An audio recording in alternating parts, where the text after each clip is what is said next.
Hello.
Ja.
Yeah, and it must be... Oh, sorry, Jake. Go on. No, go ahead.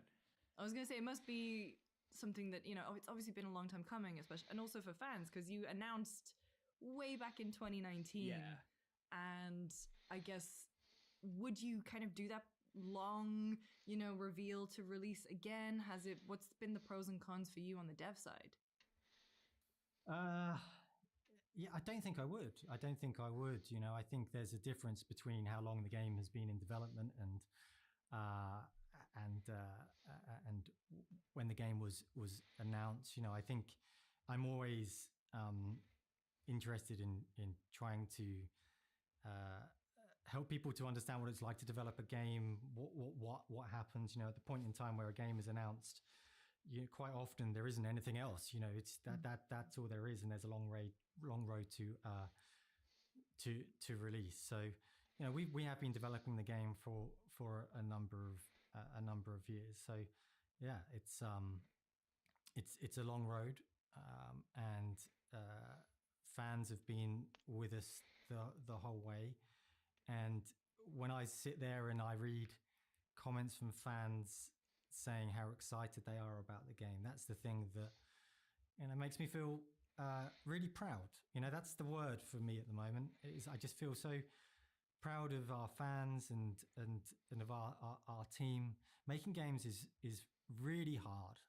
Like, it's a really hard thing to do, and it's a really brave thing to do, to make art and to put it out there in the world and to say, this is me and this is us, and we've given this our best possible shot and we hope that you love it, is a hard thing to do. So I'm really proud, and I stand by everything that we do, and I'm sure come May the 21st, that kind of love and care that's gone into the game is going to show in the experience that people have. Now, looking forward, in anticipation of future projects, is Hellblade considered by you guys to be something of a franchise, in quotes? Is this something you want to pursue more? This world, these characters? I suppose it's a franchise now in that there's two of them, right? I suppose that makes it a franchise. I don't know. Like, we're coming to the end of a journey with Hellblade 2. A journey that's been really wonderful for the team, and what comes in the future, we will see. But right now, we want to be present in the moment and really enjoy our launch. We're here trying to do cool stuff, and I think the game's really cool, and we're excited. I can't believe we're sitting here and it's 8 days until the game's going to be out there. We stare at this thing for so long and spend so much time trying to make it great, and to get it into the hands of people, it's like nothing else, really. Well, we're really excited to check it out, and hopefully we can talk to you after it's out. But yeah, Dom, thank you so much. Yeah, thank you.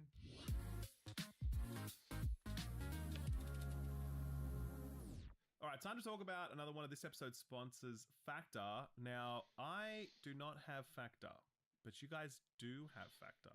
We've got the X Tell Factor. I've got the It Factor. Here we go. No one on the recording will see this. No one will see this but what actually happened there was that Google Meets did some crazy bullshit where fireworks appeared behind Jake. It was Jubilee. It was a full fireworks display. When he did this one, it went boom, fireworks. Lucy's literally crying. But on my screen, the slowdown. Yes, it was like the FPS dropped. It was a Zack Snyder slowdown moment. Oh man, Factor. That is the power of Factor. It Factor. So, getting back to it, tell us what is Factor? Here's the deal. So, especially because this time of year, right? It's the summer. It's time for activities. You want to do stuff. Or also if you're people like us where you just work so much, it takes time to prepare, go grocery shopping, figuring out what you're going to make to feed yourself, and it's tough to keep up with sometimes. So Factor helps with that because they deliver fresh, never frozen, dietitian approved meals right to your doorstep. So you take these, they have a bunch of different stuff for essentially every diet, every preference, and they're real fresh, delicious meals that you put in the microwave 2 minutes and you're good to go, and you're eating, and then you're done, and you can go out and do your summer adventures or get back to work. I was gonna say summer adventures. I'm just gonna go back to the couch, but Shrimp no, mode. I really like Factor just because I mean look at you know me. I'm a rat. I sit like a shrimp. But with Factor, I can eat shrimp, and you know it's gonna be fresh. That's terrible. But no, Nice, Liz. No, Nice, but I think it's All right. genuinely like, I could go to the store and get a frozen meal and it's not going to be good for me. And I know that. And I'm trying to be more mindful about things that I eat and what I put in my body. And so the fact that Factor is dietitian approved and there's a wide variety of stuff, I'm not just going to keep defaulting to mac and cheese, which is, the guilty pleasure, right? Girl dinner. Sure. Girl dinner. Boy dinner too. Thank you very much. and the fact that it's so easy, and I just have to walk to my letterbox and go get it. It's fantastic. I love it.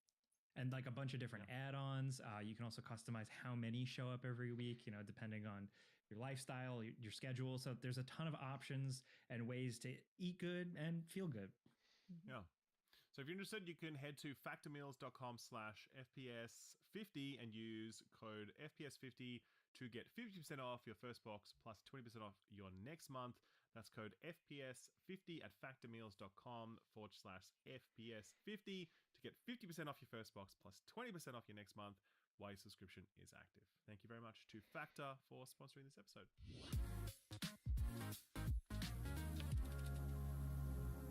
All right, so unfortunately, due to time zones, I was not able to be at that interview. So how did it go? Because we're also recording this straight after, like a few hours after that happened, so I haven't actually had a chance to listen to the interview yet. So how was it? Good.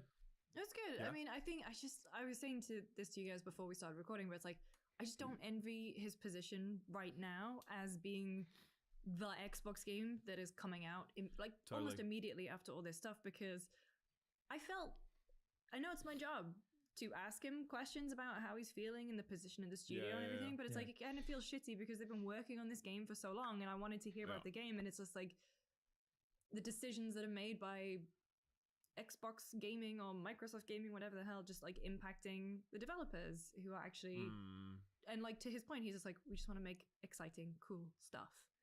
And I'm just like, so I'm glad we got to ask him the questions about how things are at Xbox, but I'm really glad that we got the insight into the game, because I've been replaying Hellblade in preparation for Hellblade 2, and I'd forgotten just like how, for a 2017 game, like how well things were implemented and how a lot of stuff still holds up.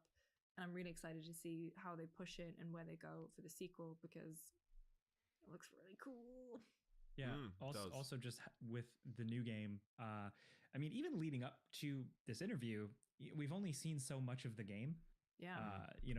They've shown selective things, but we haven't gotten like massive deep dive breakdowns about the game or how it's going to play or what's going to happen.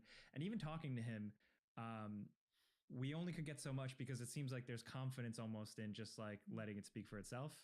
Right. And just knowing the first game, I'm like, okay, cool. Let's see how it goes. Yeah. So did you ask him about the marketing situation with this game? We did. With Hellblade 2? Okay, right. And the response was, wants to let the game like speak for itself. Right. Okay, I mean, cool. Fair enough. That's what I'm saying. Where it's like we asked him, we had to ask him, but it's like you also. Sure. At the end of the day, like that game is his baby and Ninja Theory's baby. And yeah, like, absolutely. Yeah, I do, but I do note the absence of marketing lately. Like, did they do a playable preview round for this? I'm trying to remember. They did, but it was very limited. Right. Okay. Cool. All right. Yep. And I haven't seen any kind of advertising really anywhere. I'm not sure. I get it when I boot up my Xbox or Game Pass on PC. I saw someone say that they got an ad for it on GameSpot, so I think that is kind of eking out there now. Yeah, okay, fair enough. Yeah. I just don't think I don't think it's as been in your face as, what they did for Diablo, for example, right? Like, God, you couldn't fucking blink without seeing Diablo everywhere. Sure. None of this discourse will deter me. This has been like my most anticipated game for a while. So all the people that say I'm like a Sony pony, like, hey, come on, I'm on record here. All right, come on. Well, with that, I think let's jump into another user question. This is from Morgan, who asks, has a video game ever taught you something or inspired you to pursue an interest in the real world? For me, Final Fantasy 15 got me interested in cooking challenging dishes. Persona 5 got me interested in luxury coffee. Bloodborne inspired me to read all of H.P. Lovecraft. 2 Point Hospital got me into hospital admin. And on Ralph's recommendation, The Rift Breaker got me interested in sustainable energy with an emphasis on diversifying renewable energy sources. Respectfully, Morgan M. That's a great question. That's such a great question. That's a cool question. God damn. Yeah. When I played Outer Wilds, I got really into space stuff for a while. Oh. And I'd never learned anything about quantum mechanics. Mm-hmm. And so I did like one of these like short online courses in quantum mechanics as a result of it. That's really cool. I love that. Yeah. And do you guys know anything about quantum mechanics? Ant-Man? I saw Ant-Man 3.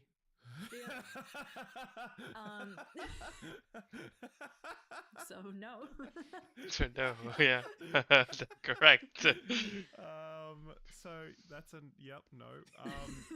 I barely know anything about quantum mechanics other than what little weird course I did. But let me tell you, quantum mechanics are fucking insane. When you start learning even the smallest things about this world, you're like, hang on a second.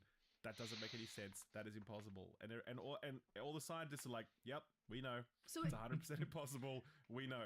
Is quantum mechanics quarks? All that sort of shit. There's God. a billion things. There's a billion things. But basically, there are all these weird paradoxes about stuff being something, but also not being something at the same time. Bioshock Infinite, baby.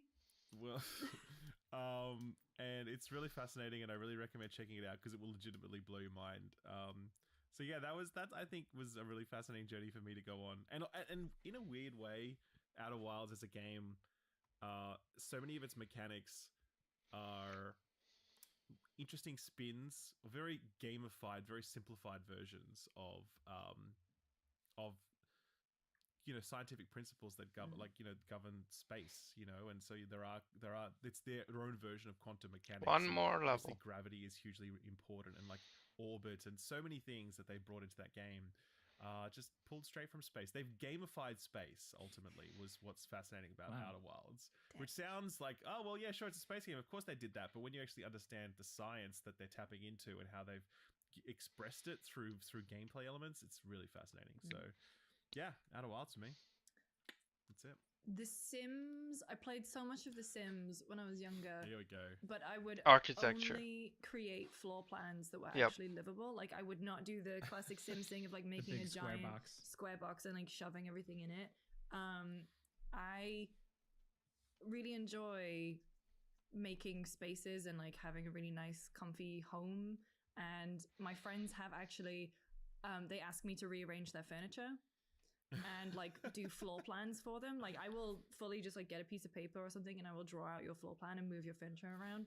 So I've done that for a couple of people. We'll be doing it for someone else pretty soon. Wait, was my living room okay? You saw my living room. Is it okay? Your living room is great. Thumbs up. Oh, little thumbs up there. Thanks to my webcam. But your living room is really great because it has really good paths of travel from your kitchen into the hallway. It's very light and I like the way that everything is positioned. Couch has good grounding in the middle of the room. The rug, great choice. I think it was great. Thank you. Wow. Awesome. A full evaluation from Lucy James. I'm honored. I love doing it. And then the other thing is that I really I enjoy history a lot. And I think playing games like when I was younger, I played like stuff like Caesar 3 and all that kind of stuff. And I really got into Romans for a while and actually even playing the Forgotten City. No, not the Forgotten City. Oh yeah. Is the Forgotten City? It is the Forgotten City, yeah. In my head, I mix it up with the Flooded City, and I was like, that's a different thing. Okay. But the Forgotten City kind of reignited my love for Romans, and I wanted to give a shout out to the Fall of Civilizations podcast, which I've definitely shouted out on this podcast before. But he just released a book, and it's not coming out in America until the end of July, so I'm having to send it to Jordan Midler from VGC to bring it to Summer Game Fest so that I can read my book about history. And my camera won't stop doing thumbs up. So goodbye. Love it. Jake, what about you? For me, so first thing off the bat, I went to Iceland because of Death Stranding. Right. just the type of geography there was like heavily influenced by Iceland, and then I got into Iceland and like learned all about Iceland, and then decided to go. And very happy I did, because it is a beautiful country, and it is obviously a lot more than just a Hideo Kojima game of a guy running around with a box. So I'm grateful for that. And then the rest of it, I guess, is kind of like you guys, where it's like educational more than anything. This sounds kind of like, I don't know, like the state of the education system, but like the original Metal Gear Solid kind of for a while served as like my base point for knowing about things and then pursuing things that I just never really knew too much about, like the Cold War, the military industrial complex, nuclear proliferation, like stuff like that.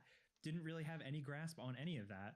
And Metal Gear kind of serves as that basis point. And then I was like, oh, okay. And sought out knowledge here and there with stuff like that. And then the other weirder one is probably SimCity, but then more like City Skylines and stuff like that. Yeah. Just becoming obsessed with those, and then getting a little interested in civil planning, civil engineering, and architecture, and like different architectural styles. But mostly just kind of just getting mad at how cities are planned and built in the United States and getting frustrated. Just kind of like, basically I just use City Skylines to be a launch point for learning how to be a snob about civil engineering and be annoying about it. But hey, you know. Hey, what are you going to do? What are you going to do? What are you going to do? Next up, we're just going to continue to talk to people who make games. We're talking to Airship Syndicate folks, specifically Ryan Stefanelli and Joe Mads, about Wayfinder. Wayfinder launched. There was a whole interesting thing with that, and now it's coming back. And I think this is a really interesting conversation, a perspective from a studio, and a candid nature of some studio folks that you don't usually hear. So let's jump into that now.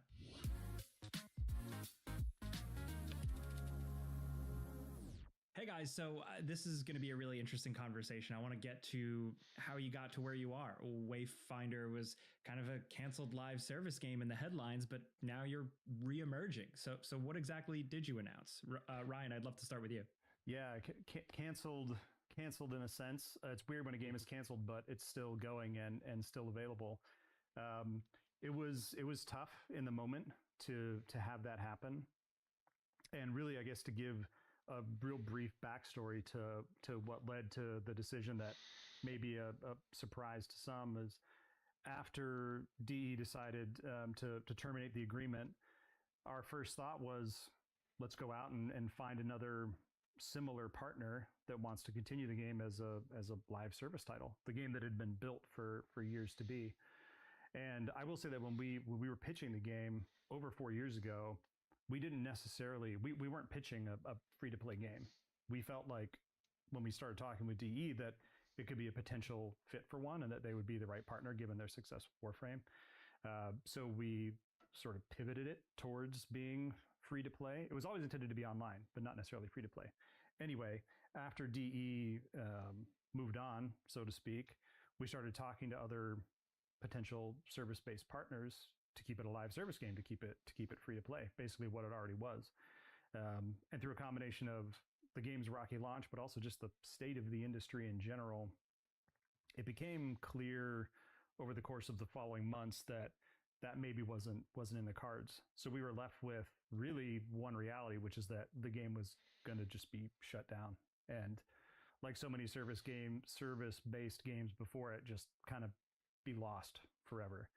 And that just felt ridiculous, frankly, both for the players who had paid money for the game, but also for all of our teammates and the people over the years who had put a lot of themselves into the game. And so we started thinking about how could we keep this around forever? Could we even? Was it possible with the months that we had left of our own money to convert this to something that could live forever? And it turned out after it was really a multi-weeks long marathon planning session, we came up with the plan to just strip out the parts of the game that were struggling the most, those being the service, the parts of the game that were monetized, and just convert it into a kick-ass multiplayer, truly loot-based co-op action adventure. And so we have Wayfinder, what we're calling this the Echoes update. So basically, Wayfinder Echoes was born from that.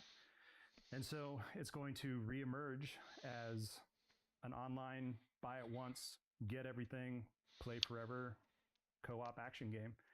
And as a part of that, everything that was sold through storefront, those MTX, which we know everybody loves right now, there is no more store.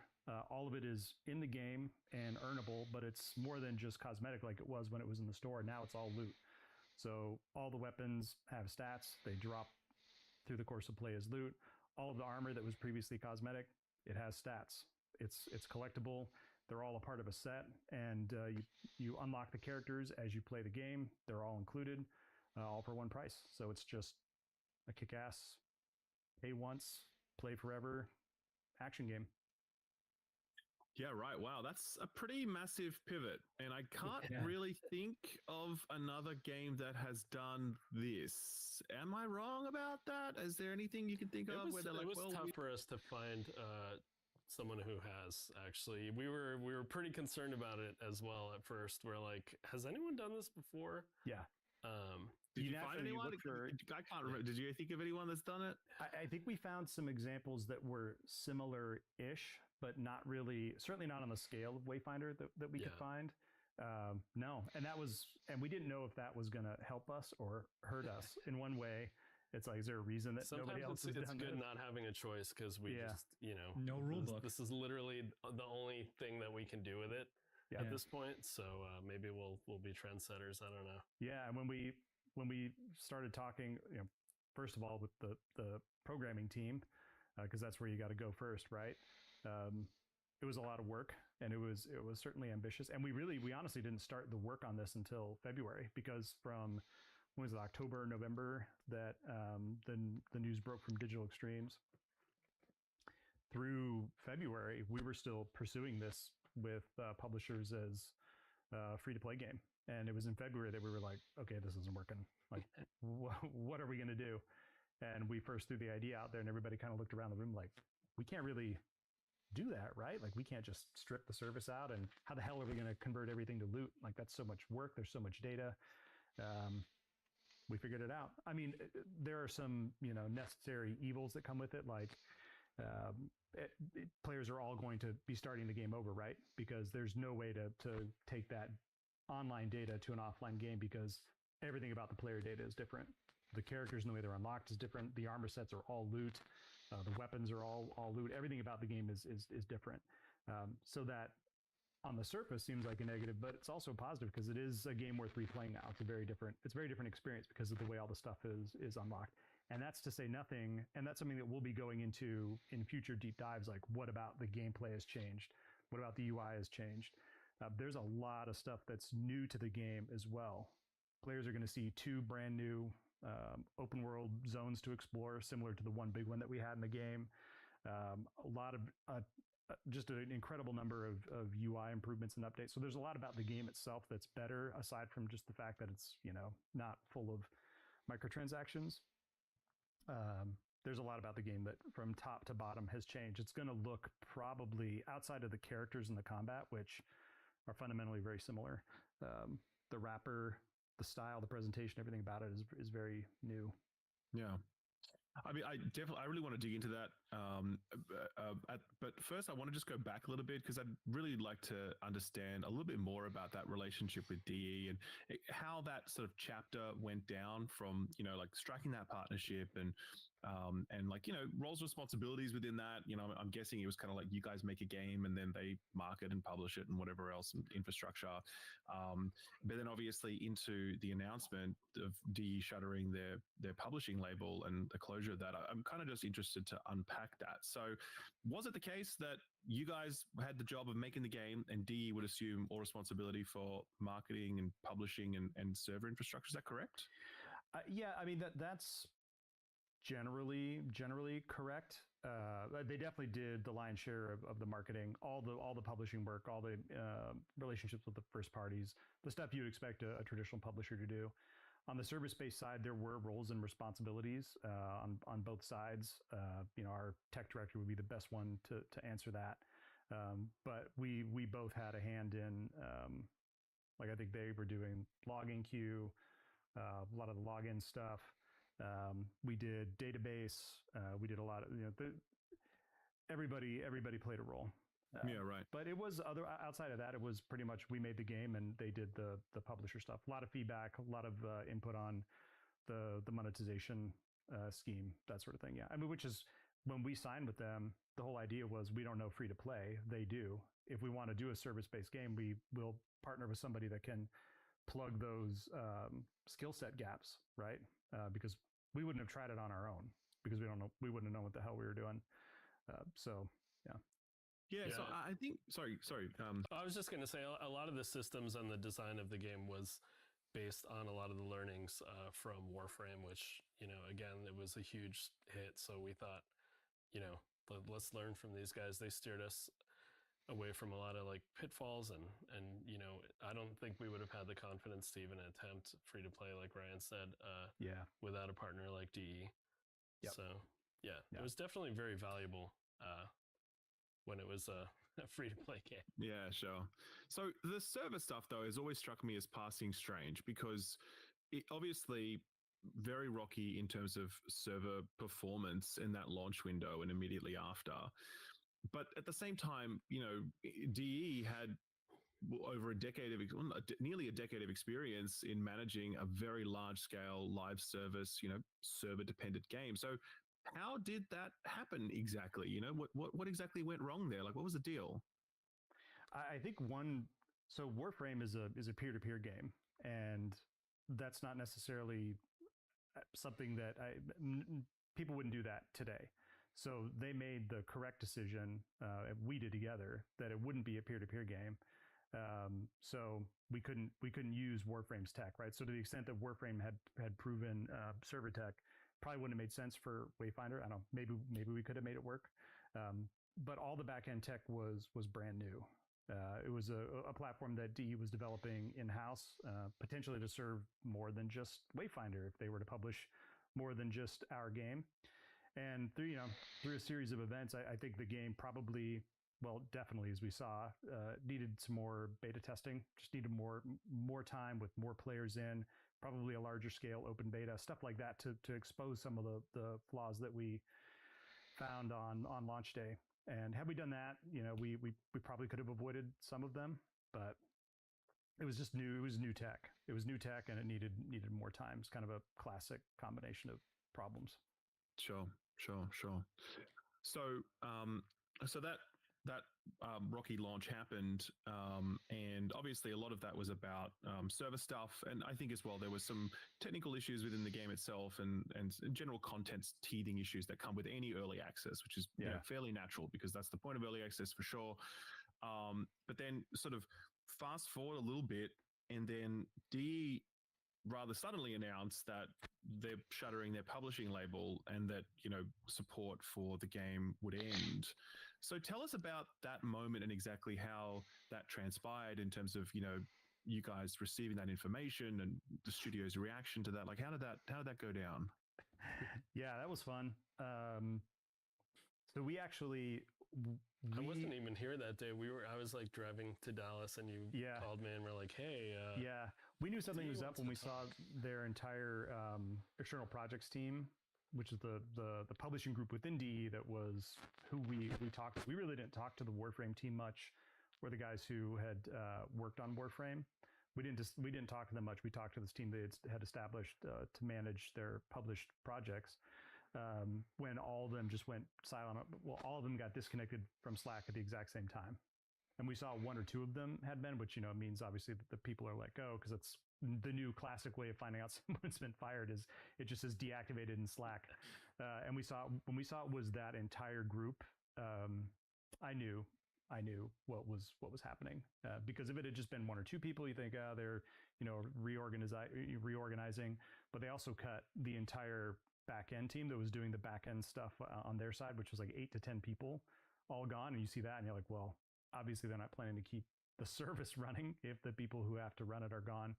So at that point I knew, and quickly we got on a call with them, and obviously I understood what I was about to hear when we got on the call with them. It's still kind of shocking. And when we when we got off the call, I thought, all right, I got to think about how we're going to tell the team, which we were going to tell them that day. But when you hear that as like someone who runs a studio, your first thought is, okay, let's plan, let's be ready to think about how we're going to approach this with the team. And so we were thinking about it when I think it was Polygon or someone like that broke the news to the team for me that the game had been canceled and that DE was dropping as a publisher. So even though I knew it, the team found out before I could tell them because the press got a hold of it first. So the rest of the team heard through links shared in Slack, and then I got to send out a message to the team like, well, I guess we should talk. So then we got together and did an all hands meeting and sort of talked about what it meant, but also about how, the game was coming to Airship. We didn't know how long it would take. We didn't know what it would look like once it got to us. But the team held together. They believed in the game. I mean, there was a lot that, we took responsibility for during the early access launch. I think one of the hardest parts about it, and even today, one of the hardest things for us to sort of reconcile as a team is like making good with players, because that launch, it was, shit, right? It was terrible. And you don't want that to be the last thing players remember about you or your project. And so we spent a lot of time, even during launch, while the game was still live, trying to make good to players, fix issues. We fixed a ton of issues. We did make goods, trying to give currency, characters, tried to improve the game. And so when we thought that the game entirely may disappear, that was like a gutting feeling. So I'm glad that we're where we are today, which is with a better version of the game that is going to live forever. So the people who did buy it, they're gonna have something that they can log in and play with friends. Well, not log in anymore, but they can play with friends forever. So it took a while to get here, but the emotional roller coaster was rough. But the team never really seemed to lose faith in the core of the game, which was cool. So the right stuff, by the way, that is always a question mark that I have with these sorts of things happen. Not that this sort of exact situation is common, but the rights, like, did D own the rights and did they just kind of gift them to you, or did you guys have to like buy them back? And like, was that a gamble that you made based upon X, Y, and Z? Like, what exactly was the deal with those rights? Yeah, I mean, there's some aspects of the deal we can't get into, but the main thing was that Airship always owned the IP, but they had certain rights to it as the publisher, and there was just a sort of lengthy negotiation period to figure out exactly, because the devil is always in the details. Stuff that is important when you're talking to lawyers, and then you get the thing signed and it's sitting on a shelf and it's not necessarily something you're thinking about anymore. But in the end, I think it was a fair agreement, and we're able to move on cleanly with the game. And it left us with a lot of power to make the right decision for the game, which was good. We could have gone to another publisher. It would have been difficult because there would have been sort of a love triangle between the three of us. But that decision was really made for us just because there's not a lot of signing going on in the industry right now. There's more cutting going on than spending. So the silver lining is that it'll be the first time we finally get to self-publish something, which is something all devs want to do. Not necessarily in this circumstance, but here we go. So when you guys do finally decide, okay, like, let's do this, let's self-publish, for the layman, what does that mean? But like, where do you start? It used to mean a lot more, 10, 15, 20 years ago, like when we did Darksiders 1, publishing a game meant putting it in boxes, getting discs minted, distribution, buying store shelf, buying shelf space in stores. That was a lot of work. You could not do it without a publisher. Really now, even the marketing effort was different, right? Because you were trying to get magazine space or TV spends, or we had a billboard for Darksiders 2, which was kind of cool, actually. And now it's very different. Publisher means go through the steps necessary to put the game on Steam. Congrats, you're a publisher. You just published a game. Wow. And marketing is talking to you guys. It's getting content creators to buy into the game and talk about it. And like our community guys do, living in Discord with a pretty big community in Wayfinder's case, talking to the community. So it's a lot more feasible for a developer to be a publisher as well. It's just hard to get noticed. That's today's big problem. So definitely want to talk a little bit more detail about the game itself and what's coming to it and the changes that we can expect and the future of the game. But just before I pivot to that, I want to just have a brief discussion about like that moment where you were still trying to get the game supported by another live service publisher and the kind of discussions that you were having around that. Because we hear about this all the time. Like we're hearing about how tight the funding environment is, and we're seeing all the time studios being closed and layoff, whatever else. What are those discussions like when you're actually sitting across the table and you know, like what are you hearing when you hear the no? You know what I mean? Like what are these investors saying to you with regards to why they're not being willing to spend money in this current climate? What's the deal with that? Yeah, you don't often hear no. You hear maybe, and then the radio silence is your no. Interesting. I mean, sometimes you hear no. I think one big difference was that we didn't even have that many meetings. Like we didn't even have interested parties that we even had that conversation with. I mean, we tried everyone, and you know, we work with an agency, and we're pretty much have access to everyone. But it was just, you know, the same story. It's like no one's really looking, not for something of this size. I mean, like the operating costs of a service game are astronomical, and a lot of times you got to weather the storm. Sometimes it takes a couple years before games like these find their footings, and the really huge ones do take years and years in early access and just evolving over time. And it's hard to find someone that has that much money and that level of commitment where they're like, we're gonna weather those tough years, not just months. So it definitely wasn't something that we could do, and there weren't really any, like we maybe had a couple of like serious conversations that sort of fizzled out. But yeah, and I think it's a combination too of when you're in this climate where money is tight. It looks like, you know, user behavior is changing and they're not spending as much money buying as many games. It becomes about, for publishers, and not just publishers but investors, it's like risk mitigation. Like what can you do to reduce the risk? And Wayfinder was a ton of risk because it came out, it's sitting at, you know, mixed on Steam, which is a big improvement from overwhelmingly negative like it was in the first, you know, couple of days when people couldn't log in. But between the risk mitigation, it's Rocky Launch, which put a cloud over it, and just generally people not really spending a lot of money. Also, I think, even though it isn't really said out loud, there's clearly an understanding that people kind of want to move away. Like players don't necessarily want free-to-play games the way they did. I think there was some statistic I saw that said, you know, the top 5, 6, 7 earning free-to-play games have all been out for over 5 years. You know, there's nothing new in this space today is something that people want to take a risk on. And honestly, as we were having these conversations, once we believed internally that we had a path to just escaping free-to-play entirely, because for a while when we first proposed this internal idea, like let's just make it a cool co-op online, just a co-op action game, one price. We were still entertaining both ideas. But the more we in February started the work on stripping the service out, making real loot, you know, everything that the game is today, and we were still having some conversations about the free-to-play version.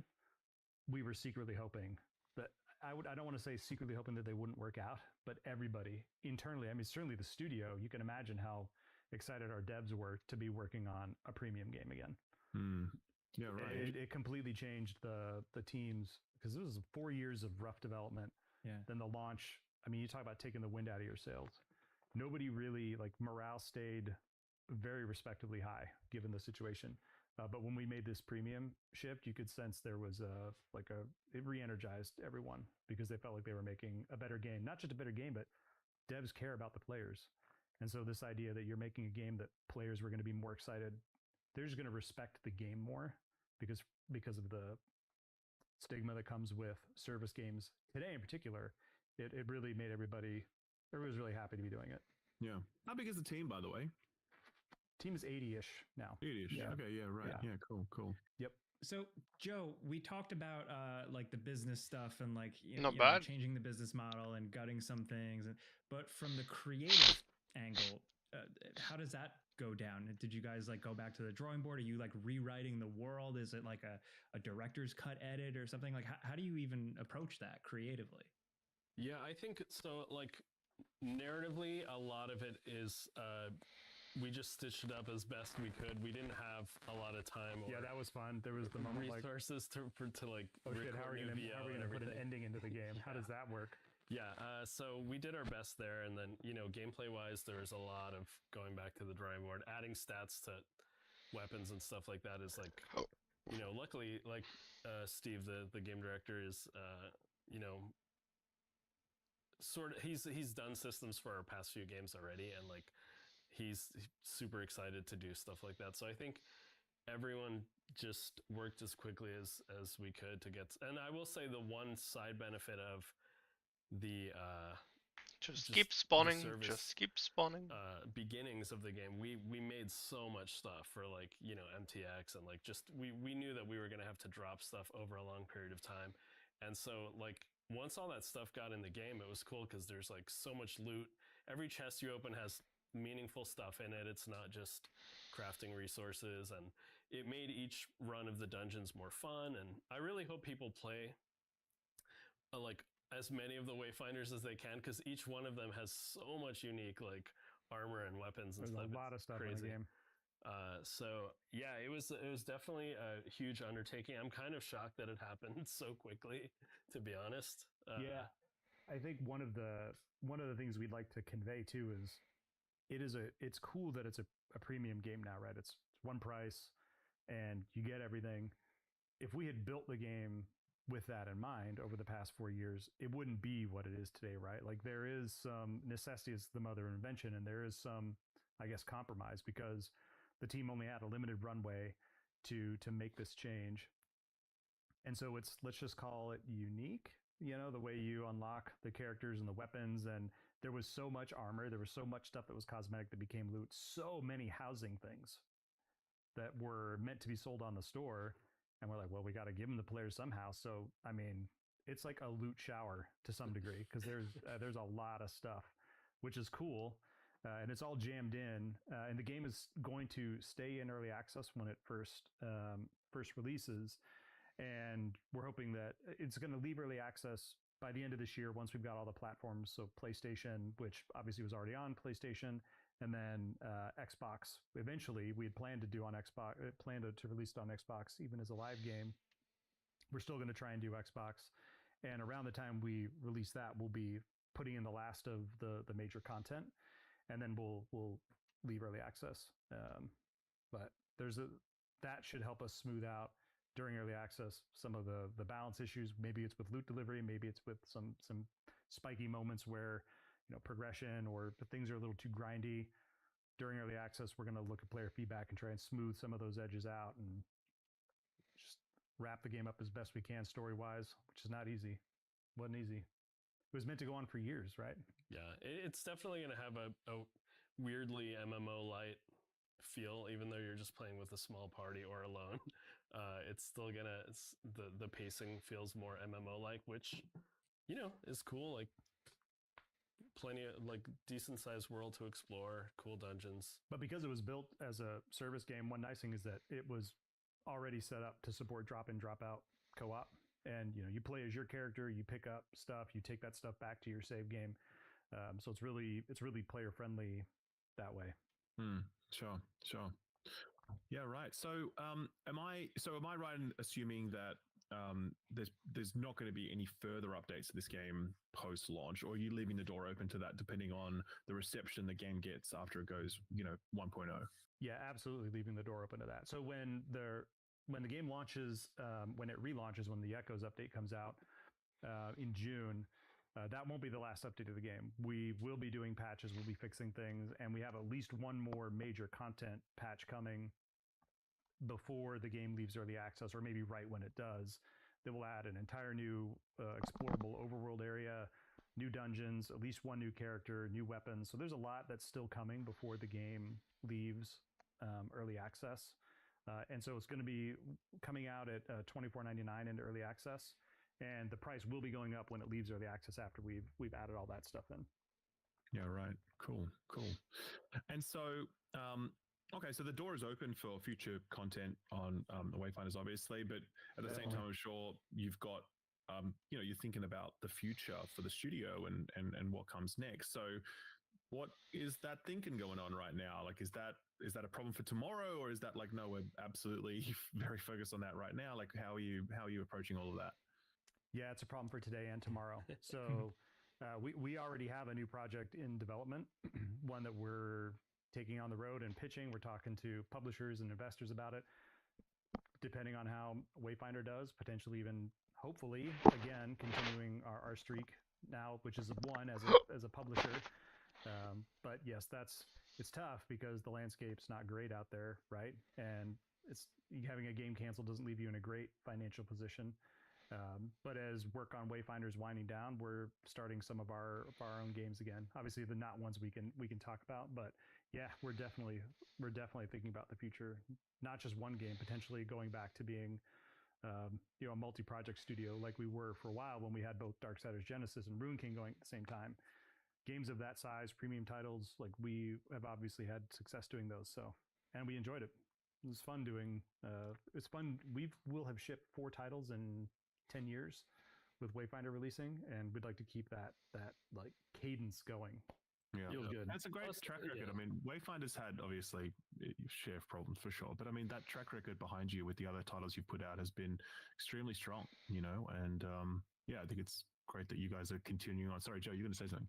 I just strategically, I think it's scary to put all your eggs in one basket too. It's like, we learned that. The one time we did that, it didn't really work out that great. And, all the stories you see like every day of studios shutting down and, people getting laid off and whatever, it definitely is scary. So for us, I think we'd feel more comfortable working on smaller games and more than one, and having them staggered like we have before. It just makes more sense than ever now. It is weird because we learned so much working on Wayfinder that to a degree it feels almost like a shame to have some service-based game experience and to not utilize it. But whatever. We're happy to go back to the games we know we can do well. Which Wayfinder Echoes really is that. It's that type of game again. Any chance you guys might revisit Darksiders? Well, that's not up to us. That's if we still own that IP, you bet we would. Would you be interested in doing that, do you think, if the opportunity ever presented itself? We'd definitely be open to that, yeah. I think we would. Yeah. I mean, Darksiders Genesis was very much an airship way of going about a Darksiders game. It was.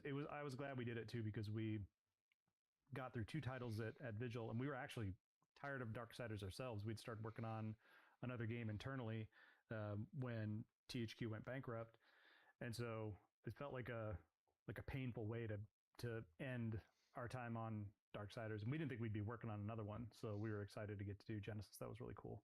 I'd work on another Darksiders game, yeah. For sure. Even though it's not ours, it still feels like, I think all of us who were part of the founding crew Vigil still feel some love-based ownership of Darksiders, but it's in good hands now with the Gunfire guys. So yeah, nice. All right, well, with that, Ryan, Joe, thank you very much for your time, and good luck with Wayfinder, and we'll talk to you soon. Thanks. We appreciate it. It's great talking to you guys.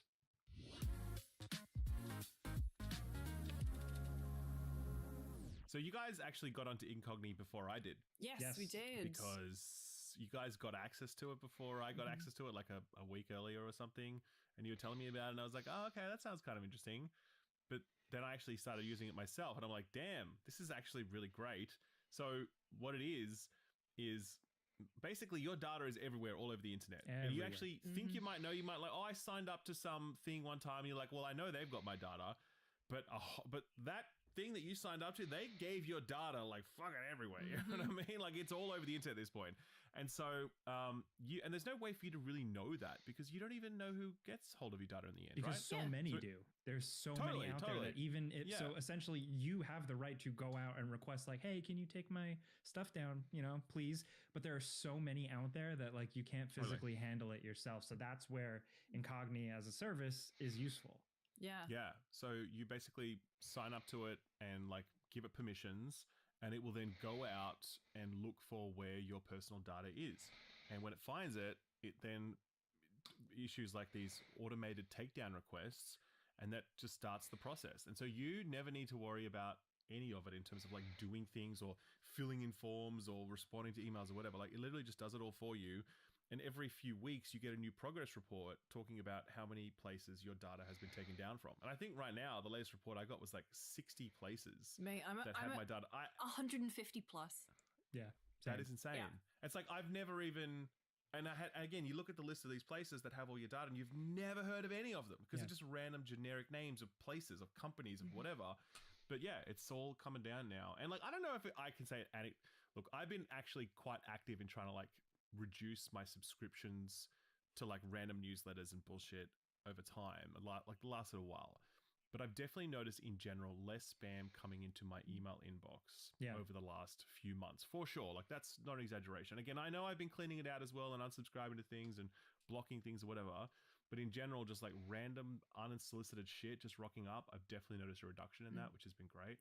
So yeah, it's really good. I really do recommend it. It is set it and forget it, basically, because it's like you just put in essentially your name and that you would like that information taken down, and then you sit back and watch it happen. It has a pretty intuitive, easy to look at dashboard that gives you updates and like the progress or status of these requests, and it's nice because you get to like sit back with a cup of tea and just look at all that stuff go down.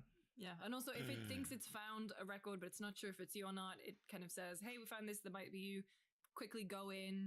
I check it every time it comes through, every couple of weeks or so. It obviously, as more requests have gone through, that's less and less because it knows it's me.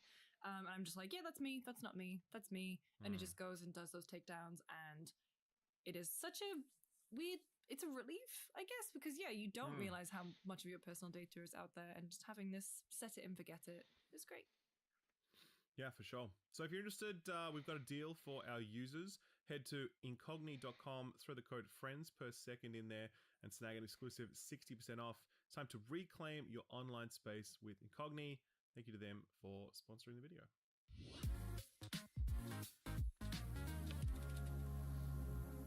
All right, next up, what the hell have we been playing? Ralph, I would love to know about Homeworld 3 because I know very little about these games. I know this one has been a long time coming. Is it worth the wait? 20 years since the last one? No, that's not true. Not quite true. They had Deserts of Carrick a few years ago, and they had the remasters before that, Homeworld 1 and 2 remasters. But this is the first numbered Homeworld in 21 years. Mamma mia. You guys never played Homeworld back in the day? Never did. Damn, you guys missed out. I'm Googling. You guys played other RTS? You play other RTS? You play like your Warcraft, your Starcraft? Yeah, a little bit. I dabbled with Starcraft and I was like, oh, this is not how my brain works. Interesting. Yeah, right. I mean, I guess I like came up in an era where like RTS is just what everyone played, like it's every brand, every franchise had one too. Like everyone was doing it, there was so many of them and they were so good. Like they really were fantastic games and there was so much innovation in that genre in such a short space of time. But yeah, Homeworld was always quite different because it happens in 3D space. And that sounds like a small thing, but it's a massive deal when it comes to, RTS games always happen on a flat plane. Yeah. But the minute that you then need to send your orders, like send your units out in one direction across multiple planes, it gets pretty crazy because you've kind of got there's a very interesting thing where you kind of click a button and then you click again. You click to put distance, like how far they'll move, and then you click again to move up or down, and then they can reposition them dynamically within 3D space. And that just makes things feel really sick. Like you just feel like some fucking awesome space fleet commander. I immediately see the appeal. Like you just described that and I was like, oh, okay, cool. Yes.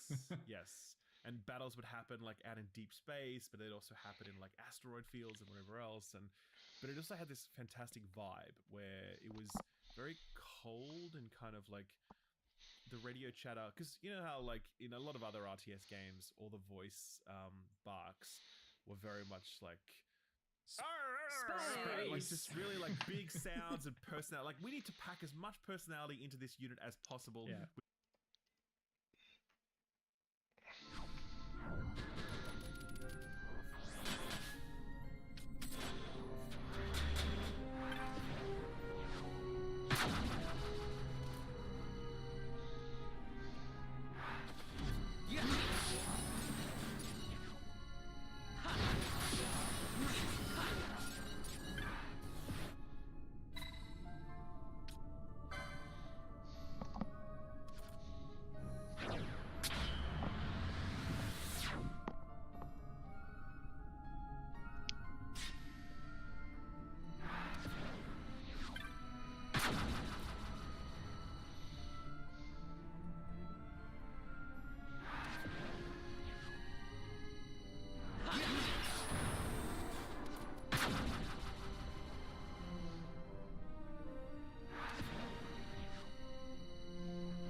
Hang on.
God damn it.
Let's see. 1, 2, 3, 4, 5, 6, 7, 8,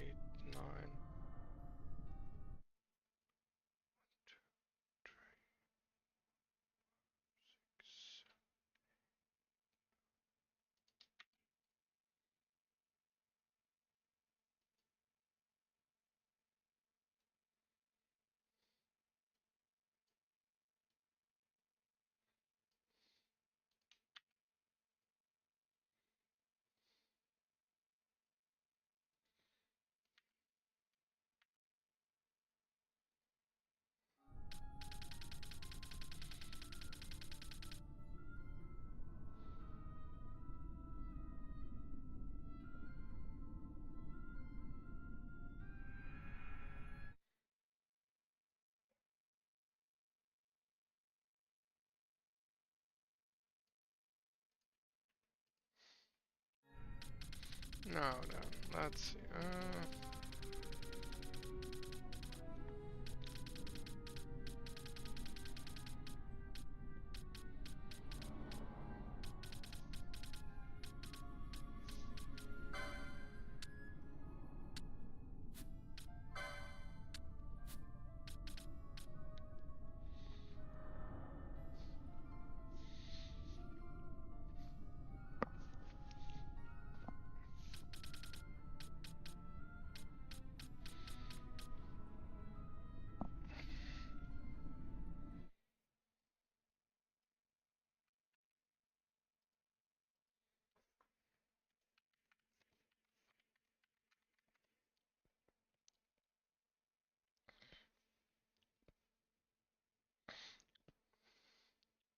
BRB.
this tiny little bark, right?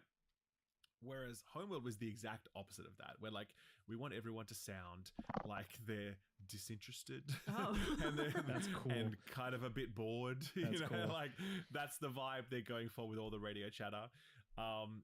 And yes, the soundscape also had this kind of muted quality, like the things had a thud, almost like a muted thud when a torpedo would strike, because you're in space and there's actually no sound in space, but you have to have some sound. So the way they compensate for that is by kind of like dulling the sound. I learned about this in Ant-Man 3. There's no sound in the quantum realm or whatever. That's right. And so yeah, Homeworld really special games. And so yeah, Blackbird Interactive, the guys who recently just released Minecraft Legends, they have been working on Homeworld 3 for a long time. It was initially like a Kickstarter thing along with Gearbox. Been working on it for, I don't know, 7 years ish now. And it's out. It is pretty good. Pretty good. It's the campaign not great, sadly. The story stuff, they tried some new stuff with the story, and it's bad. It's bad. It's definitely bad. It's much more personal in a way that's not particularly interesting. Like again, Homeworld is very cold, and this personal drama that they've infused, very emotional and very like it's about self-doubt and all these sort of things. You're like, yeah, I don't really love this vibe for Homeworld. It doesn't really fit. They spent a lot of money on these cutscenes, by the way. Like if you happen to see it, there are these really impressive CG cutscenes, which a lot of games don't do CG cutscenes these days, right? Very few. So it's kind of nice to see that. But the script underneath that is really bad. So that's a bummer. The campaign is very interesting in its design because it gives you a lot of scenarios. So at one point, you're in the middle of an asteroid field. Imagine it's like Crossy Road, but with a fleet of spaceships. Hell yeah. And instead of cars, it's asteroids just flying across. And you need to move your slow-ass fleet across this asteroid belt. Right. And there is no way to avoid all asteroids, by the way. And at some point, you just see a giant asteroid coming at your fleet of ships, and you know it is going to collect every single one of your fighters, and it's just going to clean them all up, right? That is a cool moment when that happens. There are other missions where you need to take like a squadron of fighters on a suicide mission because they're like separate from the main fleet. They have to destroy some like comms tower or something. And so you send them on this really crazy suicide mission. Just, how long can you make all of your units last? Will the last fighter be enough to take down the last target? And if it is, great, So a lot of effort has gone into the scenario design for missions. The challenge, though, is that I played it on normal mode, on normal difficulty, which I believe, and this is actually an interesting question. Do you guys think that normal difficulty should be like a little bit hard, not too hard? It should just be like the default difficulty for a video game? Or do you see it as easy mode these days? Because I legitimately hear from so many people that are like, nah, man, normal mode these days, if you play video games, normal mode is the easy mode. You must play all your games on hard. I'm like, what? No, that's hard mode. Yeah. That's why it has the word hard in it, because it's hard. I look at normal mode as the like, oh, this is what the developers are setting as the main experience, with a balance between having fun and facing some challenge, but reasonably overcoming them. And then if you like it enough, you play it again on hard. Yeah, I'm in the same boat. Totally agree with that. Go on. No, I was gonna say the only games that I would, if I replay them, I default to playing on a harder difficulty, either hardcore or like the hard one, or Insanity, is Mass Effect. But that's only because I think Mass Effect 2 in particular becomes a fundamentally completely different game. And there are exceptions. way more tactical. Definitely. It's way more fun for me. But I think that's only because I played those games a disgusting amount of times. So much. Sure. Yeah, and I think, and so I feel like that's exactly how it should be. But also I think we need to arrive at kind of a general shared lexicon for what those terms mean, right? Because otherwise you've got people stepping into because I really stepped into Homeworld being like, well, I'm going to play it on normal difficulty because I expect a little bit of challenge. But the truth is the normal difficulty is so brain dead easy that it actually sucked a lot of fun out of the game for me, right? And I'm like, oh man, I wish I played this on hard. But by that point, I'd already finished it on Thingo. So I have to play it all over again on hard. I wasn't feeling that at that point. And, so I do like 1 or 2 missions on hard just to test it out to see, okay, like, yeah, this is definitely better for sure. I wish I did this from the start, So yeah, unless we can arrive at that shared definition of what that broadly means, you're always going to have situations where people jump into the normal mode and it's way too easy, or it's never really too difficult. I don't think. I've never encountered a situation where I've said to the average person, "Oh no, don't play it on normal. It's too hard. You should play it on the easy mode instead." That doesn't happen. Yeah. But I think it quite often happens that the normal mode is undertuned, and it's definitely the case here. So some of that enjoyment was sucked out because of that. But there's also a new game mode in Homeworld 3 called War Games, which is like a roguelite, and it's really clever because every time you hit the button, you're on a new map, new objective, like new enemies type spawn, and you actually have to complete a sequence of objectives. And each time you do that, you get like some perks for your fleet. And so, you might get one perk that makes your interceptors like have better range, or for example. And then the next perk you unlock is your interceptors have a better, like more damage. So you could kind of then say like, oh, my interceptors are really strong on this run. I'm going to build more interceptors, and I'm going to deprioritize building bombers, for example. Cool. And so it creates a lot of diversity in your fleet composition, which is great. That's awesome. It's really great because most RTS games, you have like a build order and you're like, I need to build to this unit because this unit is the best type of unit. And here it's like, well, no, there is no best type of unit within the categories because it depends on which perks you got along the way. And so the same way that Hades randomly throws stuff at you and you need to, well, maybe I'm doing a shield throw and build this run. Off I go. It's the same with this. And it's a really clever game mode. The only challenge with it is that you can't pause or save it while you're playing solo. And it's like, I don't really vibe with that because I have a life and I need to get up and do things sometimes, So hopefully they patch that in eventually. But look, bottom line, Homeworld has fantastic vibes. And I think they've got most of the fundamentals correct for what will be something they'll build out over time. The mod scene will be big. They've actually got mods built into the menu for it. They'll add additional content to the game, particularly on the roguelite stuff. They have like a year roadmap where they're going to be adding additional content. They'll do bug fixes and rebalancing and whatever else. I put this as like a check it out at some point kind of game, right? Maybe it's not a day one purchase for you, but I think it's definitely worth adding to your wish list and maybe grabbing on sale in future. If you really love Homeworld, just grab it straight away. It's great to play Homeworld again. I really did have a great time immersing myself in that feeling again that comes from playing a Homeworld game. But it's definitely got some work ahead of it. So that's Homeworld 3. Yep. Lucy, where do we begin with you? You've played a lot. You've been busy. Yeah. I have been gaming. Calm down, Lucy. I will say I have not got around to Hades 2 yet, or 1000 X Resist or whatever it's called, or Crow Country, or was it the Crypt Mancer game? Or Animal Well. I started Animal Well, but you did? I did, but I have not put a significant amount of time in it to completely get it. But so I think next week I'm traveling a lot, so I will be. Cool. I will have it for next episode. I'm excited about it. I finished Little Kitty Big City because of course I did. Of course you did.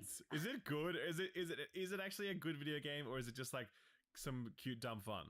I think it's a nice mix. I think it has the kind of playfulness of Untitled Goose Game, and it doesn't have like the it's cute.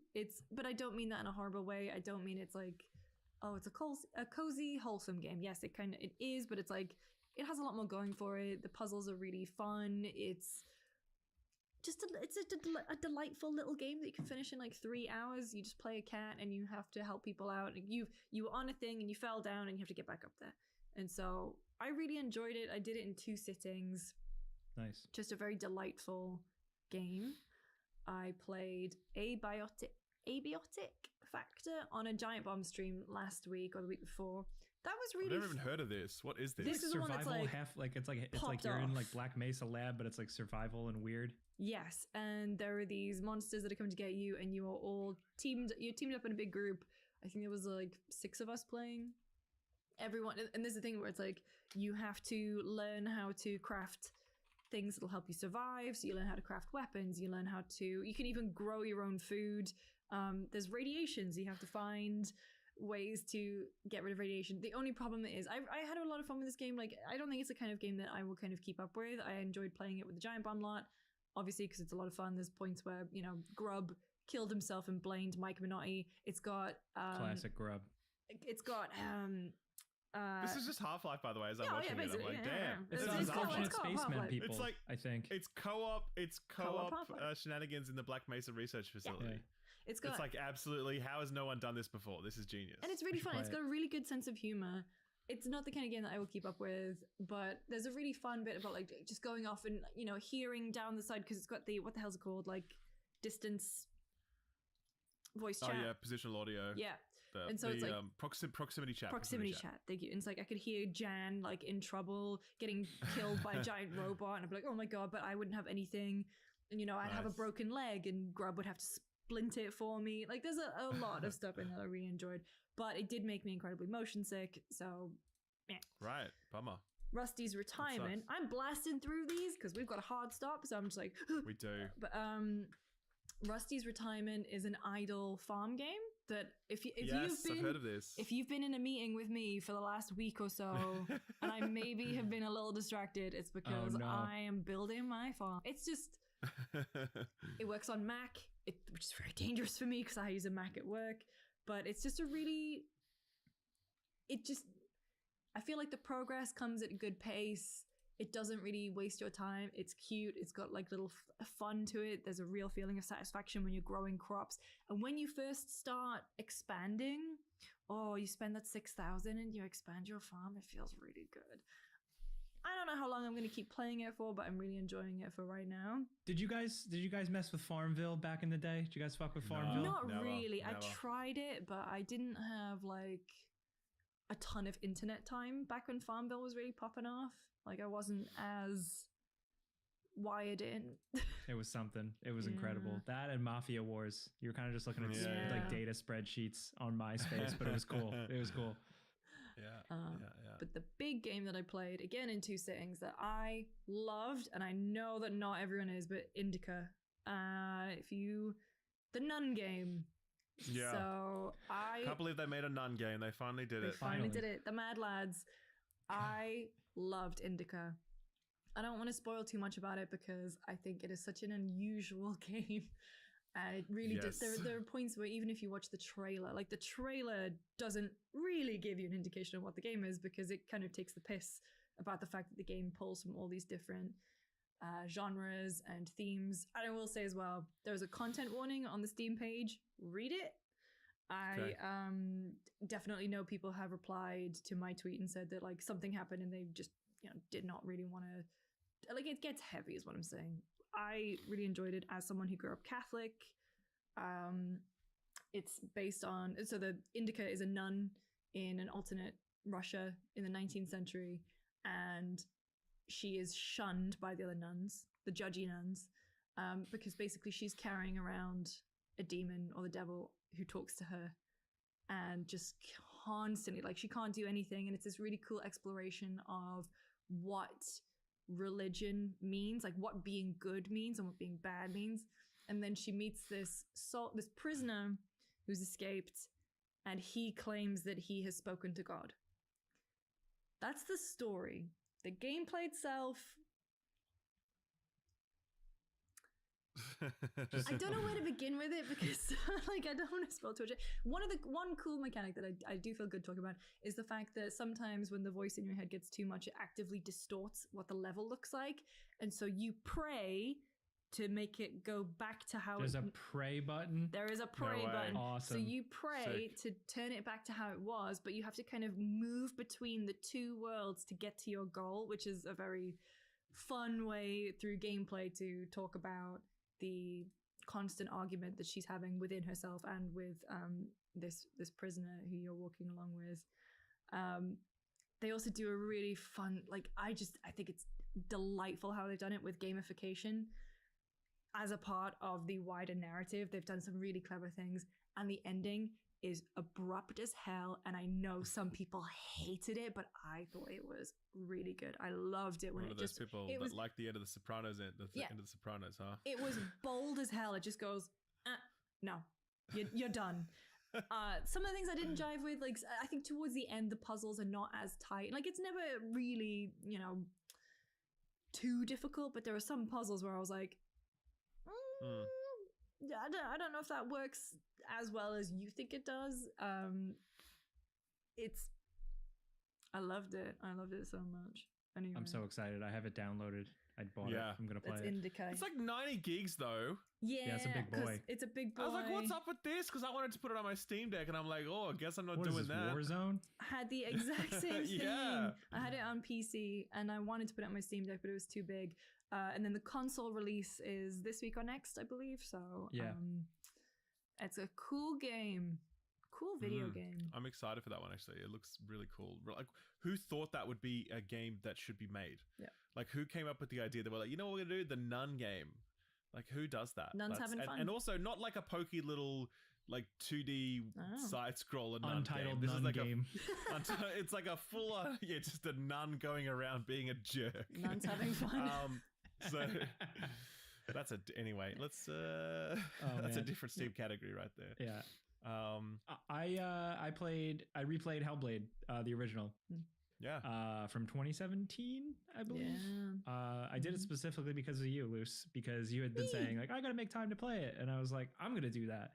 So I did that because I wanted to revisit it because I remember loving the shit out of it when it released, and I just wanted to go back and see what all the fuss was all about, and it is very good. It was obvious to me then, and playing it, I was like, oh yeah, this is still a thing. It's very limited in terms of what you do gameplay wise, which I'm really excited to see how they expand upon that with the new game. Yeah. But a lot of the game boils down to combat encounters, walking around, and then solving light puzzles by looking for shapes in the natural environment. Like, to open a door, you need to find a triangle in the world. So you need to walk around and find like a tree that half fell down leaning up against the building, and you ADS on that, and then that unlocks the door. That stuff after a while gets a little old, but I think the game it's paced just right, and the length, it like doesn't totally overstay its welcome. It's a hot 7 hours. Is it? Yeah, it's like 7 hours. It was 2 sittings for me, so it was like cool. The combat is also very, very cool, but simple and gets repetitive after a while. But the way it's animated, the clang of a parry, the flash, the enemy types look cool as hell. That game still has one of my favorite moments in video games when you open the doors to like the bridge to Helheim. And it's this wooden ramshackle bridge with like the wooden structure in front of you, and you're just walking, and then a guy comes out and he's like, let's fucking fight. And then you take out your sword, and it was so good. So it has a lot of moments like that. The presentation, obviously, the story, like all of that is just out of this world. Senua as a character is incredibly striking. The actress's eyes, of course, is a lot of it, but also the fact that those eyes are highlighted by her war paint. And the fact that the character will look at the camera, that's what really does it for me. That's something I feel like I don't see in games a lot, where I'm like, woo, I am engaged suddenly so much more because I am directly being looked at and almost acknowledged. One thing I really picked up on this time around too is the psychosis, the voices in her head, and how the game with the clever directional audio and like the audio building, like you get the feeling, you get the tension. But this time around, I was able to really pick up more on like what those voices were saying and how there's like more like, aggressive, less aggressive, positive, negative, doubtful, all of them hitting, but also to see how there's one of the voices are kind of like, one of the voices is kind of almost like a narrative lead. And then there's all those other voices as a distraction. And then there's Senua herself. And sometimes Senua will say something, a voice will say something, and a narrative voice will say something. And it works like in this like wild symphony of like dialogue writing and voice acting that just like is like, holy shit, to see it go down.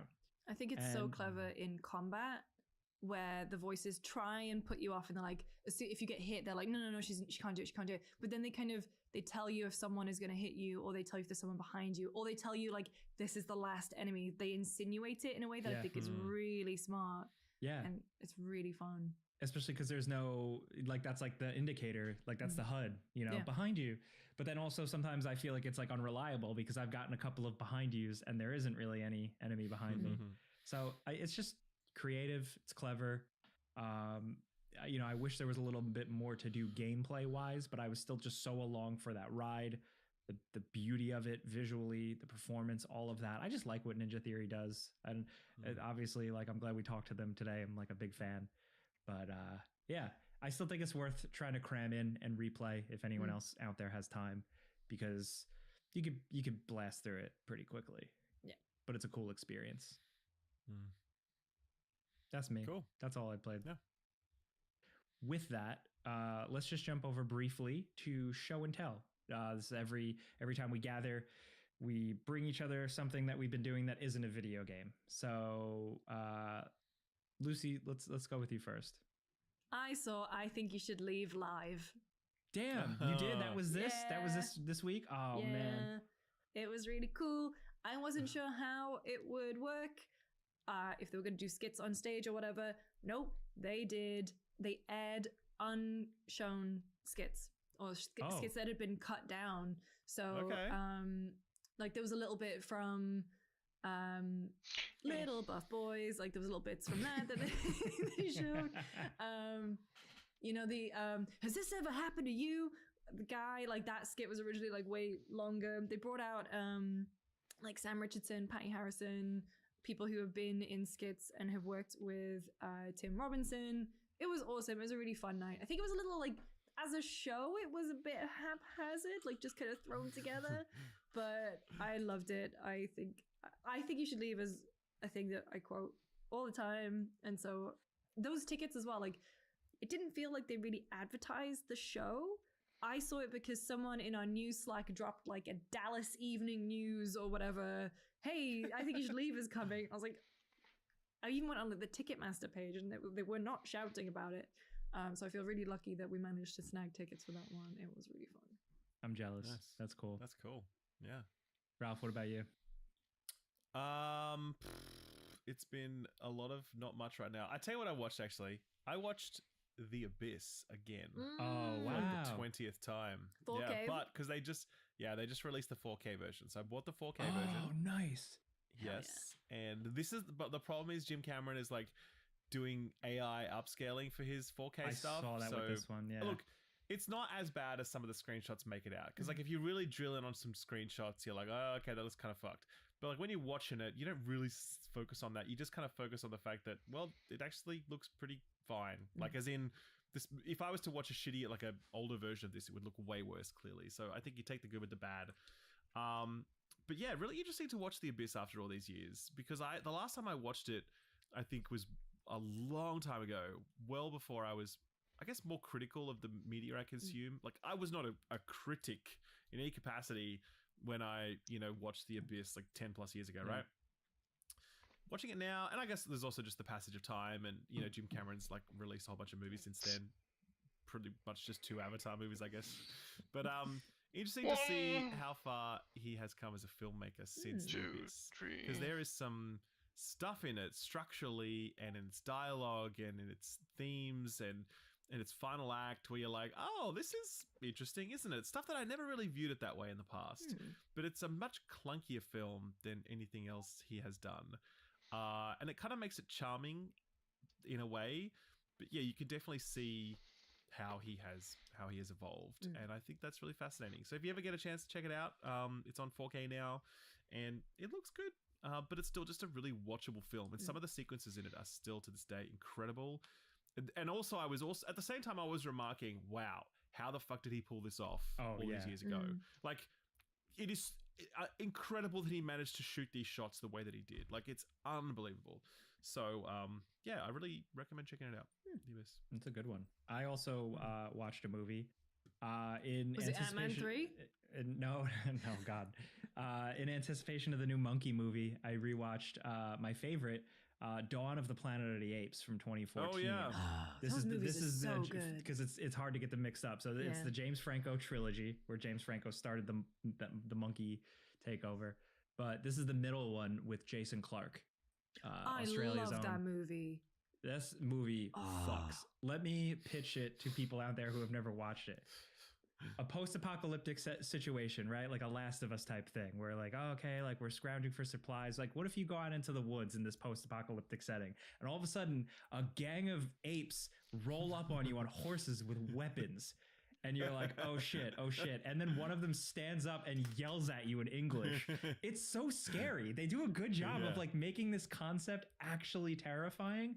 That like if you told me as a kid that they would do like a real Planet of the Apes movie where like it's legit, it's unbelievable. It's just a good simple movie, and I like that it is somewhat contained where you can just watch this one and you get a sense for the world. You get a character arc with Caesar, the leader of the apes, and it's just really cool. It's cool as hell. Yeah, I could go on about it, but I think I'll save it at that. Apes together strong. You know what I'm saying? Hell yeah. Apes together strong. I often think about that in so many scenarios. Yeah. Just like randomly, whenever two people are working together, or whenever I need some help, I think apes together strong. Us doing this good. podcast. Yeah, that's right. This podcast, apes together strong. Anytime we've all been in a room and we plan something together, yeah, that's it. Because Apes what's the together thing they do? strong. They do the hand up or something? Like Yeah, bow the head hand with for the like hand. yeah. Man, I hope that new one's good. I haven't seen it. I really but want to see I hear it. it's pretty good. Yeah. I hear it's pretty good. Like they haven't dropped the ball. The ratings aren't as high as the previous ones, but it's still meant to be like solid. So yeah, Cool. When are we gonna get Dr. Zaius back in the mix? That's what I want to know. Dr. Zaius. I knew you were gonna do it. I knew you were gonna do the music. The so musical doing the rounds on Twitter. Yeah. The tweet this week was literally Simpsons devoted 2 minutes and 21 seconds to this gag because they knew it was that good. Yes. And then I watched it again. I hadn't seen that sequence in years, and I was like, I did the this same is thing. actually genius. This is flawless. This is peak comedy. There is a reason we were as obsessed with The Simpsons as we were, and it's exactly this scene, you know? God bless them. Well, with that, I think just that was another episode. Thank you to you guys, but also to Ryan and Joe from And Airship that's a fucking Syndicate. fact. To Dom from Ninja Theory for joining us. Some great conversations. And to all of you folks for listening out there. You know, you can always send us questions via the email. What is the email? contact@friendspersecond.com. It's not on screen. You saw my eyes scrambling desperately looking for it, but I tapped my brain for once. Apes together are strong, you know? With that, thank you folks for listening. You know, rating us on podcast places helps us. We will see you in the next one. We are every other week. We are Friends Per Second. Tie your shoes and go to bed.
Podcast, ladies and gentlemen. Caleb still got some stuff going on with Sour Boys and everything, so he's unavailable for a little minute.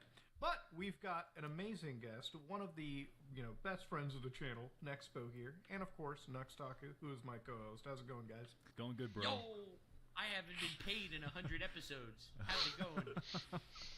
Dude, I swear to God, we're gonna have to get like Bill's like CFO. I'm gonna have to be reporting you guys for this because y'all need to pay this man. Come on, like hey, Nux deserves listen, to be paid. That money is lined up for a charity, and it's going to his citizens. Good. We're getting the completionist is going to be the middleman on this one. I think. Dude, I actually love how brazenly brave that guy. Like he just decided to come back and upload like Mario and Sonic shit, and it's just fine, dude. The like, Mario RPG video. Dude's getting 90% dislikes on all of his videos. It's not like he weathered the storm completely. I mean, you know what? I stand him, dude. Like I'm down for more completionist content, dude. I love Mario RPG. Go ahead. That's like the strat though. Like YouTubers, whenever they get into this shit like this, like you have one of two things to do: is like fall off the face of the earth for like a year or two, and then come back and get shit on, or just keep weathering the storm, like pulling a mini lad and just pretending nothing happened. And I think he's trying that. It's not working. Dude, but I mean, like, even the mini lad shit, like, I think it depends on the severity of the crime, because I ain't gonna lie, like, mini lad, every time I open up his comments, it's just like, mini lad likes the mini lads or some shit. Oh my God. I love that comment. It's amazing. Like, I don't know.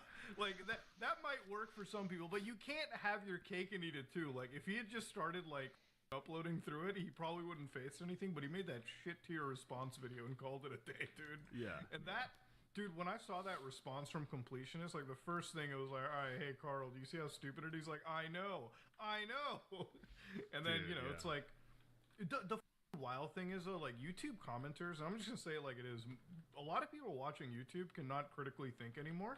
So when that video came out, and I was like, I'm reading the comments, I'm like, yo, they're eating this shit up. What the... And then, like, I make a video and everyone, and then, like, I make a video and everyone, like, flips. I'm like, you guys are the worst people. You cannot critically think whatsoever. And I don't want to blame the audience anymore. I think at the end of the day, it's like, listen, you guys up, but so did I, because recently something came out where I didn't even critically think properly. And nice. This involves a close friend who you've heard on this channel, Mama Max. Now, he's been a friend of the show. No. He's former friend of the show. He's a public enemy number one in my eyes. Okay. Yeah. Yeah. But Max, for those of you who don't know, he's been on our show a few times. He's been a close friend, I would say. He's been in our friend circle, so to speak, right? For all of us. I don't know how close you were with him, Nux, but me and Ryan, we hung out with him. We stayed with him in places, so. It was a little different for us. I don't know what it was like for you. I got to know him through the podcast, basically. I don't remember who invited him. He was on for like his Pick a Side YouTube. That's when I met him. I didn't even have his Discord info until I don't want to throw anyone under the bus, but one of the people that works behind the scenes with our podcast was like, "Oh, hey, Nux, Max wants to talk to you. Can you add him on Discord?" I was like, "Yeah, sure. I don't know." And then this happened. And so it began. But I feel so bad for like corroborating videos of his in the past, and dude, I'm so sorry to anyone that got hate because of me, because I corroborated his claims against people that I didn't look into personally. Right. That was the thing though. Like Max was always a very good. I don't want to say manipulator, but manipulator. He had a lot of different like personas for different like aspects of his life.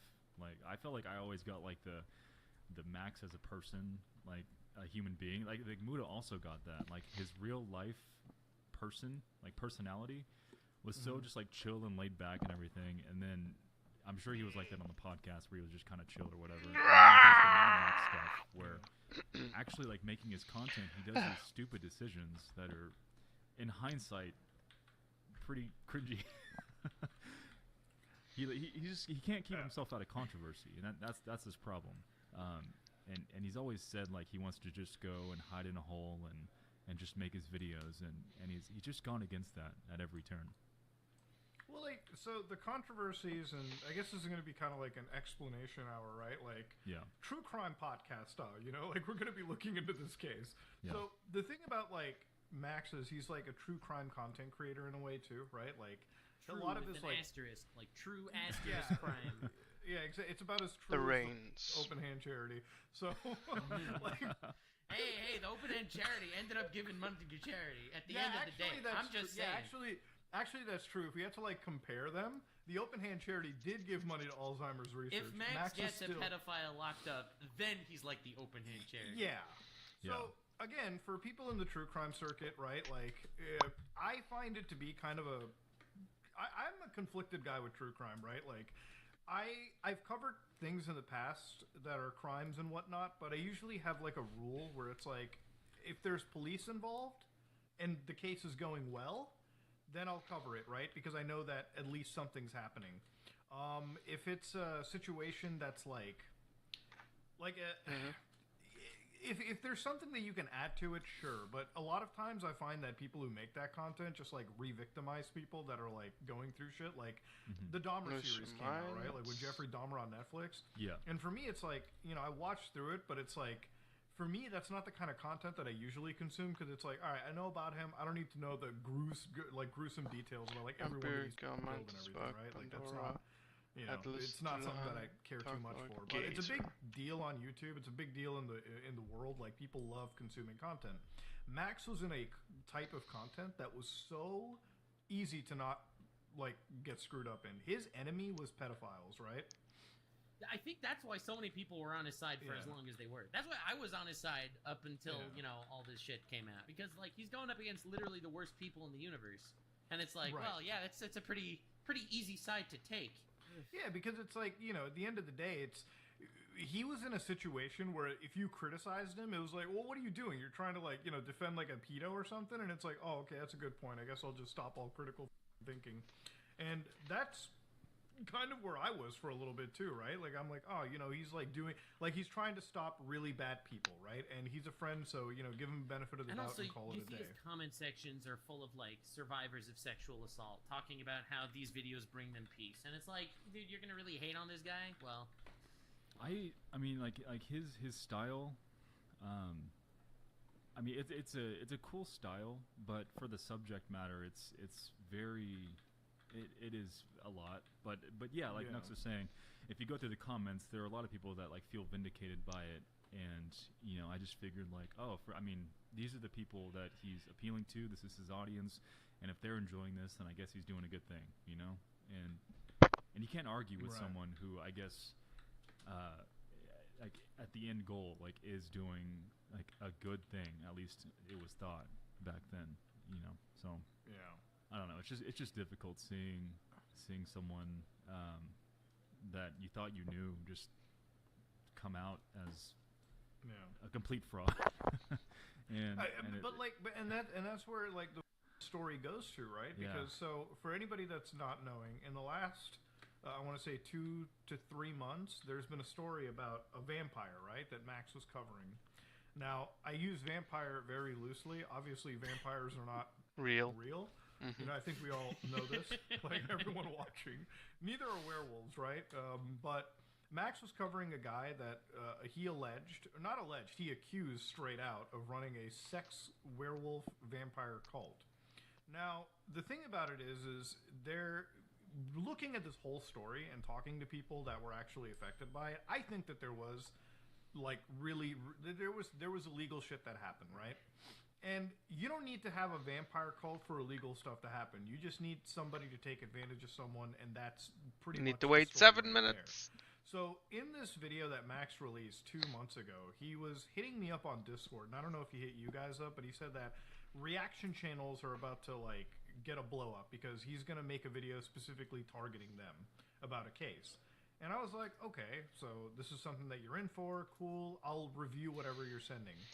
So this was during the time that I was covering Gerard, so my time could not be diverted from this. I was already too involved in a story. Yeah, you were in the weeds on that. Yeah, I was I'm gonna look at this when I have the time, and also it was just listen, dude, I'm being threatened by his apparently super rich family about getting sued, so I gotta make sure all my ducks are in a row. So dude, you gotta give me a This was not a good year for Gerards. Just Gerard. All the Gerards came together. Exactly. Yeah, but by the way, this guy's one of his aliases was Gerard. So every Gerard that I came across was just bad news. Rubbing me. Yeah, exactly. It's like if it's one thing out of this whole thing, I never want to see the name Gerard again. Like I never ever want to see it.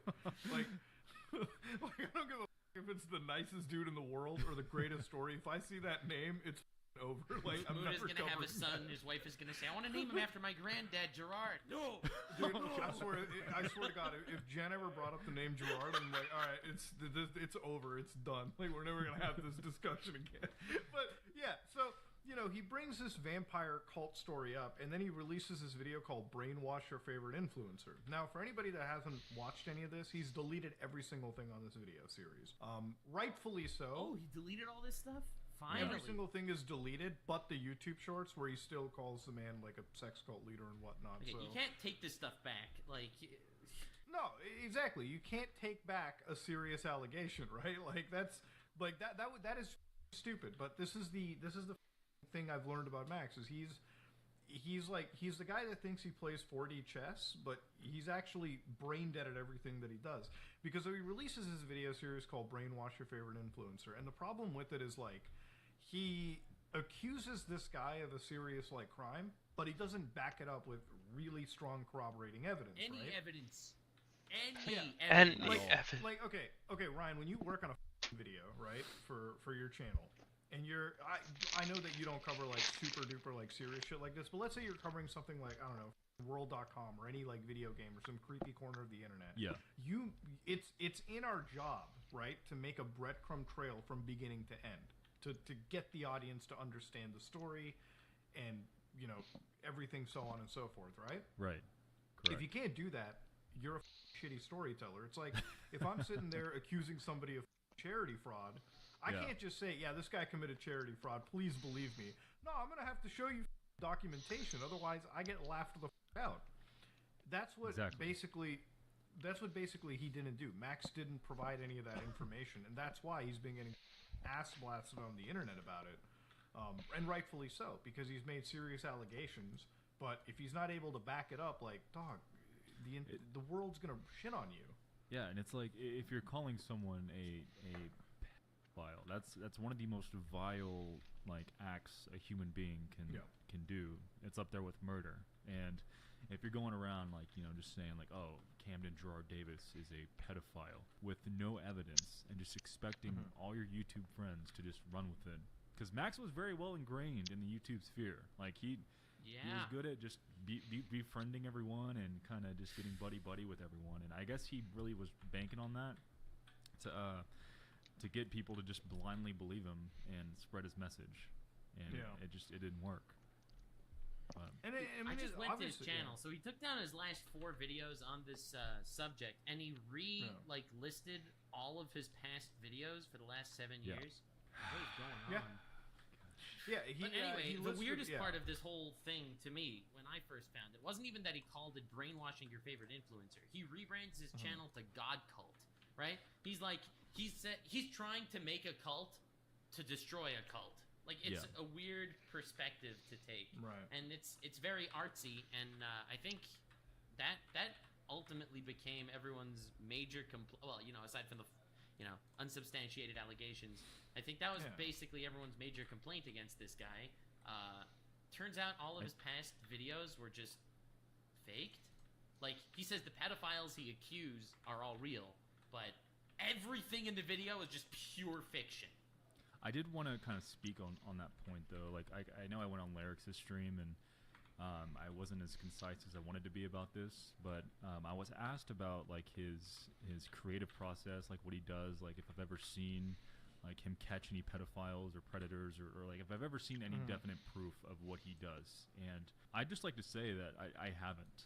That was one of the major complaints that I had with him directly whenever I was scolding him about all this crap was that I never got to get an in on his process. I never got to see his timeline. I never got to see the messages that he was sending predators. I never knew anything that was going on. It was always behind closed doors, every single thing he was doing. And I was someone who lived close to him at one point and would go over to his house, and he never would let me see what he does. I would always ask him, because I was very curious on editing techniques and like just different things that like us as like creators do. Like we talk about editing and shit. That's just how it is, right? His videos look good, right? Yeah, his videos they're like an enjoyable experience. I mean, if you can get past like the cringe side. There were a lot of techniques that I really wanted to like get insight on, like how he does, like that cool like glitch effect and stuff. Like I wanted to learn how to do that.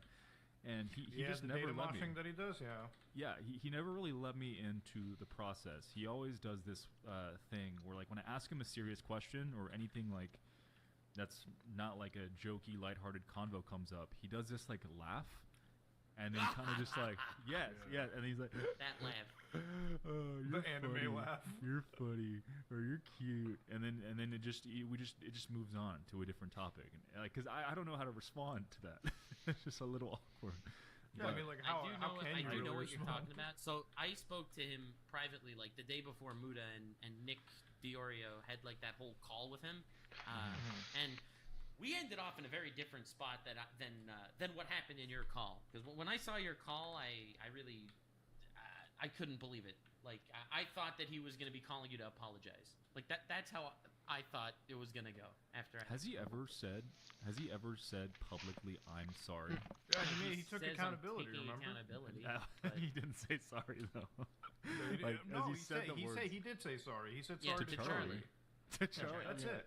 Yeah. Okay. I guess. Yeah. But still, like, for everything else, though, No, I mean, like, but here's the thing. Like, at this point, like, since he's threatened to like, him and his like, lead witness have threatened to like sue him. Like, I don't give a about your apology. Fair, Muda, you are extremely rich, so I mean, yeah. I swear to God, when I was reading that shit, I was like, I cannot, like, my jaw dropped hearing, like, reading that, because part of me was like, I can't, that's why I wrote in the tweet, I'm like, I can't verify it's real, so, like, a couple hours later, like, I see more screenshots that get leaked out to me, and it's like, oh, dog, it's real, and I'm like, you, dude, like, what an actual shit. I could not believe that. I was going off on him. I was going off on him behind the scenes, like, of like, how, like, heartbreaking it is seeing like someone who I thought I knew like go through all this shit and do what he's doing, and how I felt like I didn't really know him at all and everything. Basically just saying like, I'm done, I'm out, I can't help you, I'm sorry, dude. Like I wanted to keep all my shit like just offline and everything. And he said, I'm sorry, bro, I'm gonna make this up to you, like just please let me respond to Muda before you make a final decision, blah blah blah blah blah. I didn't respond, but it was a few days later when I saw the leaked screenshots of the lawsuit against you, or the proposed lawsuit against you for $1 million, saying that you're extremely rich and everything. And to me, bro, I was like, okay, that's his response. I mean, I'm not gonna wait for anything else besides that. That's ridiculous. I'm officially done. and this is the wildest part about it too. Like, we and him were like friends at one point. So if he's saying that to a friend, imagine if you're like always his enemy and shit, right? Like, imagine if you're somebody that he never liked in the first place, bro. Like, it's over for you. Yeah. One of the things with like Max or whatever, and this is one of the freakiest things that I thought of in like the last couple of days when I was thinking about making a response. It's like, I was just kind of sitting down and I was like, man, what if like tomorrow I get like a pedo allegation from him or something? Yeah. And I can literally cancel you, Charlie. I can literally cancel you. I'm the freaking pedo hunter. He has a pattern. For anybody that, go ahead. Yeah, no, he has a pattern of like, of leaving like ex-friends with like, I guess, allegations or different like blackmail behind the scenes that forces them into silence to never speak up against him. And a lot of people have come forward since I've put out my statement to open up to me. Yeah, and I'm not going to name any names, but basically there's a pattern of behavior going on with Max, and it's sad. That's all I got. Dude, I don't know. I feel like this experience taught me a lot about just like needing to rethink my friendships. I don't know. When I'm friendly with someone and they tell me something or do something, like just I'm gonna believe them just because I don't know, they're my friend. Why would they lie to me? And I've made this mistake before, and I don't learn. I I mean, I don't think it's like necessarily wrong to like, you know, give your friends even like a benefit of the doubt too. But the only thing that I like agree on is like I let him get too much of the benefit of the doubt, you know? Yeah. Especially when it comes to situations like this. Like, look, I love Coffee. He's a good friend, great person to investigate something with. But and again, this is no dig at him or anything, but it's like even working with him on any future case or anything, I'm always going to be double checking everything that he does. Not because like even just this Mac situation, but because that's just how you probably should do things, right? Yeah, I don't know. It's a past thing. Like there was the VTuber that was canceled for allegedly doing weird grooming type shit, and like I was in a video and I was talking about it, and I also alleged that he did that because close friends of mine told me, and I saw creepy conversations of him talking to kids and or talking about kids and liking little boys and stuff like that. Who knows if it's a joke, and like I alleged it also because a friend told me, and I regret it because he I don't know if it's true. He ended up coming back with some sort of response. I don't know, this guy Bungo Taiga, and I apologized to him privately that I even alleged something like that, and like because a friend told me and I believed him. Muda put out a good tweet last night. That's the hardest part of this whole thing. Yeah. For me. Like that tweet Muda put out last night, it's so true. Like, just it's hard to trust anyone on YouTube these days because I mean, like, you think you know someone and it's just fucking sad, dude. I mean, and I don't want to sit here and be like, never trust your friends, but it's like, somebody like Max, it's like maybe don't put people in your blinders because it's like really thinking about it. Like, we never really talked, or I talked mostly, and like I never really got anything out of him. So pay attention to that. When I talked to Max last time, I told him, "Listen, Max, do you remember the whole what happened with Quite? That like there were all these false allegations against Quite by somebody, and then there was this guy Lord Bung, a YouTuber that did like SCP content or whatever, and he corroborated all these claims against Quite because he was friends with the alleger of these claims, right?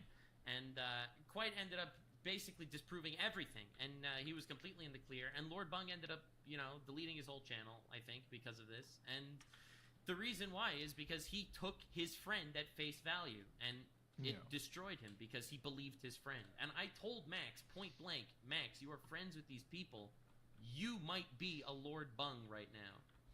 Like, I told him that in the call, and he's like, well, you've given me a lot to think about.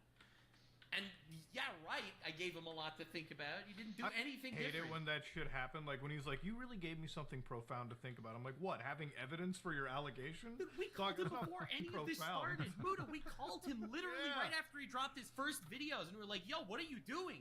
Do not say anything until you have a full video with evidence. Oh, you've given me a lot to think about. It's coming out this Friday. Yeah, coming out this Friday. This never was 2 months ago. Friday. So and this is like to go on to the next point. So the reason why this all escalated is like he makes his first video, the brainwashing, and the brainwashing video was about the dumbest thing you could imagine because he makes these claims. Me and Nuck speak privately, and I'm sure you did too, Ryan. I'm sure everyone did. Yeah. He did not take anybody's advice. Okay, all he did was produce another video. What happened to Mama Max, where he responds to like, some of the most like inane criticisms. Hate comments. Literally, exactly. It's a video about hate comments from back in the day. Did I fall off when children are falling into the hands of pedophiles? It's like, okay, dude, good comeback. That's such a good impression. but then like, and then to build on top of like what his video is, and then he makes like a third video, and the third video is by far one of the most blatant attention grabs you could ever see. So when this dropped, I remember the exact moment. Okay, this is like, when people are like, where was I during insert national event, right? Oh my god, dude. So I'm like driving my car and I see this ping, right, from Max, because at this point I have this channel on like... happened to me. I have this channel on like Google alerts and like the bell because I want to see the next phase of this madness. Then it's like, this is the greatest cancellation of all time. And like... With Charlie in the thumbnail. Dude, my eye freaks out because it's on my phone lock screen. Like I just see this tiny thumbnail of Charlie, and like it's just in my like phone charger, and I'm like, oh shit, oh god, what the does he have on Charlie? What? So like I open up the video, and it's not Charlie. In fact, it's quite possibly more clickbait than like Lispy Jimmy, some of these like dog shit GTA creators from back in the day, right? Like the worst clickbait imaginable. And so he covers like, so he starts this thing off like basically shitting on like talking head channels, where I guess the best way is to be like, he's this Jacksepticeye type reaction channel. And he's like, this is a guide on how to cover serious topics if you're like a reaction channel. And then he shits on everyone covering the Sniper Wolf stuff, which, look, I'm just going to say this about Sniper Wolf, dude.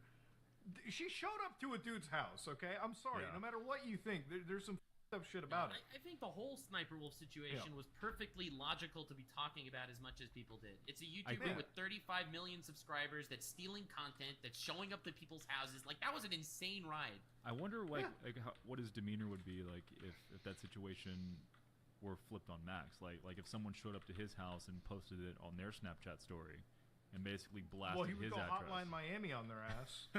I would think. I mean, but it's like, it's a very serious thing. You know what he would say. People. I was doxxed by a 35-year-old female. She's a pedophile. Pedophile showed up to my house, and this is what happened. But I told him not to make that video, by the way. I told him not to. The Charlie video, I only knew... He messaged it to me after he posted it, saying, let me know what you think. It's like, what kind of criticism? You already posted it. He sent Crowley and I a work in progress saying, let me know what you think. Any advice appreciated about the Charlie thing, like the opening sequence. And the thing about Max that really made me realize that whenever he does this shit, he already has his mind made up, is that like the video was already edited. Like the whole first part about him like going crazy with the fucking accent and everything. Yeah. And basically, like as a friend who had no idea what the fuck was going on, because like I had literally zero idea what was happening. You know, I was like, oh, I don't know, man. Like this is kind of not the best idea. I just signed last year with Mr. Ballin, and I work basically under him, and I can hardly get in touch with that guy. Like he's the busiest motherfucker on the planet, Mr. Ballin. Like the true crime guy. I don't know. Okay. He's around the same size as Charlie, I think. But I told Max, I was like, look, like he's the busiest guy on earth. Like he's got his shit going on and everything. Like I told Max, like maybe Charlie's the same way. I wouldn't come off so hard on him. But even if he's not, even if he was ghosting you, you're not gonna call. Yeah. You're not gonna allege someone's a pedophile. I should have been harder. I should have been harder on him because I was too nice because he was like my friend and I wanted to just be like, hey, look, man. He's your friend. What are you gonna do? Like and then he still did it. I mean, like the thing with like Charlie, and it's like, listen, I like he's a busy guy. We're all busy people, but he also had like COVID and everything too. And like Nux said, it's like, dude, you're not entitled to anybody's time or response to. Like, who knows what the is going on in their life at all, right? Like, anytime somebody doesn't respond to me, I have the same. I'm like, I want you to give me the same charitability I give you, because what happens is like I get communicated by tons of people, and like sometimes my phone, it's away from me. A notification slips through. It happens even with the closest friends in my life, right? Like sometimes I just don't see it. Also, and then I'll let you know. We have real lives too. Like YouTube is a small part of all of our lives. Since I've started like doing YouTube, god damn, almost 7 years ago now. Holy shit, I need to retire. We need to join MatPat, dude. Right. I've noticed like I've just become horrible at responding to people in general. Like I'll see shit, and it gets worse though whenever people like spam me like Max was doing to Charlie. Like for some reason I don't know why, but when people spam me like that multiple times, like following up about the same shit over and over and over, it just kind of pushes me away a little bit, and I just don't reply. No, 100%. Same here. So like I'm assuming like, you know, you got COVID and you got this guy blowing you up. It's like, dude, chill. You know. Also, like, once you get like 3 messages from somebody, you just are put off from answering them. Right? Exactly. You get 1 DM, 2 DMs, 3 DMs. You have like 14 notifications from one person, and you don't have the headspace to click on that notification, that message, because then you need to answer 14 messages. And I've been messaged by Max before. Bro, he sends you the Encyclopedia Britannica every time he wants to let you know anything. And it's not even written like a human because he puts what he wants to say into ChatGPT. So ChatGPT can poop out the least lifelike message on the planet. I cannot believe. This week I had a contact, I had a communication with my lawyer, and if maybe one day I'll just jokingly share the email. It was literally from me. This is how wild YouTube is for anybody watching. This is like an actual company letterhead from me to my lawyer, and it's like, hey, can you challenge ChatGPT in a court of law? Like, it's a fucking joke. Oh my god. It was me just jokingly emailing. I'm like, hey, if the situation arises, could you challenge ChatGPT to an international defamation trial? And that's when the lawyer goes to you. Because I'm like, how do I brighten this dude's day up real quick? I'm like, let me ask him the most stupidest shit. But like that ChatGPT shit is such a true thing, and that's one of the reasons why his video, like now that I rewatch them, because since he's taken them off, I've been kind of like rewatching the archives I have stored for my video, and it's like the whole script seems like it is written by ChatGPT. Like because here's the thing about these videos and why nobody took him seriously. He covers this sex cult leader for like 2 minutes out of a 20-minute video, right? And there's a big reason for that. First of all, he has no evidence, so it's really hard to make it more than 2 minutes. Exactly. But this is the thing that threw me when I spoke to him. I said, like, dude, what are you doing? When's this actual video with evidence coming out? Because right now you're not just do you look like a fool, but you're making everyone that's ever been friendly with you look like a fool. And he basically said, I have to wrap my mind around this. He's taking a bit of a diversion right now to focus on how streamers and YouTubers create their own cults. He is and like changed. The examples he wanted to give were like the drama channels that were challenging him. He was like, I'm gonna use them as perfect examples of how they are creating cults. We will take down cults and protect children. And I'm just like, what am I listening to? We will protect children by taking down cults. He moved away like a year and a half ago. So I haven't really seen him in person all that much. But when I did, he was definitely talking a lot more about like AI and like the future of humanity and on all these wild topics, like I didn't really question it back then and all that, but he has been going down a rabbit hole.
it's kind of bizarre to see this change in him, because he was always so I guess like outspoken about his mind and pretty creative with his edits and everything, and like seeing him like harp on about AI and how like important it is, and how he wants to be one of the first to harness the power of it, and all these things, Dude, Kwebbletop videos, except it's calling out pedophiles. Oh my Hear God. me out. I wouldn't put it past him at this point. But I do and this is believe the he thing, genuinely does care about this topic. Yeah. He went about it the worst possible way. I believe that, listen, so at the end of the day, like, listen, as much of a no friend that I am to him anymore, I do care about, like, whatever mental state that he's going through. Because here's the thing, like, if he's going down this AI rabbit hole, he's probably not, like, all the screws are probably as loose as they can be. And that doesn't excuse his shitty behavior, but, like, that does kind of shed some light onto, like, what... Because here's the thing, you can believe something as stupid as what he's pushing out, but like your heart can be in the right place, but that doesn't mean, that also means you're not doing everything maliciously, or at least consciously maliciously, right? Like you might be malicious, but he doesn't appear to be doing this out of like some 4D chess strat, right? I don't think it's out of malice. I think it's like this weird hero complex mixed with the fame and clout. But I don't even think he realizes that's why he's doing it. I think he thinks he's doing it altruistically, when in reality he's not. I see videos like his the response to all the critics. Like it was like the second video he put out, what happened to Mama Max or something, and I feel bad for him. I feel empathy, like and like I understand his cause. And then I see the uncut Slug video that came out. I saw that, man, and I'm just like, those are two different people, dude. Like you're like who is like the real Max here in this situation? Because like the thing where he's talking about canceling Charlie and everything, like I could literally cancel you, Charlie. I could literally cancel you. Like I'm the pedo hunter. It's like bro, you sound like you're joking, but I know you're not joking, because that did not make the cut, and like you're I don't know, like Max. He's got a lot of you know when people they do that laugh, they say something like incredibly damning about themselves, and then they do that weird laugh. Like you see, that famous news clip of that one guy's like, oh yeah, I watch incest porn with the sound off, because then it's just porn. And then like he does this awkward laugh, and everyone's like, what are you talking about? It's just an example. It's like, okay, dude, it's not. Yeah, it's like, no, it's not just an example, bro. Right? Yeah.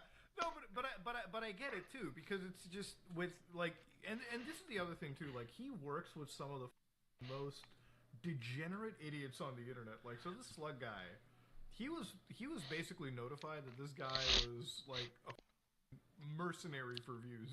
Like he would sell you out at the slightest drop of a hat, and somebody that was known to dox individuals, right? Now, I'm going to say it like it is. He's working a super serious case. Like, a super serious case involving victimized people, right? This is not something I would touch in a million years. Like, I would never touch this whole story in a million years, because I'm not an expert at it, Like, I'm not a cop. Pedo hunter. Yeah. Like, I'm not even a cop. I'm not even anybody, right? Like, when I think about, like, a financial crimes are easier to cover, because generally there's a lot of proof to it, and there's not really, I would say, the same level of emotions, Like, even with, like, the completionist stuff, right? Like, I would much rather be called a charity fraud than a pedo, okay? Like, it's a lot easier to watch the stink of a charity fraudster than it is like a pedo, right? Like, that's where I get into, like, the emotional side of it. When he's covering stories where he's, like, accusing people, like, dude, you gotta have the most solid, ironclad evidence imaginable. And he didn't. He just kept making accusations. And now what's happened is he's drawn the ire of people that are relentless in shitting on him. And what's happened now is that it's gotten the girls who are in this story involved. They're not able to handle, like, some of this internet back and forth. I mean, I know Max can, kind of, roughly. I don't think anyone can handle what is going on. I mean, Max can handle it more so than these girls, I would say. That's right? true, but also like, remember, Max dug his hole, all right? Like, dude made his bed and he's gonna lie in it. These victims that came to him well, most of them have absolutely nothing to do with all the hate that's getting sent their way. They don't even want to be public. Also, another thing that I thought was really fishy that I only found out way later, it's like Spencer, the victim that's kind of this alleged cult that's like really took the reins on everything. I think took the reins to the point that she decides what gets uploaded to YouTube, which is not something that Max should have ever done. I didn't realize she was in Max's high school, right? Didn't that come out that she was like in Max's sister's class in school?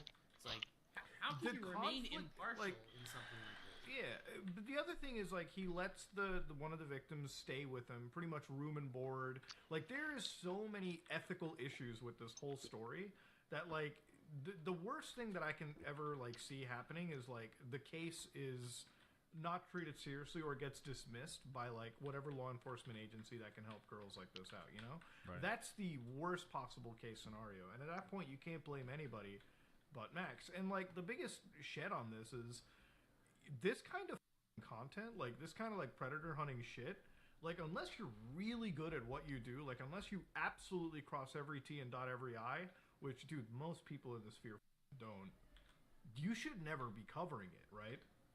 So what's come out even with like Max's stuff is we've all seen like some of his like videos, like IMVU, you know, characters like that he's accused in the past, like Pablo Sonny even, where he goes on like shows and lies about, you know, getting arrests, but he hasn't actually gotten a single arrest at all. Another thing I couldn't believe. Speaking of that IMVU thing, dude, rewatching his content now, like, is so harrowing.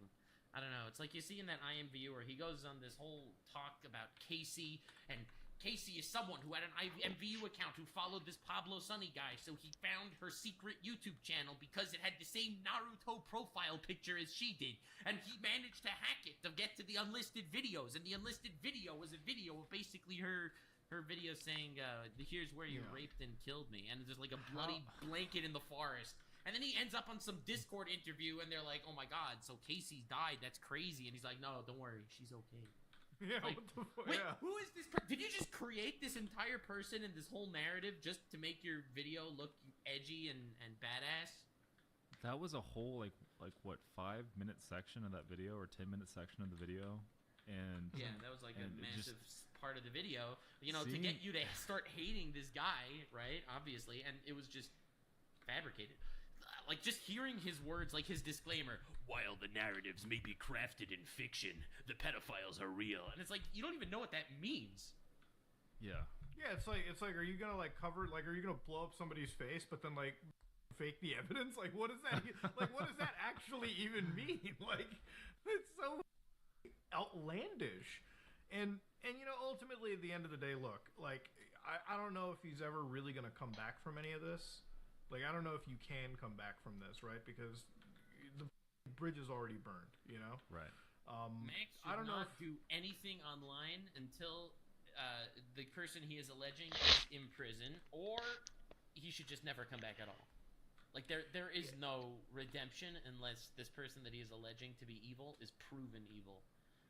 Yeah. But even if he's proven evil, it's like, dude, it doesn't, you know, make all of his sins go away. Okay, he still handled this horribly. He still threw, like, dude, the worst thing about betrayal is betrayal doesn't happen from enemies.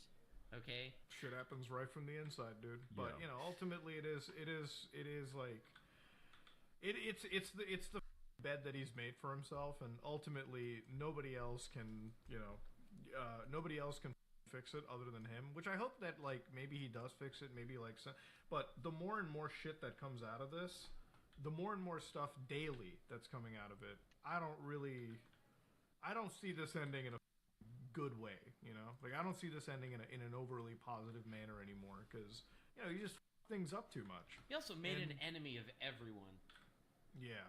Like the whole Charlie cancellation shit, when I saw that, I'm like, dude, you, like, I'm like, man, I just don't even understand how you can, like, say that even, like, behind the scenes. Like, and I watched the whole, like, Slug thing. It didn't appear, like, you know, overly out of context or anything, right? Like, oh, you know, he made them... And even if it was, like, out of context, it's like... Think about that statement for a minute, right? Like, I could cancel you. So either you have shit sitting in your like dossier and you haven't released that, so you're basically holding on to like an actual like a piece of evidence. I think you're forgetting something very, very important here, Muda. What? He doesn't need evidence. Okay, so he probably doesn't have anything on Charlie because he doesn't think evidence. In his taking accountability video, he's like, God, 2024, you need evidence now. Look, like, all you gotta do, go to a rando, ask them, hey, can you send me a DM about Charlie and just, make a testimony, and I'm gonna craft a narrative around it. I'm gonna make a whole video, and I'm gonna come out and use your single testimony as my evidence to take Charlie down. So. He's like, don't worry, I'll get a 30-minute video out of it because I have 4 Caseys to kill. Oh my god, dude, like, and the thing about it too is like he knows better, bro. Like this. Knows he does. Better. He does. And he just does this. That's the most disappointing part of all of this is like knowing him as Max, like the dude who like goes to fucking rock climbing with me, goes to the gym, we go get some fucking lunch, whatever, like knowing Max face to face, man to man, seeing him do this crazy, weird, off the rails shit. It's like exactly he knows better. Like we shouldn't have to babysit this guy to keep him on the right track. He should know better. Yeah. And it's disappointing, bro. It's disappointing seeing him do this shit. But I mean, hey, he made the bet and called it a day. Other than that, though, now that the whole situation has been He's been on YouTube for done, 7 years. How does he like? Dude, okay.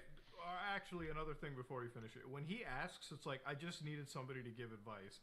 Dog, nobody should have to give you advice on providing corroborating evidence. This is like something everyone. But also, everyone did give you advice. Even in his taking accountability video, he said, I made a different video and showed it to a lot of people, and some people liked it and didn't. So now I'm making this one that I also showed to a lot of people. Bullshit. He didn't show this to anyone that told him to post it, aside from maybe his, like, people that lived with him.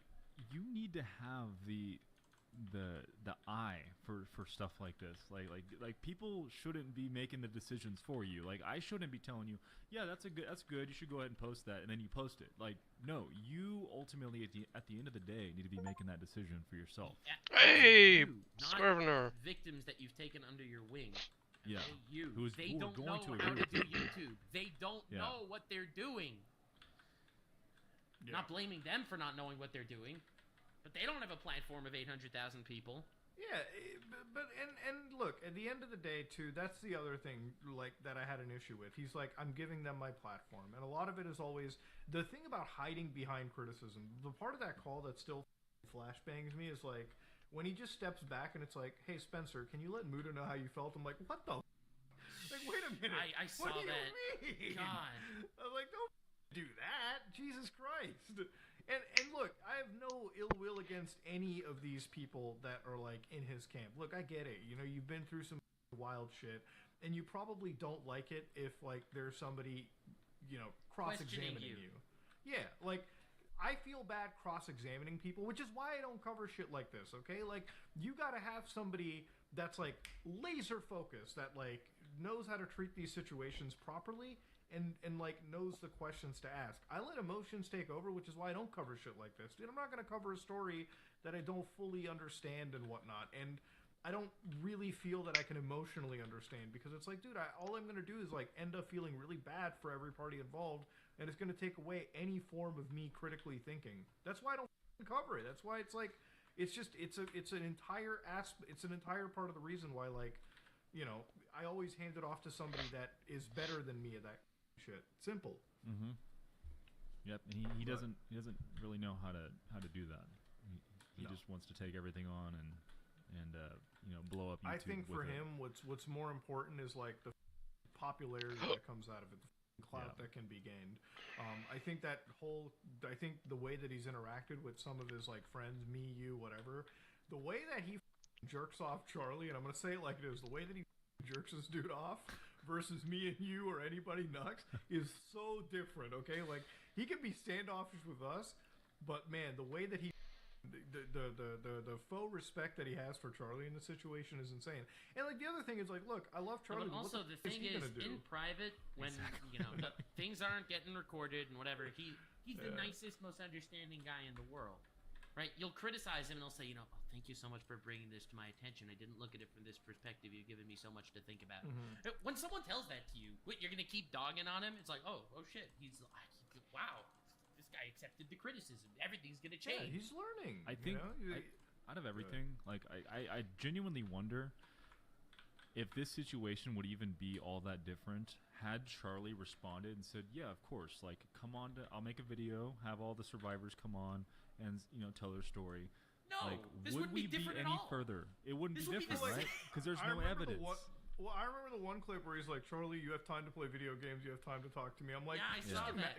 I see you playing Red Dead Redemption right now, dude, Charlie. It's like just imagine 15 minutes. Yeah.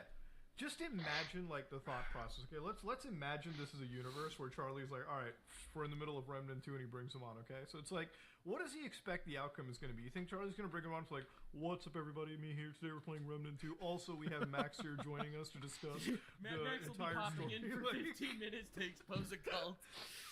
Like he's going to be sitting there playing Red Dead 2 or some shit, or Pal World or whatever, and he's gonna be like, all right, by the way, audience, is he gonna interrupt Max in the middle of this explanation and be like, and like explain the game to somebody else? Like, you understand how much of a shit show this appears to be? It's just like, I don't understand. And it's like, even, look, I love Charlie, but what the fuck is he gonna do? Gift Dick Mod 6974. Anyway, back to Deaf Pedophiles. Yeah, it's like, what is even Charlie gonna do in this situation? What is he, like a cop? No, he's another guy that makes YouTube videos. At the end of the day, he's just gonna tell you what I've been telling you. Take this to the authorities. But also, you think it's gonna be enough, dude? When Max said in his call to you that like, well, then why don't you take over this investigation? It's like, first of all, what the? Why is this your plate? You're now gonna pick up the potato that he dropped on the floor after running it over with his car? Like, he expects you to take. That's what he would have done to Charlie. Okay? He would have been in a call with Charlie, and Charlie would have been like, oh, you're doing a really horrible job about this, my guy. And he would have been like, oh, well, why don't you take over? Yeah, it's like, the response is like, if you're so good at it, why don't you do it? Like, even in the call with him, he's like, I am the first one in, but I do not want to be the only one. I'm like, no one asked you to be the person spearheading it, dude. You know why I didn't jump in? Because it's a stupid idea to get behind right now, because you got no evidence, dude. And he could have said no. Like, he could have just said, no, there's not enough evidence. This story doesn't hold all that much weight. On to the next case. That's all he had to do. Dealt with it with the police, or at least in his video, he could have said, "Hey, we're looking for survivors of an alleged sex cult run by allegedly this guy. We don't know if it's true. We're gathering evidence." Like, that would have been totally fine. That would have been completely okay, and it would have even had the same. I mean, like, that's what I did. Like, yesterday, I was like, "Hey, we're investigating Omnia Media." Did I accuse Omnia Media of like any crime or malfeasance? I was just like, we're investigating them for a potential issue. If you're a victim, reach out to me via DMs, email, whatever. Right? That's all you have to do. You can ask for like a victim, or if you believe that they're victims without direct accusations, because you're just investigating something. Now, look, at the end of the day, an investigation can come out completely false. You might change your facts, or not change facts, but you might change your opinion based on the facts that are presented, because it's an evolving thing. And that's all that had to happen. No, he just decided to jump in because, again, I guess he must believe, he either has to believe this, or he just, maybe there is some really sinister shit going on between Max, Spencer, and like this alleged cult dude. And that's really all that it comes out to. And look, the audience that's watched all the coverage on this so far, dude, no matter how comprehensive a video you make, there's so little facts that people walk away from this wondering, what the f*** is That's this why cult's he needs name, to or what keep is going fluffing on? it up, talking about other cults and cult psychology and how YouTubers are making cults and these cults and those cults, because that's the content. There's no actual content or evidence against whatever he's alleging. Yeah, you know what? Saying. YouTubers are cultists. Okay, there are cult aspects to YouTube. Okay, true. Like hell. Go ahead. And you know what? If he would have made the video from the get-go saying, "We're talking today about why you shouldn't trust your favorite influencer because of people, people are like cults," like that would have also been fine. An educational, spooky video on that topic. That's also cool. But like, don't use a pedophile hunt as a stunt to promote this documentary about cults. Right.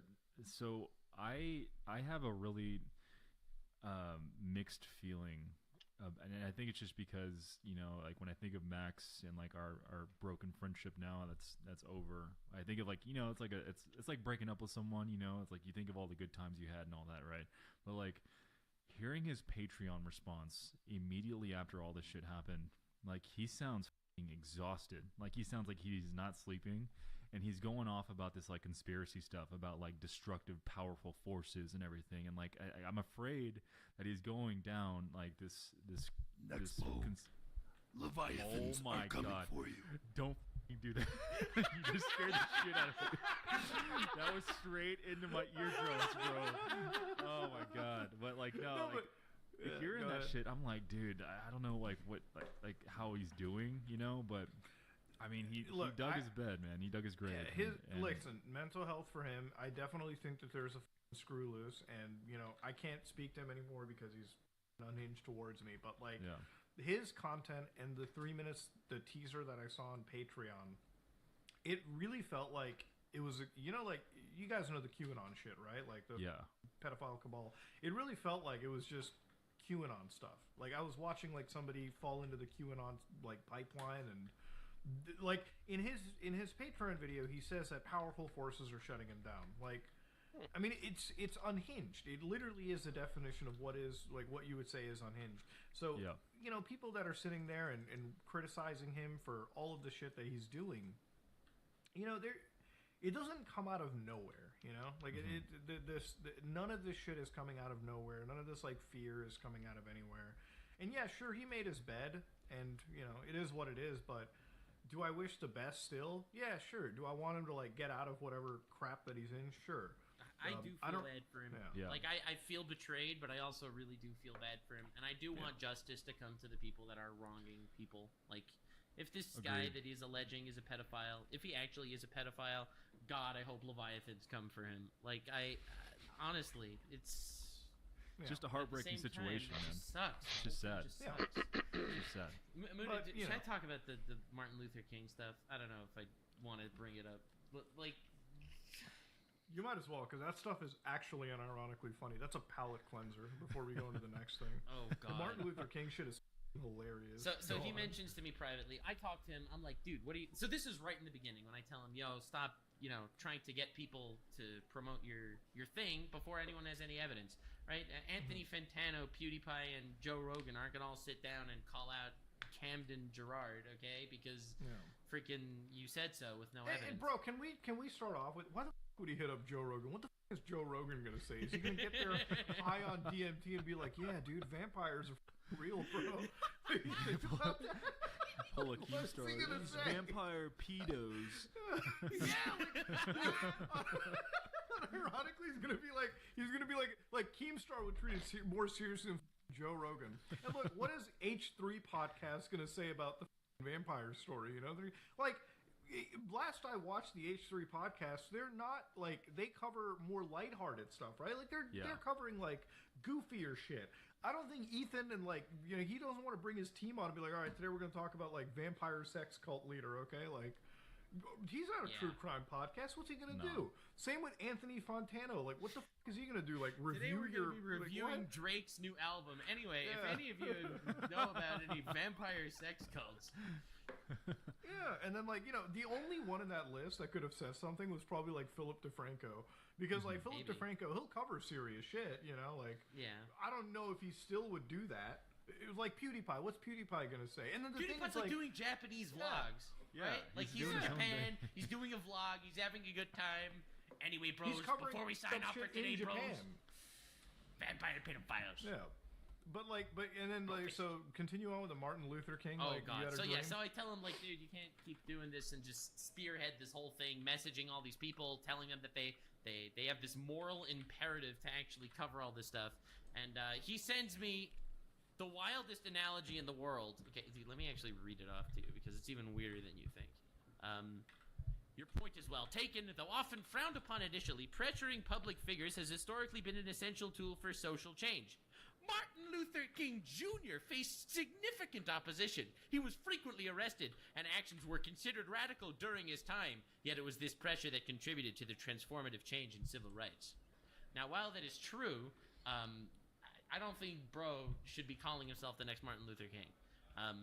Well, you gotta ask, like, what would Dr. King do in this situation, So you know? I brought this up to him in the call. I said, when you sent me that message, I was, like, immediately turned off from your cause. Like, because you realize the major difference between you and Martin Luther King is the fact that he's saying things that no one else is willing to say. You're saying pedophile's bad and then accusing people with no evidence. Like, that is not the same thing at all. Yeah. Like, how could you even compare these two? And he's like, oh, no, ha, ha, ha, ha, ha. He does the laugh. He does the fucking laugh. Does the laugh. You know, he's like, I just like Martin Luther King so much. I'm like, yeah, okay. I'm like, yeah, I like Martin Luther King too. I wouldn't equate Chris Hansen's work to him. Like, it's a pretty big difference. But you know, but I think it does sort of show the headspace just a little bit. Like, he really thinks he's complex shit, dude. It's almost a martyr complex too. Yeah. Like, every YouTube video being made against him, there is part of his brain saying, I am dying for your sins, my children. You know? And, like, I think he still doesn't realize that, especially in the beginning, all the criticism he's been getting was legitimate criticism because people wanted him to cover the story right. People did not want this to happen. He has had advice. So when he told you, Mutahar, that it would have been nice to get advice, he got advice. He just didn't listen to it. He already had his mind made up at every turn. He got the advice from me that he didn't want. You know, he didn't want to. He didn't want to hear what he wanted to, and that's what really spiraled into the situation. He was asking you for advice, but in actuality, he just wanted you to make a video telling people to subscribe to him. Yeah, and you know, our thing is like, dude, we can't just cover this shit without ever having true, honest to God evidence. Like, what the and you know, look, at the end, I hope that maybe what I have here is like the craziest story of like Max doing like a reverse Uno and being like, listen guys, see, I got you to talk about something up, and now somebody actually got arrested. See, this is my plan all along. Dude, like, honestly, maybe I would be okay with that. I would be okay. Yeah. I would still think he yeah. handled it horribly, but if he pulls like a 4D chess light Yagami move, Among Us toast gameplay moment, and he's like, "You all talked about it. I now have 1,000 victims at my disposal." Like, I would just sit there and be like, yeah, I mean, I still don't agree with you, but like, just because I pity you at this point, like, sure, I'll let you walk away. It's like the Canada on Strike episode from South Park, right? Like, eventually you just kind of concede and give them a little, like, you give them a little leeway, and it is what it is. But one of the other like lighthearted things though that I wanted to get into, and this is a topic that burns people, or it like is indifferent, and it's actually lined up with the massive use of ChatGPT by Max. So, what are you guys' thoughts on AI and shit? Like, do you guys think it's okay as creators to use a little bit of AI, or you guys just like demonize it 100%? Like, it's not supposed to be used. What are you guys' thoughts on it? I think AI is a tool, and like any tool, it could be used ethically and it could be used unethically. And it depends. So with AI, I think AI is amazing for horror. I've seen quite a few like AI generated like horror videos, and they're fucking terrifying. And we went into like our old Liminal Land project, trying to like really harp on like the uncanniness of AI itself and like really play into it, because at least in that facet of things, like image generation and all that, there's always that like weird like uncanny nature to it, even today. Yeah, the lobe shit. Yeah, like the lobe stuff. Yeah, that too. And like if it's done like Nuck said, if it's done ethically, then I think like if you're generating images that like can't really be visualized in I guess any other way, if that makes any sense. Like if you're trying to generate like a 1940s film reel of like a dog walking, something very specific, right? Like I think like using it's okay, but I don't know. Like AI is it's just there. I don't use it like in my process or anything, but I don't have any like huge issues with it. So I sometimes use AI when I'm like scripting out a video or like a topic because I just kind of toss something into like Bing and it does a Google search, but then I also check and fact check the AI as well too. So in a lot of ways I use it in a sense of like not doing the work but saving time or like assisting for research. That's about it. Now, you guys know this game that came out, Pal World, recently? Yeah. I just downloaded that last night. Bro, this game has taken over the world by storm. Like, it's probably like the top...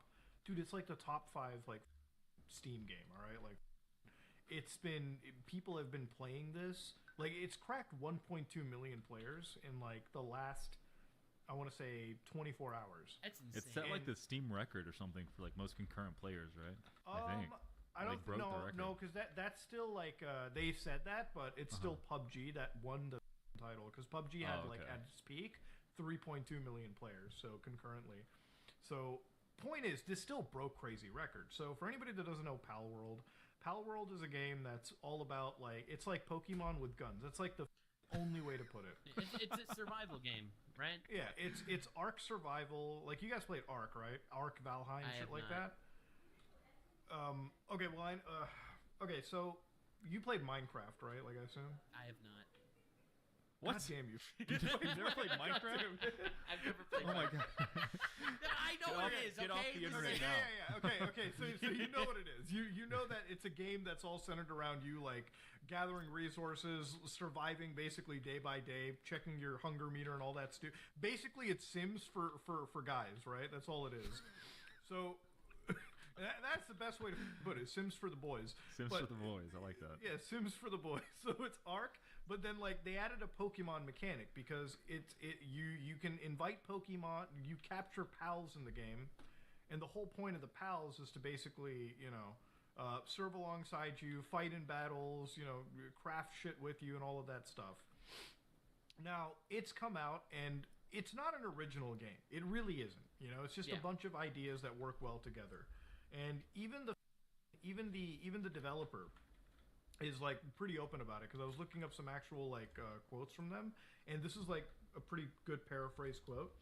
They're like Nintendo is a great company. They make unique games, but like not everything has to be unique. Like sometimes you can just kind of take the best ideas and amalgamate them. I mean, dude, that's every YouTube video, right? It's that yoink and twist. It's like, this is an existing concept that has existed and worked in the past. I'm going to make it better. Exactly. Yeah, just putting your own spin on it. So this game comes out. It has 100 Pokemon in it, right? Now, it takes people 30 seconds to find out that it's not unique Pokemon, obviously. They're not just heavy inspirations from like Game Freak. They've started copying, like there's one copy of like somebody copying like a fanfic Pokemon. Like the developers for this game, and I'm alleging this. I did not know that. That's crazy. Dude, one of the things that I like found for a video like I was recording, and I'm like, dude, it's like the developer went on daily like what is that like DeviantArt, right? And they just downloaded, That's insane. Yeah, like they straight up just copied from like they're straight up copying like fake Pokemon into it too. Which is whatever. If you want to do it, do it. But like that's the kind of inspiration we're looking at. I'm a fan of this purely because I love Pokemon, and I'm so happy that like they're taking a huge L. Dude, but like they have been doing such a horrible job lately with everything. They need to mix it up, man. I agree. They need to mix it up. Pokemon has been like, it's the biggest, franchise in the world, right? It's insanely huge and insanely popular. And the fact that they haven't made a survival game is insane. Well, did you see what Pokemon Company did? They tweeted out like a video of like the Pokemon Scarlet Violet. Bro, it looks like dog shit compared to this game. Like it actually looks like pure feces. Like, I'm not even joking. Oh, God, it looks like it's literally like when you go on Steam and you find like that $2 Unity game and shit, and you're like, oh wow, it literally looks like that in comparison. And I'm like, dude, this is a multi-billion-dollar company, and like, there's people who are like, yo, this game's about to overtake or like match up to sales, which this game is sold like crazy. But to give you an idea of how strong Pokemon is. Pokemon Scarlet and Violet was shit on by everyone, yet it's the franchise's most pre-ordered game. Yeah. Bro, Game Freak doesn't give a shit, They have proven that they can produce literal feces and the community for Pokemon is so stupid, so goddamn brain dead, and I mean that with like full malice, that they will just buy whatever the fuck this company shits out. And so they don't obviously care. And the thing is, like, people were accusing them of AI and shit, right? Like, did they use AI to generate their, like, fake Pokemon? And I'm like, dude, this is the level of research that people lack. So they announced their trailer, like, 2 years ago before we had all this generative AI shit, and the designs were still the same. So there's no evidence that there's, like, AI being used. But, like, the thing is, like, even if there is artificial intelligence that they used, how unique could they really make it? Like, there was a dude comparing like a wolf Pokemon. I'm like, dog, it's a wolf. Like, how unique can a fucking wolf be? Like, all wolves. You're such a hater. You're just a hater. Yeah. It's like you see, they copied the wolf from Pokemon. I'm like, dog, how do you make the wolf unique? Like, what are you gonna do to it? Like, what the? So there's so much shit that goes on with this game, and I'm just kind of sitting there. I'm like, look, this just shows you how f***ed up the Pokemon franchise is when like we're hyping up asset flips on the internet just because we're hoping from something good to come out from this company.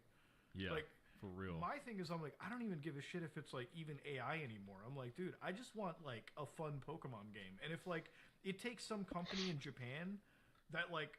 And here's the thing. The other context is the CEO behind the company, like, blows AI. Like, this dude gets on his knees and jerks off ChatGPT. That's a fact. Dude, 100%. So I guess that just feeds the theories then. That feeds the theory. AI. But what's more important about this guy, too, is one of the companies he founded, it's like a cryptocurrency trading platform. Dude, I had to do the Mr. Craps, pull my eyes out of my head and, like, clean them. Because it turns out, in 2018... one of his crypto companies had a $500 million crypto heist. Yeah, what? $500 million stolen out of his company, dude. Yeah. So he finds his game company, but a year before he finds like this cryptocurrency company that's like a trading platform. So it's like Kraken or like, you know, Robinhood for like crypto in Japan. And apparently it did so well that you could have bought like Japanese real estate with Bitcoin, which is insane, right? If like you're in the crypto sphere. But one of the heists that happened in 2018, like apparently like 20 plus something accounts hacked $500 million out of the exchange. Oh my God. They ended up covering Jesus losses, Christ. which is great. But it was so bad that like 2 organizations in Japan fused together to create the SEC of Japan just for this company to make sure it would never happen again. I'm like, dude, holy this guy, shit. like the whole history of this guy's gaming company is like, if you had to like take him to town, I don't think he gives a shit about video games. He's like a crypto bro that's like, you know, I'm playing Minecraft, Ark, and Pokemon. What if I fuse this shit together? And he's just got infinite money. Like, he's got, like, literally infinite resources to spend towards this. He does not give a shit. Like, this is the dude where he's like, creativity doesn't enter his mind. He's just got money to mix together his projects. Why are you saying it like this? Well, he admits to not having any creativity. For him, it's like, yo, it's cool that Nintendo's creative, but like sometimes you don't need creativity. I just want to, like, one of his things, like, I just want to have a game that's super easy to get into. I just want to play with the boys.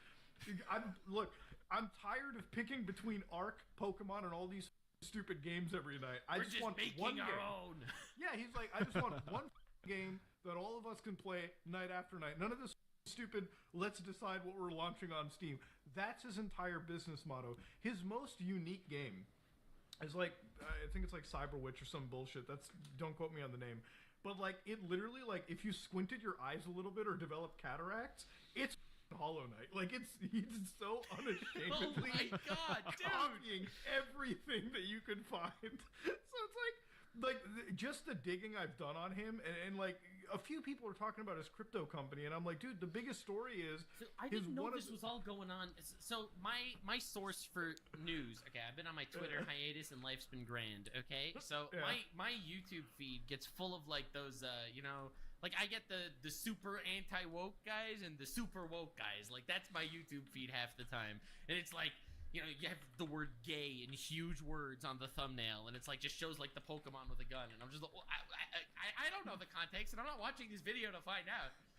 It's like, is gay a type actually in this? Like, is that a type matchup now? Yes, I summoned my gay type Pokemon. Yeah, really. But yeah, it's like you get a bunch of like this guy's whole story is insane to witness because it's just the more I look into the CEO for the company, dude, they're like this guy loves AI so much that like so anytime like okay, if you go follow any other game developer, they always talk about some creative aspect of the game, right? That they're working on. Yeah, dude, you think? His tweets is like, so I just got everyone in the office to start using AI. Bro, we are so productive. Oh my we are god. so back, Oh my god, are you for real? He doesn't even deserve the success. Dude, it's like, Holy no, shit. but like part of me sits there and I'm like, I kind of love the fact that he's so open about it. He's just like okay, if you've watched the Spider-Man developers, you're like, dude, we managed to make Spider-Man, we managed to make like the swinging animation look so unique and cool. This guy is like if this guy was to tweet it out, he's like, dude, we just used AI to create like New York in 6 hours. We are so productive, bro. Sure, every street looks like kind of the same. Sure, the signs don't read out, but who's looking at any of that, bro? Hey, just don't look too close, and you'll just pretend it's New York. Like this guy looks at the GTA 6 trailer, like that creativity shit, dude. I could make Vice City in like 20 minutes. Like it's literally like he's That's like insane. Like he's in the office. He's like, bro, I just spent the whole day with Chat GPT. Dude, and this is the crackhead that's toppling Pokemon's empire. Like that's insane. Like that just shows you how they flubbed the bag. I mean, like here's the thing: Pokemon games could actually be better if they started using Chat GPT. And I'm not even saying that in a mean way. Have you seen some of the designs in the newest Pokemon game? I have. Yeah. No, I haven't. Dragon Apple Pie Pokemon, dude. Hey, like, I'm not even you're making making that fun up. of Drag Pie like that? Yeah, dude, I'm not joking with you. There's like, so my brother, he's the only one in like my family that plays Pokemon games anymore. So I'm like, yo, can you tell me the stupidest design? He's like, just look up this Pokemon. I shit you not. It's like literally it's like some developer at Game Freak was having apple pie that day. He's like, yo, how do I turn this into a Pokemon? I will put the apple pie on the back of a dragon and just send it out. At that point, you mean is AI is AI not just better? Is AI not just better for this then? Like, bro, you clearly do, like if just Mid-Journey meshing a bunch of ideas together. Yeah, like there was a game back in the day. I know you guys know this name too. It's Action 52. So this is like, do you guys know that game? It's a game from back in the NES days. So okay, Action 52 is a game back in the NES days where the developers were like, bro, how do we get value? How do we get somebody to buy our game? So their whole shtick was they put 52 games into one cartridge. So when you go to the store, I think I have heard it's like, of this. Yeah, it's like, so you go to the store and you're like, man, do I want to buy Legend of Zelda? Or do I want to buy Action 52? I mean, you got one game and then you got 52. So this guy brings home Action 52. So stupid. And they have one game on there called Cheetah Man, which is still dog shit, but it's marginally more effort put into it than the other games. And so when you start to play the Action 52 game, you can start to see the point when the developers got lazy. So games 10 to 20 are like, all right, maybe they put some effort in. Games 40 to 50, the enemies are paper clips and shit. Like it's paper clips flying through. So, like at that moment, they stopped giving a shit and just started shitting whatever they could on the cartridge. And that's kind of what like modern day Pokemon developers are, right? Like at some point, maybe like 3 designs are good. And then they start hitting the crack pipe, and then it's like, all right, let's just get this to task. But the thing is, it's like they don't have to do anything because even if they shit out like Dragon Apple Pie Pokemon, they still somehow top the charts. Dude, I don't know if your Pokemon Go is still making crazy money, and they haven't innovated at all in years. No, dude, because it's still just got normies playing that game day in and day out. It's like, and it's insane because like you have an audience that's nostalgic for Pokemon. They grew up and they want to live in a Pokemon world. Okay, that's the dream. And people are just they're like, that's these are so sad the when tiniest, you put it like that. The tiniest little breadcrumb of Pokemon. Oh, it's Flapple, okay, and they're I'm like, I get it, okay. I love Pokemon. I love Pokemon as a kid. I wish there was like an actual good Pokemon game. I do. But there is. Agreed. It's Pal World, dude. But it's Pal World. That's the problem. Pal World is here. Like, it took Pokemon with guns and factories and all that bullshit to finally like attract people and like get into it. Because here's the thing about it: even though this game is made by like a crypto bro development team, somehow they put more effort and love into the franchise than Game Freak. That's which, like, the crazy part. Like, I wish I could be a fly on the wall at Game Freak headquarters and just like imagine how awful it must be to be working for Nintendo, like in the Legend of Zelda team. Like, you pour your soul out and make Tears of the Kingdom, and then these assholes a building away from you just shit out a Pokemon game and just top the charts and wipe the floor with you. Like, I feel like as a Zelda developer, you have to be angry at yourself. Like, you didn't win Game of the Year, and then you got outsold by the Pokemon company who's like laughing across because they probably have better deals. They probably can negotiate better with Nintendo. All they have to do is like control open the project and just like move one set of files to the other, add in a few Pokemon, and that's it. Like, the newest game that came out, when I played it for like an hour, I'm like, dude, if anybody buys this and actually considers it enjoyable, you're the reason why this franchise is dead in the water. And no, if anyone buys this, you're the reason why this they don't care if it's enjoyable. You're gonna buy the next one anyway because it's your childhood. Okay. Yeah. That's and at some point, you just have to come to terms with your childhood and realize that your childhood sucked. You want to know what's honestly terrifying? The fact that Pokemon Emerald still gets more views on YouTube than Pokemon Scarlet and Violet speaks magnitudes. Look, when we were kids, those Pokemon games, they had a mystique, they had an aura around them. They had some love and passion put into them. Now it's just every time I load it up, like it almost feels like more creatively bankrupt than a Ubisoft game, you know? Yeah. Like, it's just I don't know what they're going for. I don't know but maybe that's the audience that's buying it, right? Like kids. Like kids don't give a shit about quality, I guess. For them, it's like, throw ball, capture Pokemon, fight gym leader, move on. And maybe that's why this game sells, because the people that are buying it are our age bracket. So we're like, we like Pokemon, but maybe with a little maturity involved into it, Yeah, the last Pokemon I played was like Sword and Shield, and when I loaded that one up, I was so excited because it was gonna be the first one I've played since I was like middle school or whatever, and it just wasn't the same, bro. I don't know. I couldn't really describe it. Like, it just felt kind of bland, and like I remember like walking through like the open fields and everything, and I was just kind of like, man. The one open field in the game? Sorry, one of the two open fields? Yeah. So I didn't know that. So there you go. Yeah, I stopped playing it because I was so bored. Dude, when I load that game up, I'm like, bro, this is a cell phone game, dude. Like, at what point are we like, and that's why, like, I'm like, dude, I can't support a company that's like this, like, creatively lazy. Like, think about it, dude. Again, I'm like, dude, this is the same system I played Breath of the Wild on, like, and then this Pokemon company just shitting this game out. Not giving a crap, but Pal Worlds come in, absolutely destroyed the charts, and I don't know if it's gonna last for a month or whatever. Maybe it's like a meme game, but even then, it's like it still lasted for a whole month. And but it also just goes to show that the same exact formula as Pokemon, even without the nostalgia, if you just innovate it a little bit, it really has a chance. Yeah, it does. And ultimately, that's all it comes out neat. So, honestly, man, ending it off on this note is a bit more of a palate cleanser, and I'm glad this whole episode wasn't just about like Max and shit. Max, I hope you end up getting your stuff well together. We all do. I really do. It takes some time to learn. And what we also have learned is if you are a game developer, you can use AI, maybe, allegedly. You can shit out you can put together 5 of your favorite games, put it on Steam, and make millions of dollars, and no one truly gives a shit. Case in point. And also, I am, once again, I personally am so sorry for taking people at face value, and because of that, causing any hate to go anywhere.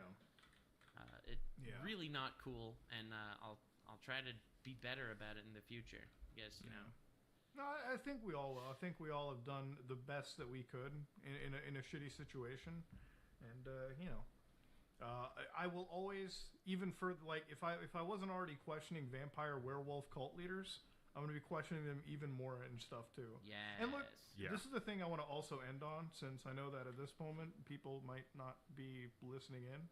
I think this whole thing sounds like Twilight, bro. Like, it's Twilight. People were chalking it up to like that the was Final the target Fantasy audience. House.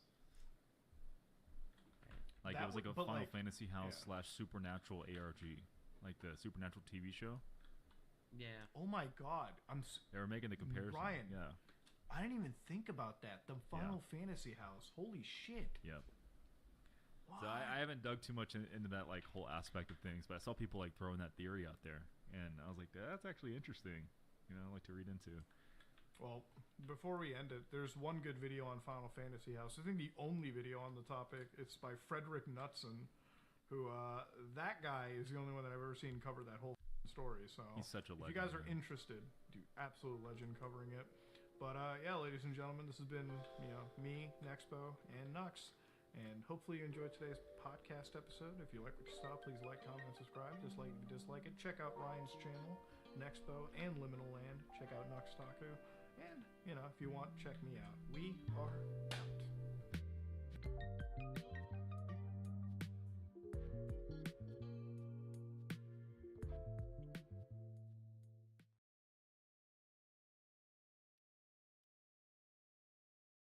Hello, guys and gals. Me, Moodar, and welcome to another episode of the podcast with your lovely co-hosts, Nuxtaku and Oompaville.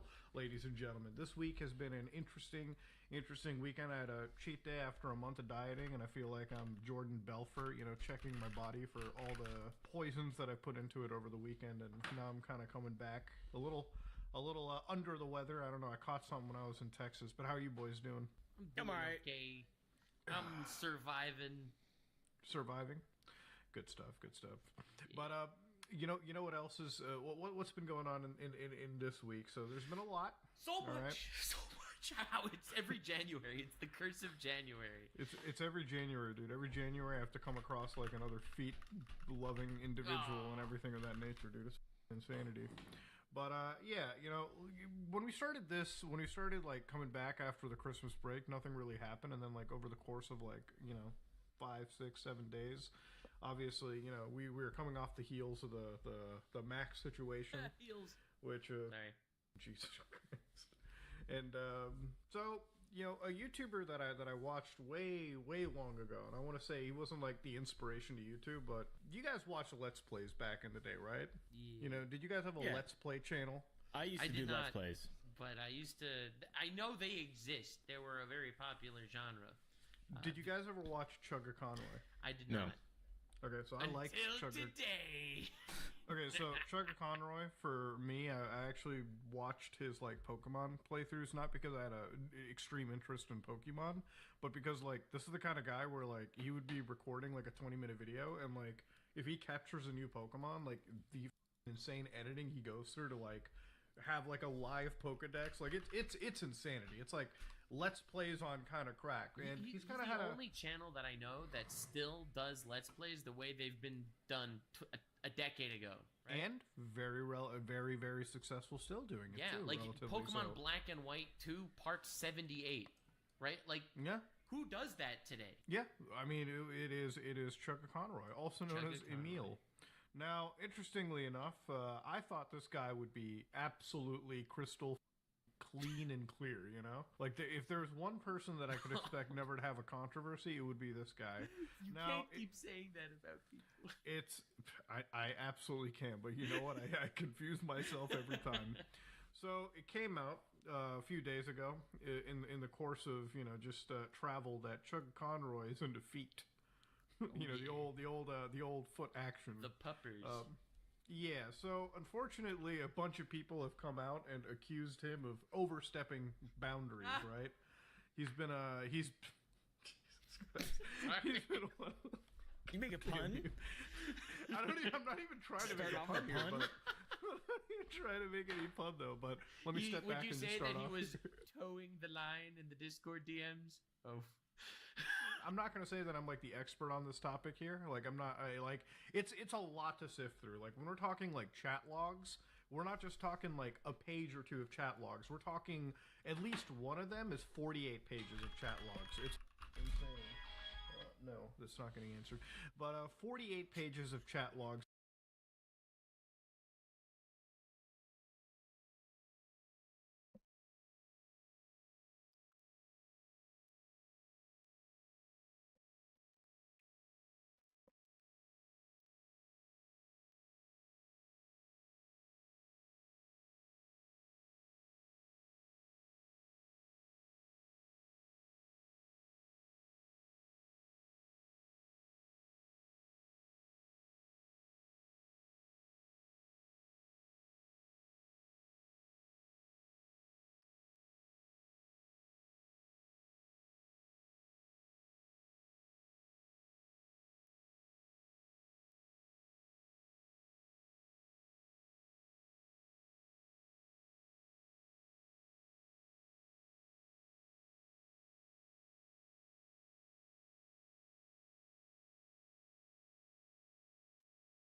Interesting.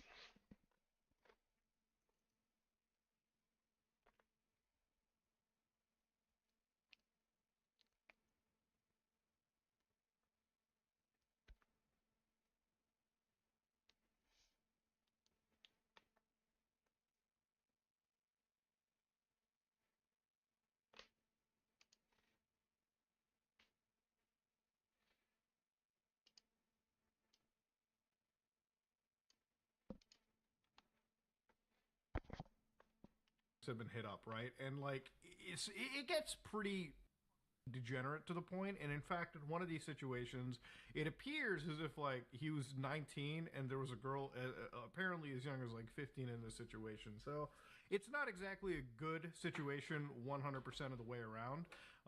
And I think you're not exactly encapsulating the liking feet part of it enough. It was like, how are you? Good. How are you? Oh man, you would look really good in these size 10 name of brand sneakers, shoes. Yeah. Oh yeah, you think so? Yeah, sure. I actually just ordered them. What's your address? I'll send them to you. My address is this. There they are. Don't forget to send pictures when they arrive. Like it was. While he didn't explicitly like get told no more and like keep going, he I would think that you could read the room a little bit better than he did. And this is where I have like a little bit of like, I don't want to sound like I'm sympathizing with anybody here, but like, if you've watched any of Chugga Conroy's content, and if you know the kind of content that he's into, you'd understand that, you know, these are people that are a little, they got a tinge of the autism, so to speak, right? Like they're not socially developed enough. Neurodivergent, not socially developed enough. So it's like social cues weren't really given all that much. But obviously, you know, when you got minors involved in a situation like this, I have one general rule on the internet: like, dog, don't even talk about foot fetishes with random people. Okay, I don't even talk about foot fetishes with people that one rule. Gay.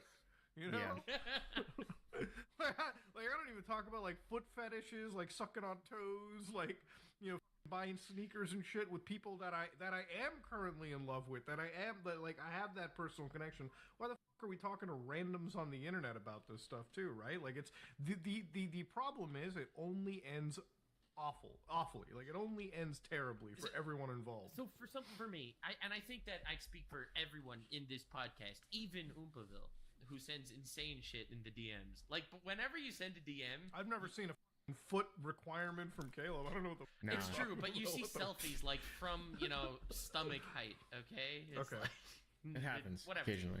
Occasionally, listen, it happens to the best of us, mostly Oopaville. Anyway, every time someone sends a message or I send a message, I have in mind, all right, what if this person I'm sending it to is gonna leak it? Right? You have that fear in the back of your head. That, like, what if paranoia? I'm gonna be honest, I don't think like that. I don't think like that. I do. I really do. Well, you've been on the cutting end of that, though. Yeah. You know, you got shitty friends. Wow, bro. Well, no, look, listen. Like, when it comes to sending a message, I get the YouTube paranoia, right? Like, you can't trust any sometimes. But at the end of the day, it's like when it comes to certain messages that are being sent, right? Like sexually charged shit. The thing is, my thing is when you're on the internet, you can't read a room, right? Like, people are like, oh, Chug can't read a room or something like that. And I'm like, but if it's entirely over the internet chat, that can be really tough, because you don't have, like, the person sitting across from you. You can't see if they're uncomfortable on their face, that kind of stuff. So when it comes to the internet, it's like the last thing I think anybody should do is just like sext with somebody random, especially if that somebody random could potentially be a minor too, where it's like, dude, there's just no winning that situation. Yeah, I don't understand I don't understand this sexting minors. Like, I don't really understand how you would ever get into that situation. Or there's a guy that I retweeted a thing today who was just like a fucking freak. I forget what his name is, but it was very early in the morning. I started my day off with a healthy dose of just some fucking freak weirdo on Twitter. Cancer on the internet. Just snags or something like that. And he was talking to a little girl, clearly a little girl, not even like via DMs on Omegle or whatever those one of those sites where you can just talk directly to people. And is that the guy who was complaining about his shit being AI? Yeah. He said some heinous shit, some pedo type stuff, and then immediately was like, guys, I would never say that. That's just obviously AI.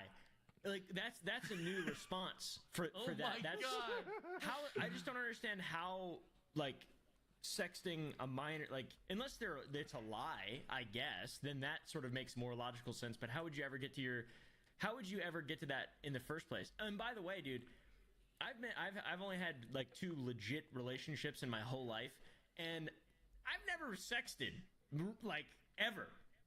Yeah. Same, it's like, honestly. It's you not. Save Yeah, that it's just shit for real life. It seems weird. It just feels bizarre and strange, and like, Let alone if you don't know the person like that, and that's with someone you know. Especially that. Yeah. And just like sexting in the sense of like you're RPing and stuff, that just is so. It's just so fucking mind-boggling, and then you just, I don't know. I just don't understand how any of this stuff ever happens. You can say cringe, like, it's so cringe. Yeah, it's so cringe. Exactly. Sexting is, and even, bro, I don't even talk when I have sex. you're just like a stoic, silent person. Yeah, I am really. It's terrible. It's horrible, especially for the girl. Exactly. Just kidding. I'm just joking, but. Well, getting out of like the whole Chugga stuff, it's like I have nothing like more that I don't think there's anything more to add. It's like I really hope there's no like super heinous shit, but it's like at the end of the day, if he's I think it's weird and creepy. I think it shouldn't be happening. Like, you shouldn't be speaking with to your minors, friends like that. This is news to me. I didn't know if I don't know exactly if he even knew this girl was a minor or not. I'm not sure. And if he did, apparently people said it falls under like Romeo Juliet, like 15, 19. Yeah. But when I was looking at the Chugga Conroy stuff, I thought it was like, Verbal Ace 2. It was just like more gooning. Like that. Yeah. Just some guy it was on that weird website. What's that website that the DMs were leaked on? The 15 and 19. Gaia Online. Yeah, Gaia Online. Dude, have you guys had any experience with Gaia Online? Wait, that's the video game that like. Have I had experience with Gaia Online? Yeah, I mean, I've probably played around with it for like a couple of times. So I've never like used it myself, but my editor came to my home and lived with me for 3 months back in 2017, and she talked to people on Gaia Online or some website like that, similar to Gaia Online, and I just relentlessly made fun of her because I was like, "This is fucking cringe," and then she's like. Wait till you see what the people on here do, dude. There's like pedophiles everywhere. It's normal on this website. And there's Gaia Online and also, let's see, Gaia Online and what's the other one? Gaia Online and maybe I'm just thinking of Gaia Online. See, but that's the last thing you want to do. The last thing you want to do is have like erotic roleplay on a site that meshes minors and adults together. ERP you can never be sure. That's the problem with VR chat as well. This is just a massive issue, I feel like. And I saw some of the Chugga Conroy. I don't know who that is. I've never heard of him before this happened, by the way. So like, I don't know who this guy is. I don't. From what I see, it just seems really cringe and stupid, and it does not seem malicious to me. Like, it doesn't seem like he's a fucking legitimate actual file, like the guy that's getting his head blown off in this epic shirt that one of my best friends got me for my birthday. Hell yeah, dude. And he's not like EDP or something like that. He's not like a active hunting down somebody. But he like my only thing is like, dude, you've been on the internet long enough, and even if these are from years ago, it's like you got to have the understanding to just not get involved with this kind of shit. Like, you have a presence on the internet. Why the fuck are you even bothering with it? It can only end horribly. Yeah. Now, that I stand by that. I'm like, you just stay off the internet. Don't be doing stupid shit like this. Is he necessarily a predator? I honestly would hope not, but shit, after like 3, 4, 5 days a week later, who knows? The internet landscape changes so much, some new shit comes out.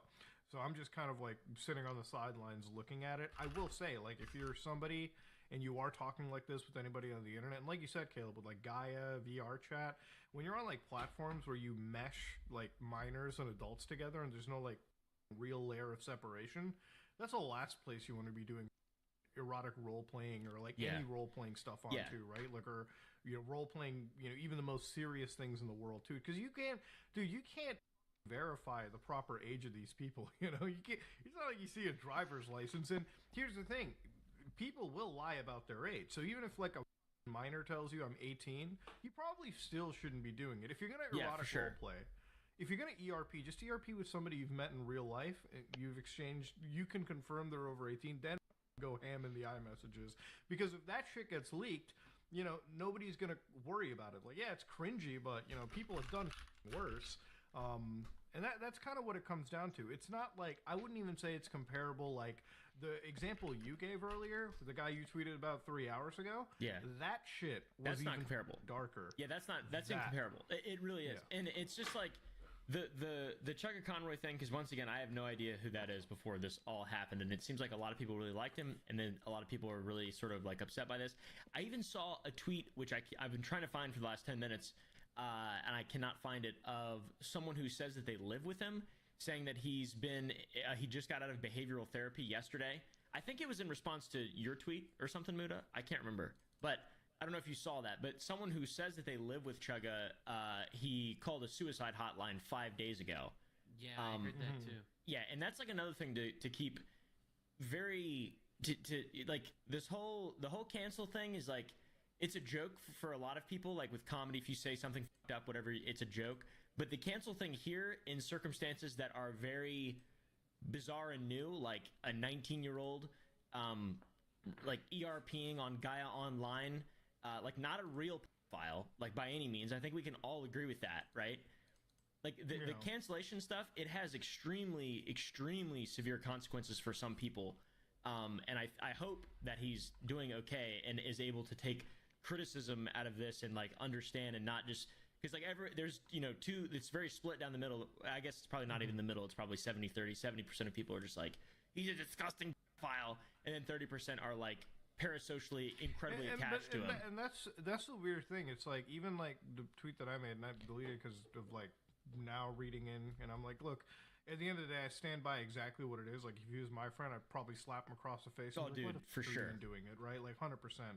Now, what's weird is, like, people who are jumping and calling him a I'm like, do you understand, like, how serious of a claim that is? Yeah, dude. It's like, what he's done is really cringe role-playing. And yes, very bad. He is, I would say that his cringe biggest crime... His biggest crime is being irresponsible when dealing potentially with a minor and like having these discussions. Like, this is the kind of shit you just don't want to do. Okay, and here's the other thing too. Even if like this person is like a minor and they didn't say no to you, dude, it's like people have this weird thing where it's like, oh, this person has to like they have to like objectively say no 100% of the way, or he did nothing wrong. And I'm like, read the room a little bit, okay? There's somebody younger than you. You've got like all this clout or fame in their eyes. Like, people probably want to say no, but they don't have the capacity to say no, and that's when you should just step back, right? Did he have the clout and fame? When was this on Gaia Online? It was relatively recent, I think. Well, no, maybe not the Gaia Online one. Yeah, but the other Discord messages weren't. Oh, there are more Discord messages. See, I haven't seen anything but the Gaia Online stuff. Yeah, the 19 and 15. No, he's like apparently been doing this with like 10 people that. He's 33. So that was 14 years ago that he did that. Yeah, so he started this in 2010. Mm-hmm. Interesting. And his love for feet blossomed into a beautiful tree. So, you guys tell, because that's what I thought the main problem was the 15 and 19, because that's like huge. Is he still talking with more minors now? So no, not that I know. I don't know. Not that I know of. So like, I thought it was like a foot fetish thing of him just being cringe. It is him being cringe. And then I saw the age difference. A lot of it is that, yeah. Okay. The only alarming thing was that age thing that came out very recently. Good. Because other than that, we're on the same page then. Cool. Other than that, it was like, the guy just does not understand boundaries. That's it. Like, he just has no concept of boundaries. And that's one of the things why I mentioned earlier. It's like the touch of the autism. It's like, at the end of the day, it's like you're going to have people that aren't socially all the way there. So that's kind of what I think about with Chugga Conroy. Look, at the end of the day, there's a big difference between him and a legit file, right? He's a show feet guy. You can't compare. Well, he's a show feet guy. When people like look at anything minor related, it's like, all right, we're gonna jump to the very extreme end. It's like he had a discussion that he never should have had with a minor, and like if I was a friend, I would slap him across the face and be like, this is the last thing you should be doing, and you can't be doing that shit. You gotta understand boundaries, and that's it. Now, look, at the end of the day, it's like, I hope he gets help. I hope he gets help on his tendencies, and I hope he gets help on like figuring out what boundaries are. And at this moment in time, it's like, dude, if you're gonna have a feet thing, go to a foot massage therapist or something. Trust me, get a job there. Bro, that's extra income. You get your whole feet situation out of the order. Like, what the But other than that, I really do, at least for now, given the date of this podcast, chalk it up to like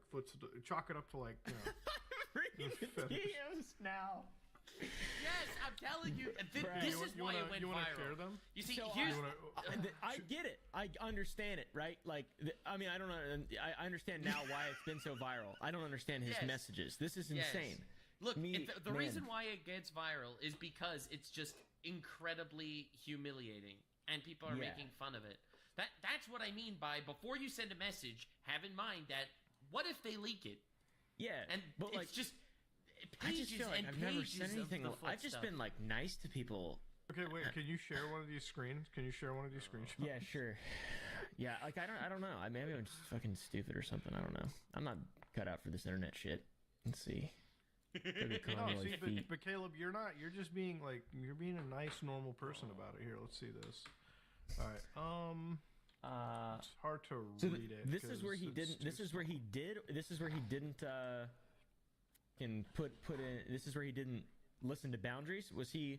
Yeah. At the good and you see, this is 2023, by the way. Yeah. Like, this is recent. Wow. So I guess we'll read this. Let's read this together. I'll be Chugga Conroy. Who wants to be Great Cheshire?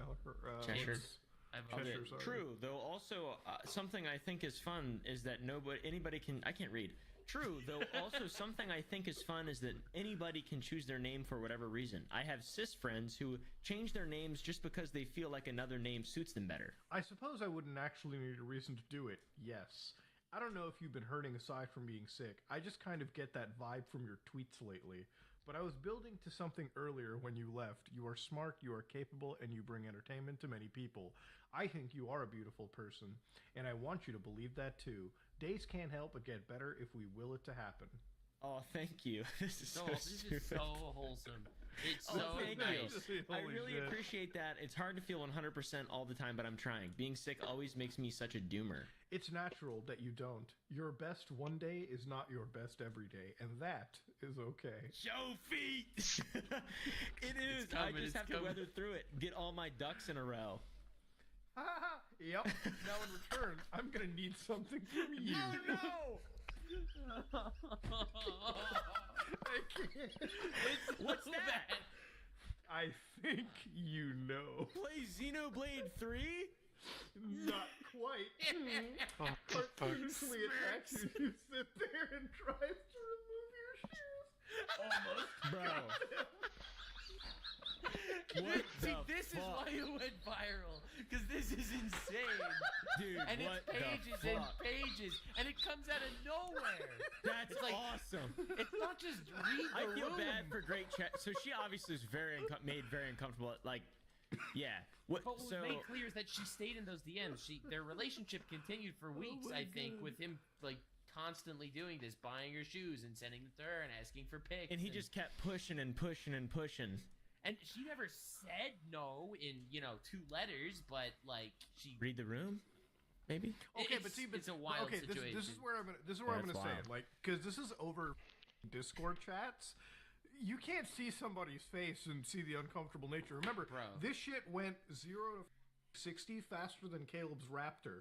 We are talking. You went from having we went from you like talking about the weather and like. I'm so sorry you've been feeling down. I've seen on Twitter you're acting all sad and depressed. Anyway, attacks you and pulls off your shoes. The first half of that conversation was wholesome shit that I read. And then it's like, what can you do? Attacks and growls and like... That's so crazy. Italics, dude. That dude is horny as... He's a danger to society. Lock him up. Just kidding. Just kidding. No. This seems like a problem, like a South Park character type, like stereotypical incel type weird internet guy who makes a girlfriend. 500-part Let's Plays of Pokemon type behavior. He has a girlfriend as well? I'm pretty sure, yeah. And she knew about all the foot fetish stuff and was okay with it, apparently. Wait, you didn't know about this? This story is crazy. I don't know anything about this other than the 15 and 19-year-old thing. That's all I heard about. Dude, Jen would kill me if I started talking about Xenoblade 3 feet with people. Jesus Christ, hold on. Yeah, what? I feel like that's not cool. If you got a girlfriend, right? Okay, but the girlfriend was okay with it. It's like, oh, he's just like that. He just likes talking about. He's harmless. He just likes feet. It's his hobby. Yeah, he's a quirky guy. Stinky feet.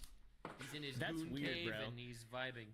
Yeah, I wonder. I wonder what the proper consequences for this. I feel like getting made fun of a lot's good, but hopefully he's all right. I mean, I really hope genuinely. he's okay. Like, ultimately, I don't think any actual. I didn't know about this 1915 thing that happened like 15 years ago or whatever. But aside from that, everything else, it just seems like mega cringe. And he needs a set of friends that can give him some like tough slaps on the face and tell him stop doing the foot shit, okay? Like, give them a Discord NDA before you start speaking to them. That's true. I mean, make it a legal thing, you know? Yes. It's like by joining this group chat, you are consenting to have foot talk. It really is like I really feel like with a guy like Chugga Conroy, he just kind of chill. He is an online guy. Like dude, if you're making Pokemon Let's Plays this far into your life, you know you're like I said, it's probably not socially all the way there too. This is weird shit. We laugh at it, and in a normal world, I really think most people should look at this and think of it like that guy's weird. And look, I want to say it's up if you're like a victim of this kind of shit, because I can understand it's hard for you to like say no at times like this. But this is one of those situations where it's like, just you have to tell the guy no, and he has to understand. It's like, dude, this is somebody on the internet. I don't need to buy them shoes and like. Listen, I'm a big fan of Caleb. I get butterflies in my stomach every time I see his mustache. If all of a sudden in DMs he says, "Hey," jumps on you, attacks you, and pulls off your shoes, I wouldn't block him. I wouldn't leave. I'd have to play along because this is Caleb we're talking about. Yeah, this is the weird. This is weird. This is the weird internet power imbalance stuff that, like, I don't know. There's no rules to this. Yeah. I mean, there is a power imbalance. I really hope that, like, for every party involved, I just hope that there's some growing up here, okay? Like, I hope at the end everyone's of the day, okay. I hope Chugga Conroy ends up okay and learns from his mistakes, and I hope everyone that he talked to... I hope Chugga Conroy comes back with another Pokemon part, and, like, the first minute of that video is like, you know what? I love feet, okay? And I'm sorry that I pushed my foot fetish onto people. This time... bro should just pivot his content, honestly.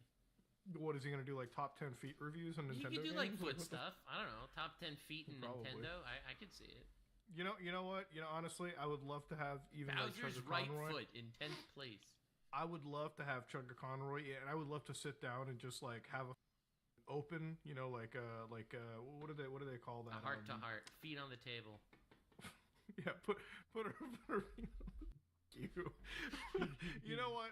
Let's talk about somebody actually malicious, though. Somebody that I think actually is deserving of like a little bit of the internet backlash is the guy Caleb actually mentioned and talked about earlier. Yeah, I don't know anything about that story. So that guy was on Omegle, and like I believe the girl basically told him that she was a minor, and like his next reaction to that was literally going, like he was just excited.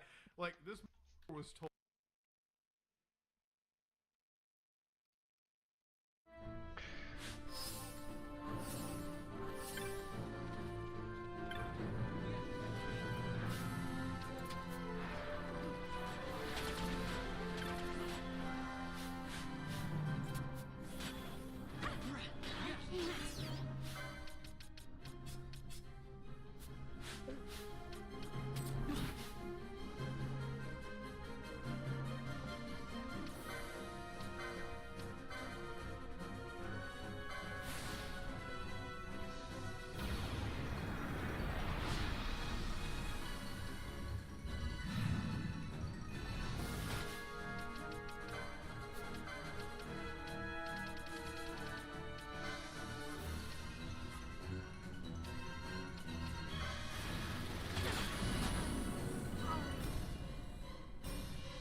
This is not good.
Fuck!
Fuck!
What do you mean?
Okay, that...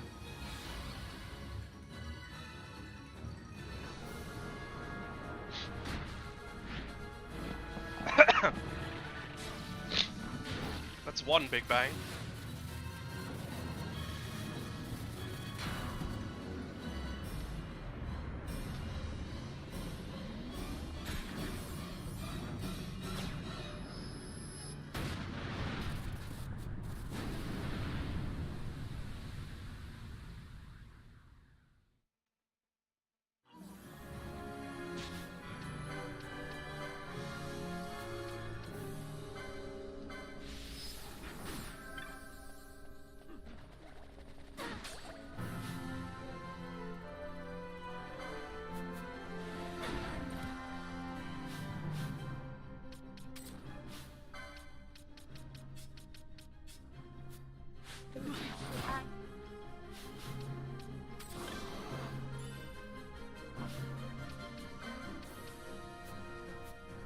Alright.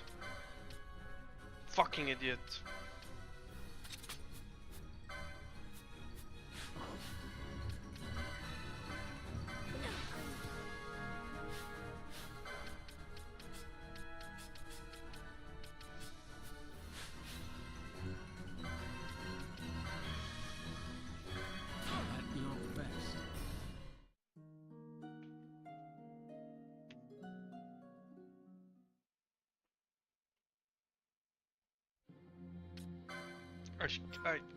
I almost had it.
down.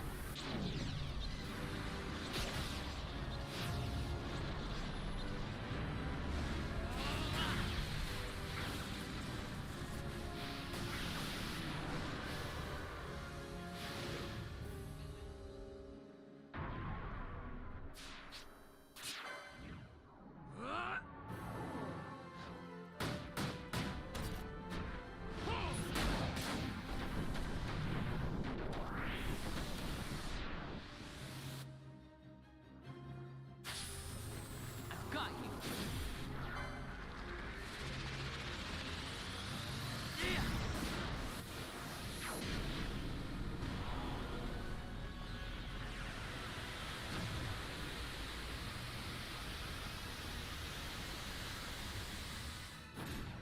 How about some of this?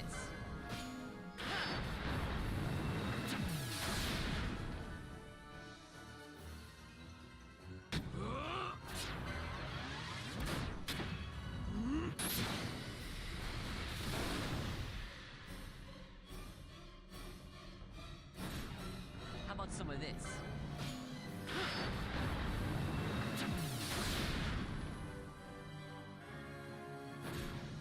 Got a surprise for you.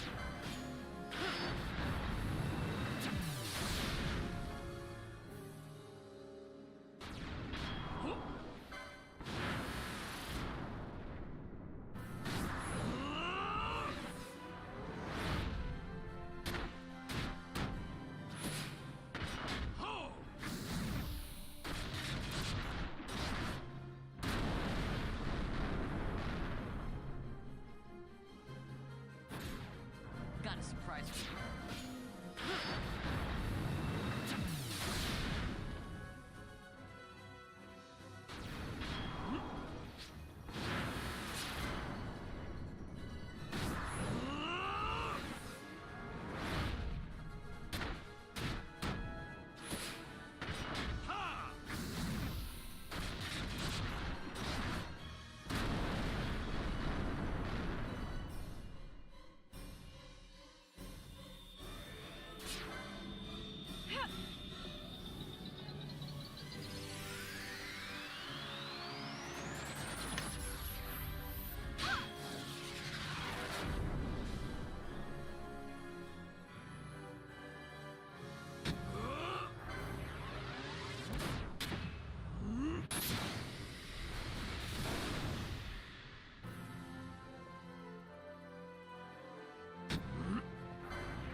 Here goes! Ha!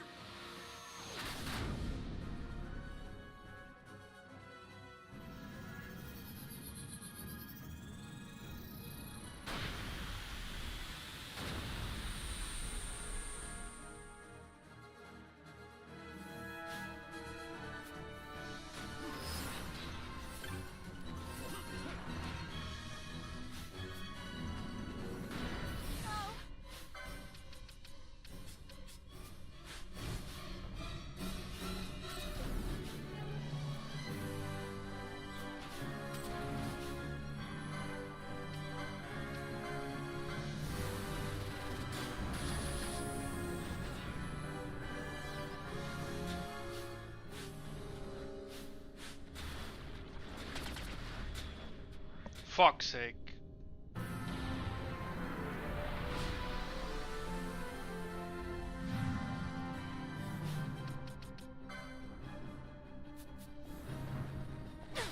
I'm sorry.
No!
Fuck's sake.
Oh my god.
Come on, just kill him. Kill him.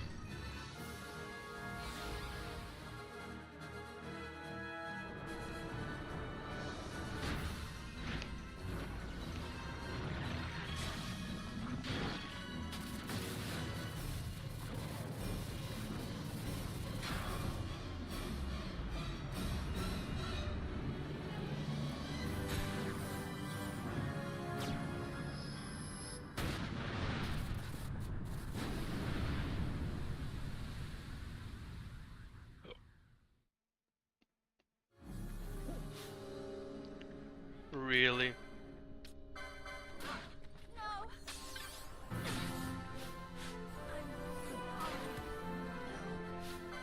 I did it again, didn't I? Yeah.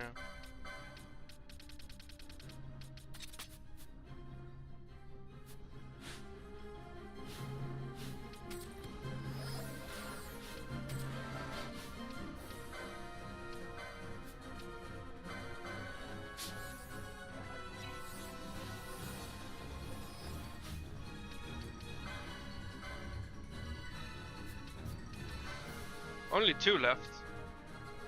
That's good.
Oh, for fuck's sake. No!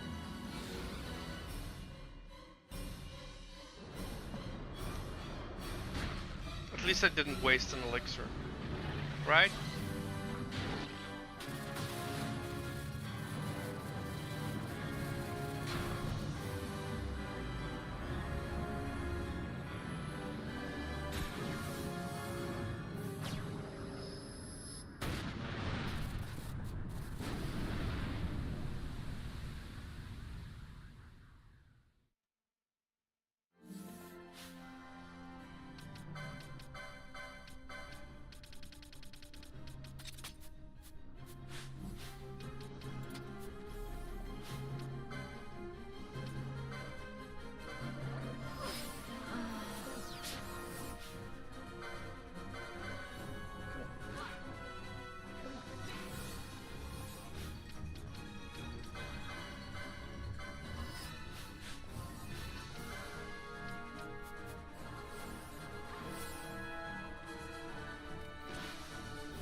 Why are they both coming to me?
Fuck it.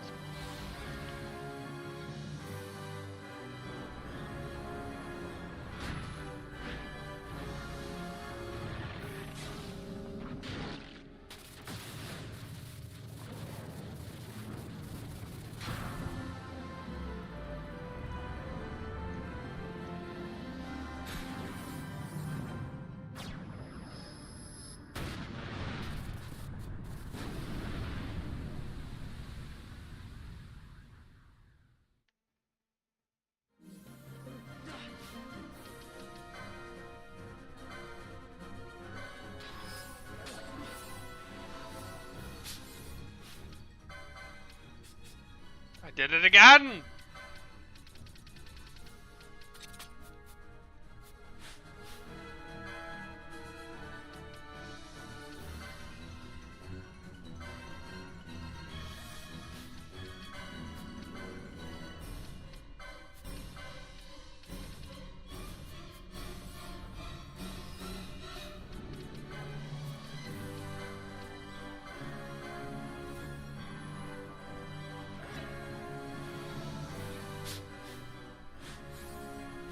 I mean, it's only one. I can finish him off. Fuck it.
Fucking kill him. Whew! If he's not dead yet, I will fucking lose my shit.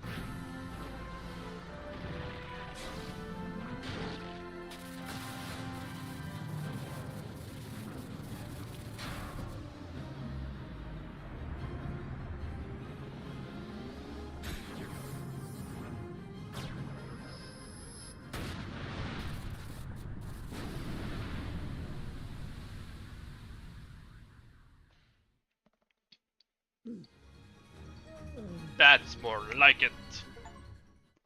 Whew.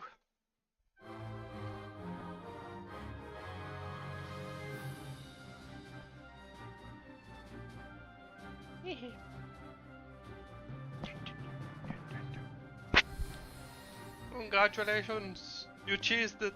I don't care.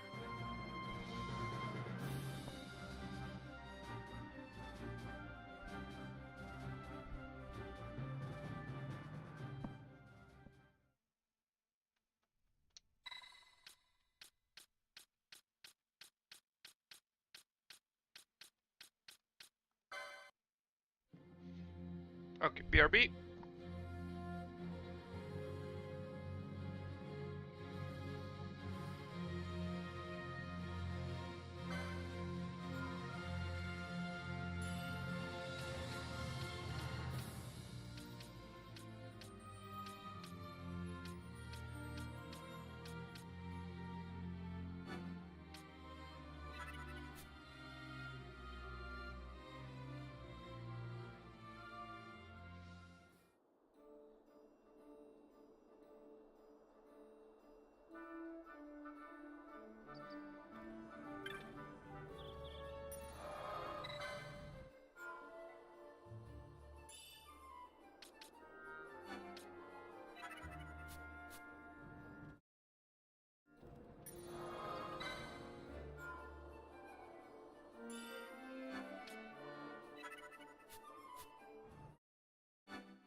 Okay, let's finish this.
This wind, what could it be?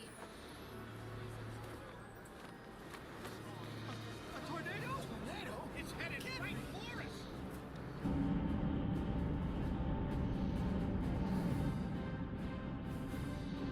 Is that the Bahamut?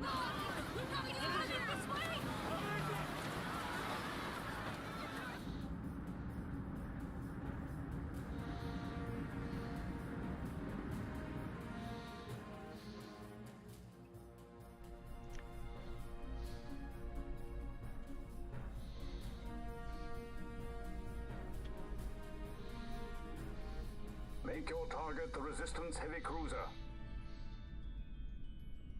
Our dear Cid, slain by his son. A common tale of late. Firing solution complete. Sighting is good. Release valves open. The nether sites are critical. Auxiliary show clear. Put an end to this. They have already surrendered. Let us make of this an offering. One he might see even now. Vina, what say you?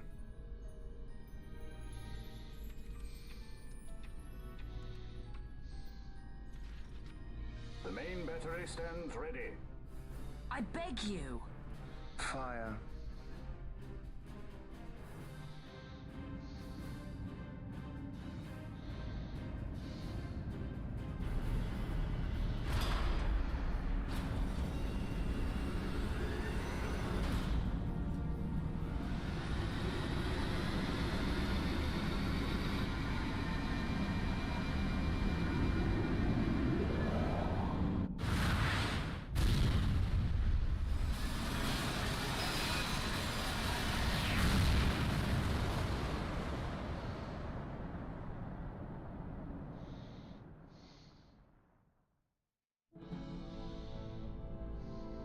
Why this?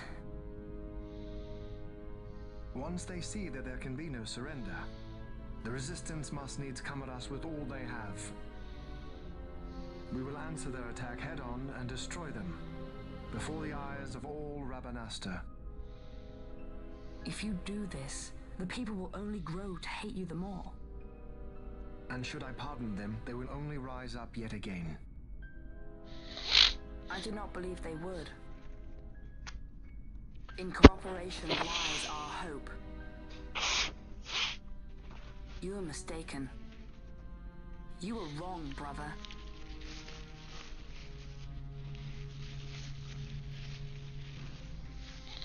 And if I am? You had best find the strength you need to correct me then. Ship sighted ahead! A score or more! The resistance fleet, my lord! Hear this!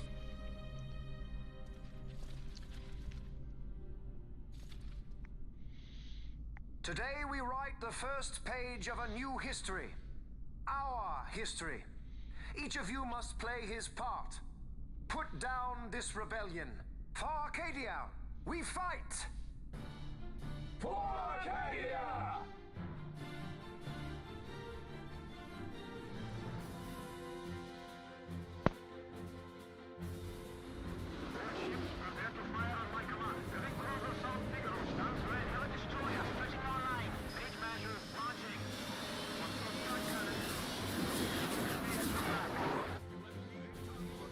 May fortune favor us all.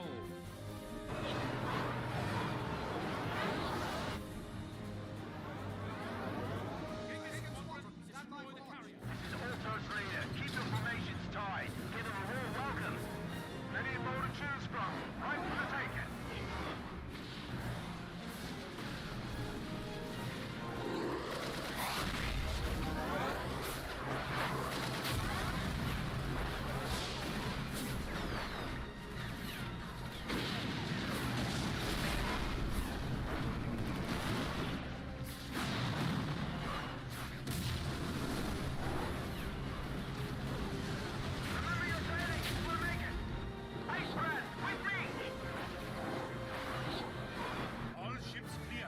Give word to the cannons.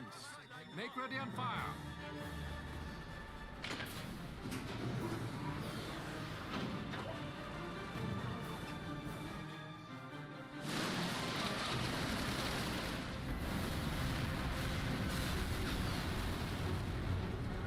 We have a clean line. Prepare the second volley. Be quick.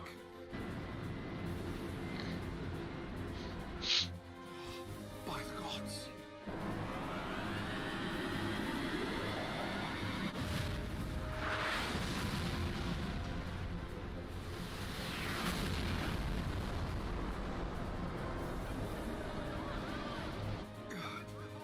Carrier Gallepal, she's lost.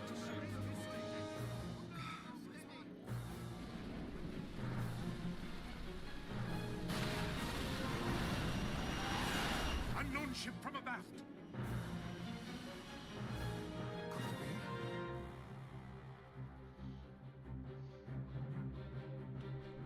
Uncle, it is I. I'm crossing to the Bahamut to stop Vane. What are you saying? You are too rash. Your duties come after the battle is over. If we allow them to destroy us here, there will be no after. You must assist our charge. Stop! You must pull back. Stop the stall. Hold it. I mean, wait. This is Master Solidor. I'm going in with her, so we're fine. I got the princess covered. Larsa Solidor? So you hold him as a hostage? No, Uncle. He will fight with us against Vane. Leave it to us.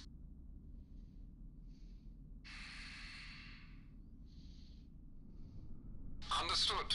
Our fate is in your hands. Yes. I got the princess covered. Lars would say that. We're relying on you for fire support. Give them something to think about. We'll pick our moment and make our move.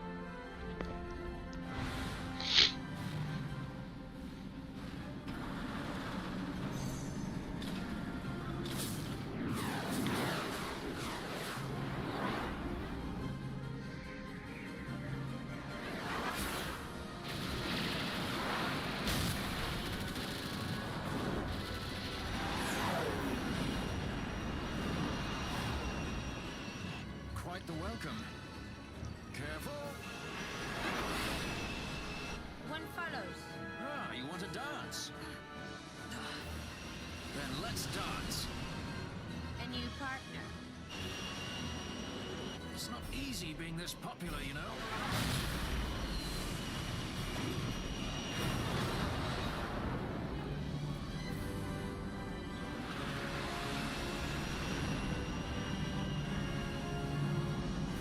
There it is.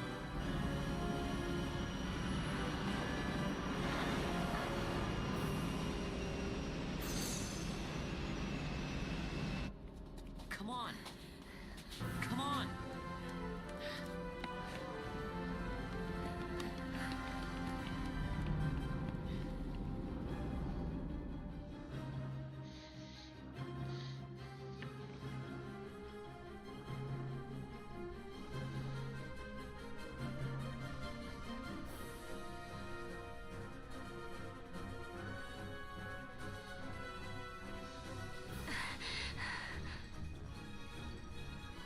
Vane will be in the fortress's command tower. I saw something of the like on our way in here. Right above our heads. We need not fight all the Empire to win. If we can get to Vane, we can put an end to this war. Let's get going then. Find Vane wherever he's perched and knock him off.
Is this their worst?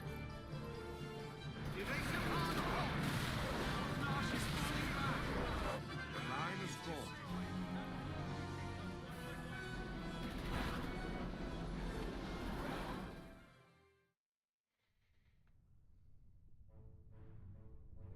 The Resistance fights their battle well.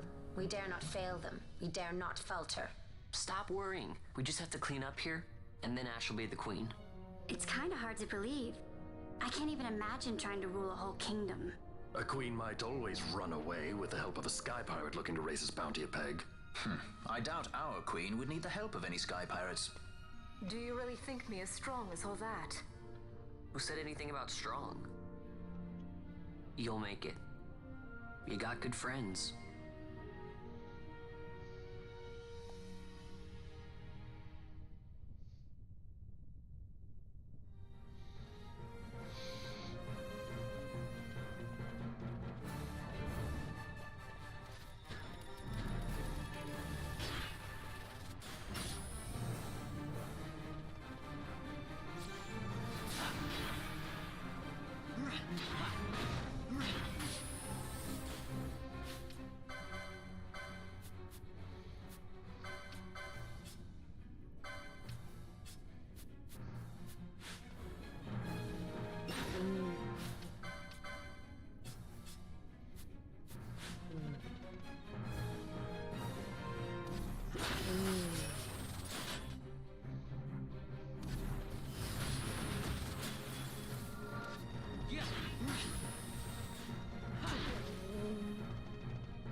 So you have lived. Kabram? Hey. I am Judge Magister.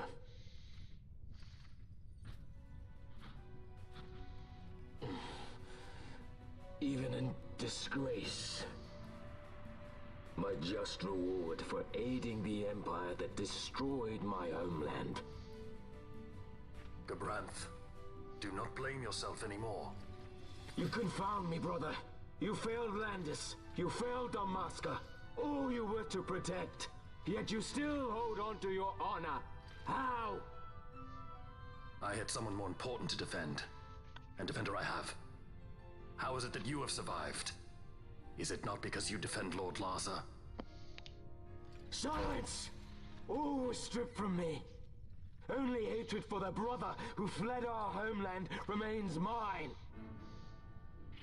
Tell me, why do you forsake that which you must hold most precious? I do as I must, brother. Or is that not answer enough?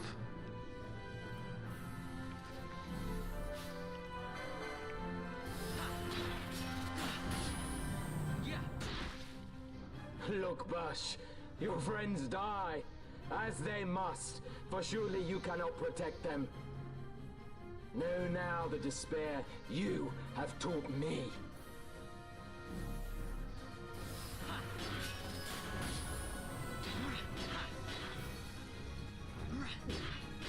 Your life ends at my blade.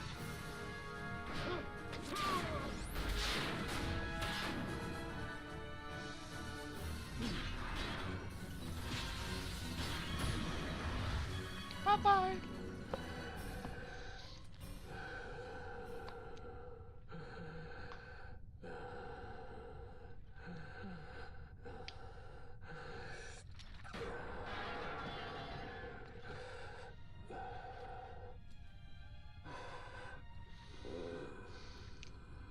Have you your fill of this? I would ask you the same. Let this end, Noah.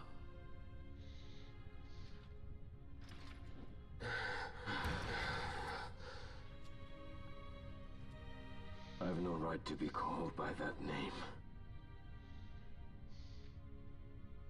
Then live and reclaim it.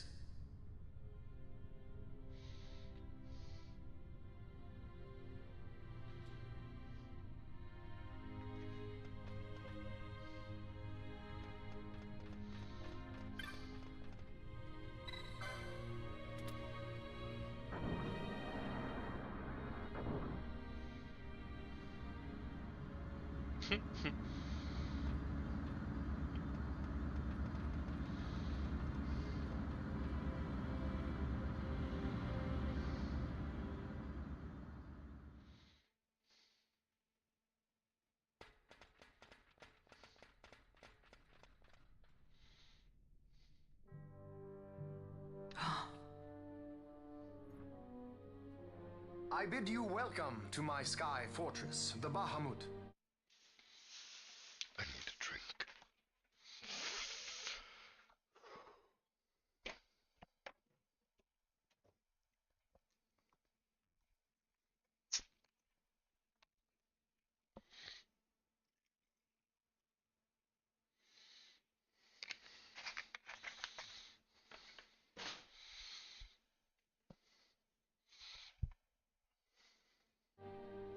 I must apologize for my delay in welcoming you aboard my ship.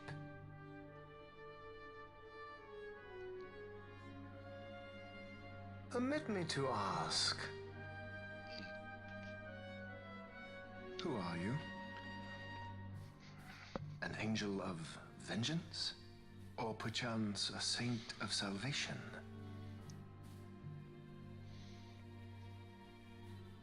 I am simply myself. No more and no less. And I want only to be free. Such a woman is not fit to bear the burden of rule. Weep for Dalmasca, for she is lost. Observe well, Larsa. Watch and mark you. The suffering of one who must rule, yet lacks the power. No. No, brother. I will not. Though I lack your power, I will still persist.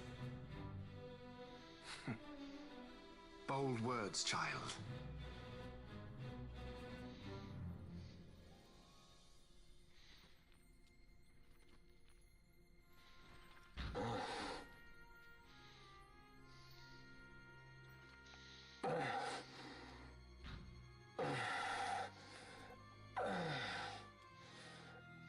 Lord Larsa.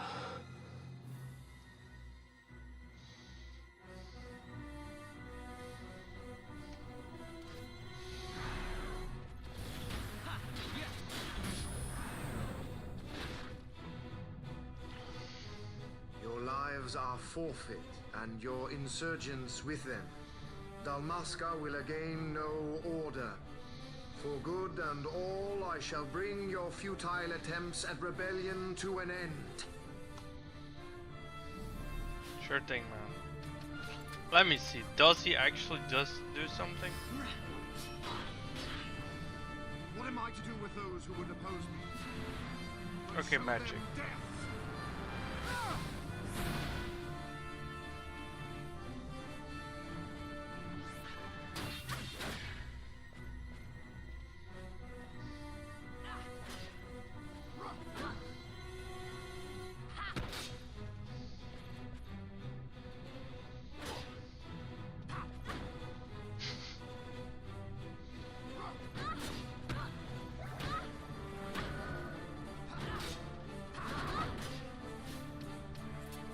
Enough of this.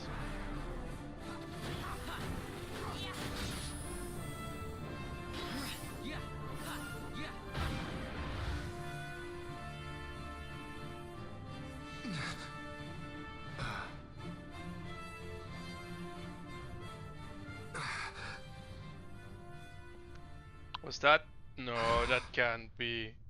That couldn't have been. Larsa!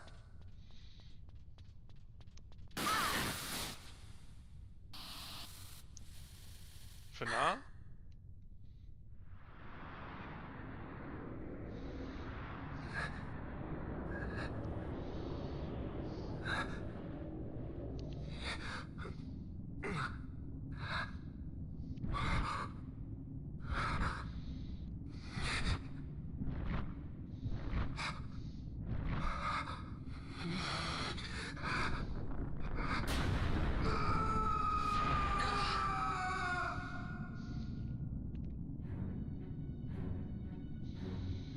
What the fuck? Manufactured nethicite.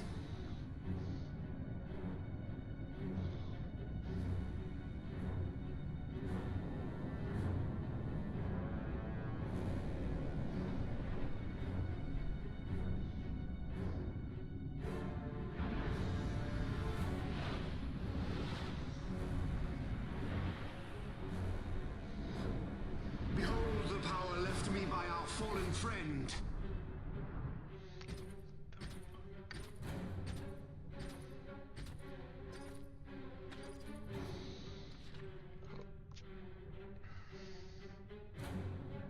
Gabranth, you will defend my brother. He will have much need in the hell to follow.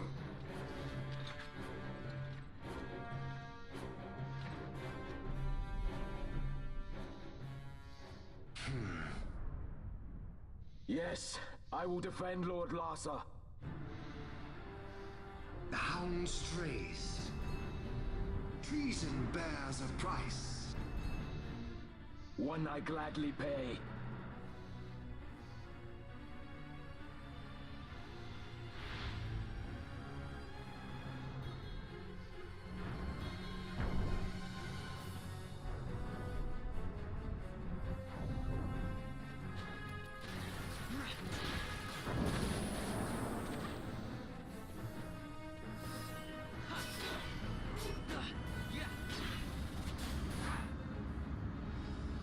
Ivalice will know a new dynast king, and man will keep his own history. The tyranny of the gods is ended. We are their puppets no more. The freedom for which we have longed is at hand.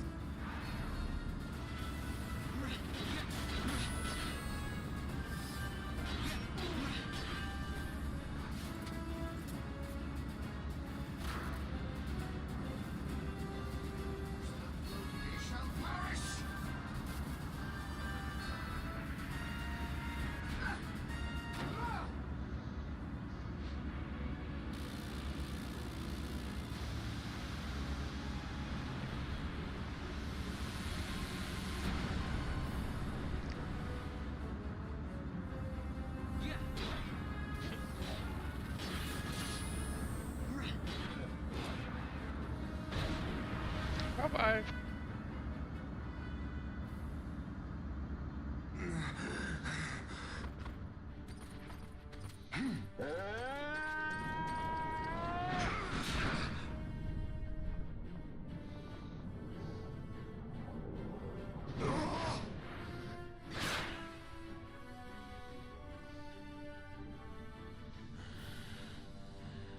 Even a stray has pride.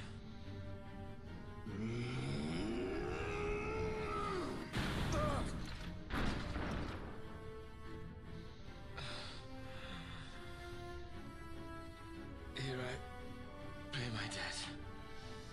Burn in hell! Govrons!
Bash, tell me. He is a good master? Aye.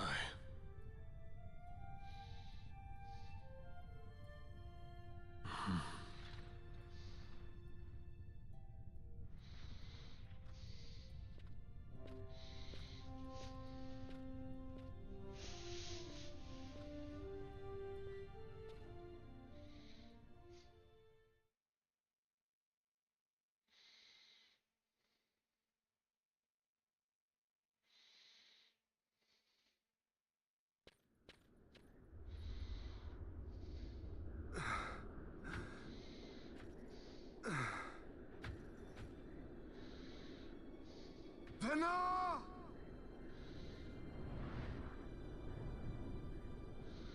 I have failed us both. I am no dynast king. You must find another, one who might realize your ambitions. They are fulfilled beyond your knowing. The Christ is sundered. Age of Stones complete. From the Undying Ones, the world is freed. You shall not tread this path alone. Together we go. Come.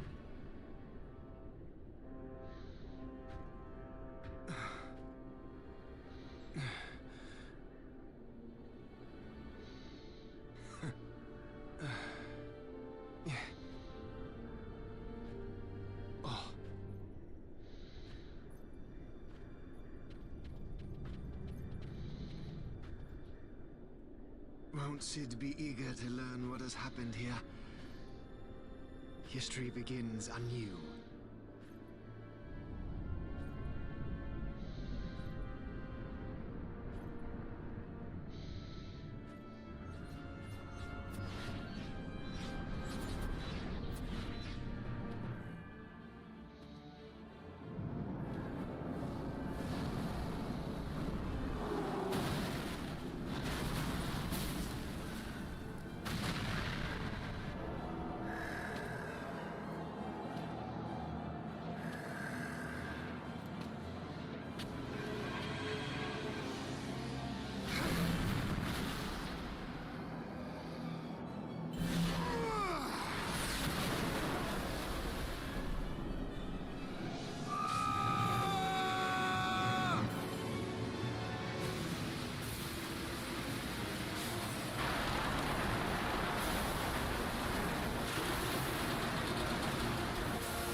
Well, can we fly?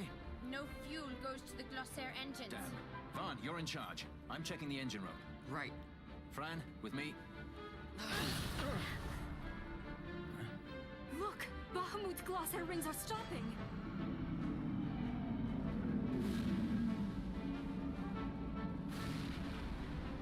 Vaughn, as soon as the Strahls' rings move, you take off. Understood? You can fly her, Vaughn. Just do it like I told you. Don't worry. Penelo, watch for interference from Bahamut's Skystone. The Strahls a fickle girl. You keep her working for us. I'll see what I can do.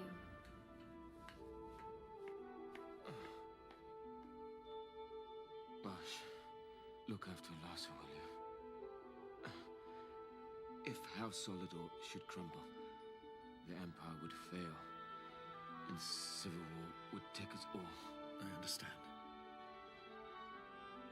The Lord Larsa is our last hope.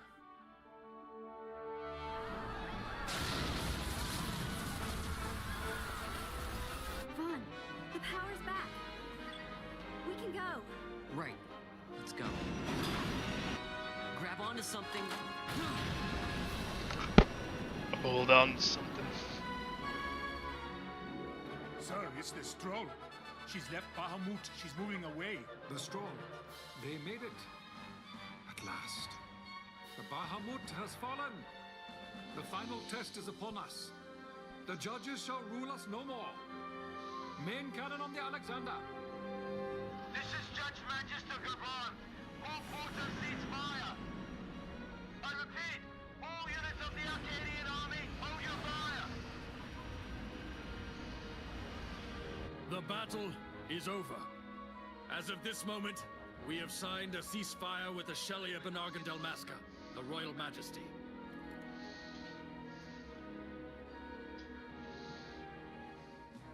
Attention, this is Larsa Theranos Solidor. My brother Vane has died with honor in battle. The Imperial fleet is now under my command. Sir, your orders, sir. This is Ashelia Delmasca. The Lady Ash. Thank the gods you live. I confirm what Judge Magister Gabranth and Larsa Solidor have said here. Please stand down your attack. The war is over. Hooray! I have brought peace and justice to my empire! The day has dawned. We are free. No, you turned against me.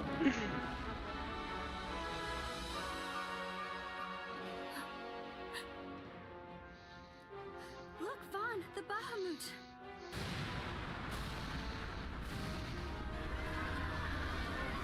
A message from the Alexander. Take it. Sir.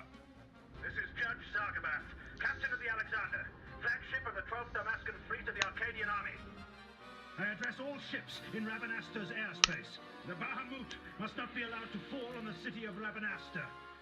We are preparing to ram her. Do not interfere. Madness.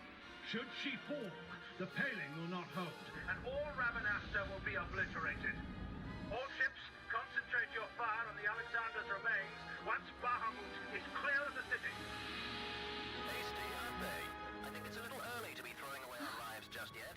Balthier? Wait. Balthier, where are you?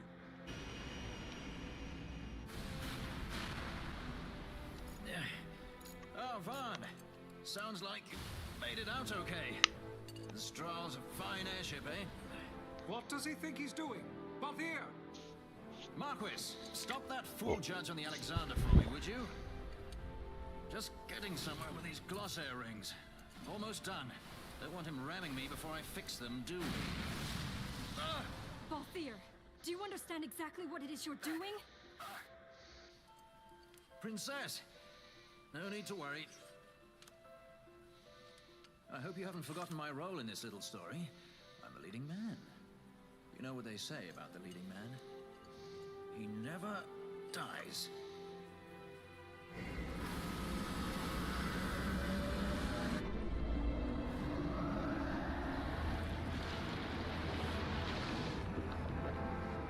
Let's fly! Fran, power to the glossair rings.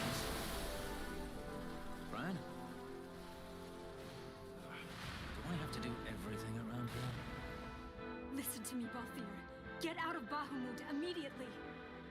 Please, Balthier, you mustn't die. Please, Balthier.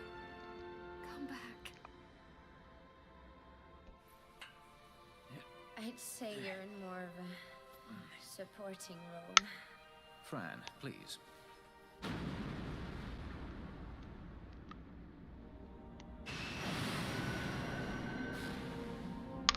Vaughn, the Strahl's in your hands.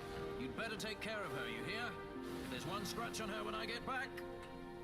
Roger that. We'll be waiting for you.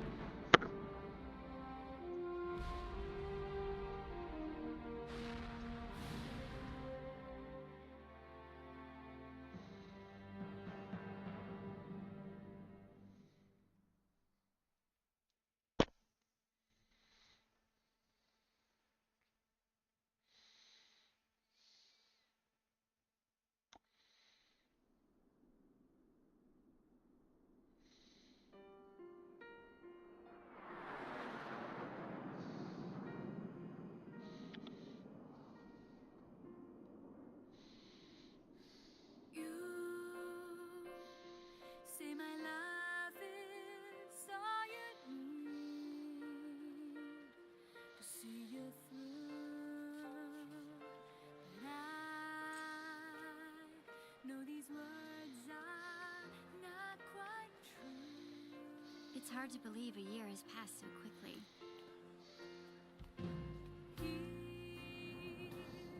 Rabanastre is finally back to the way it was, like when my parents were still alive.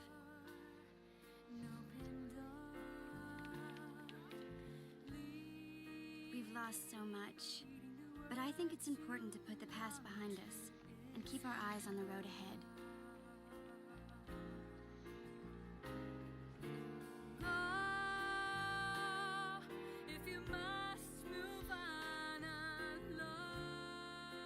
Ash's coronation is next month.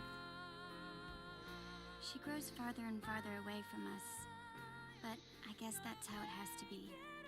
She is queen now, after all.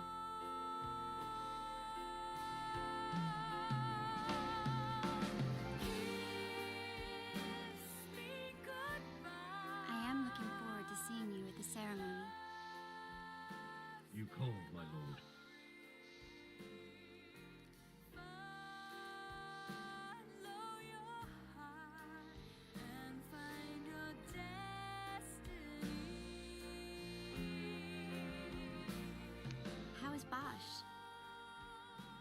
I know he went with you to Arcades to further the cause of peace in Ivalice, but still, I hope he comes back to Rabanastre and Ash soon.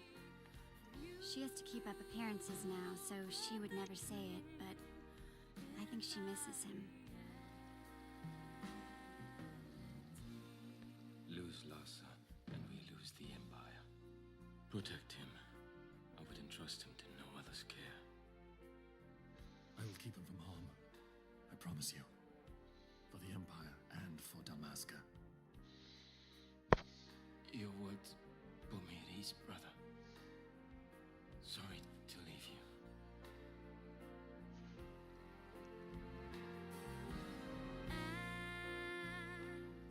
As time goes by, I know you'll see. Misseth me. I love you enough to let you go free. Oh, I haven't told you the most important part. Vaughn and I had been taking care of the straw, but it was stolen. We had just finished having her tuned up, too. Let me guess. Baltier?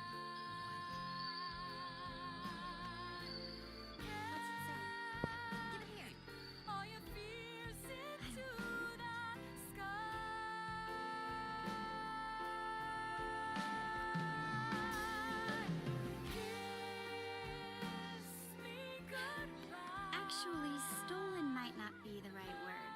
If her owner wants her back, there's not much we can do about it, is there?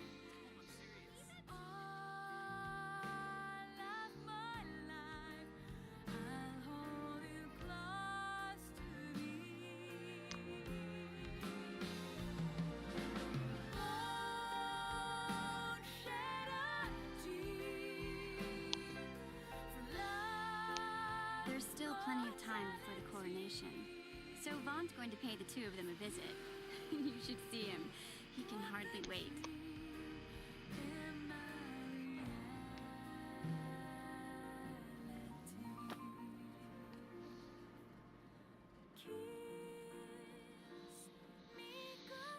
I'll be going too, of course.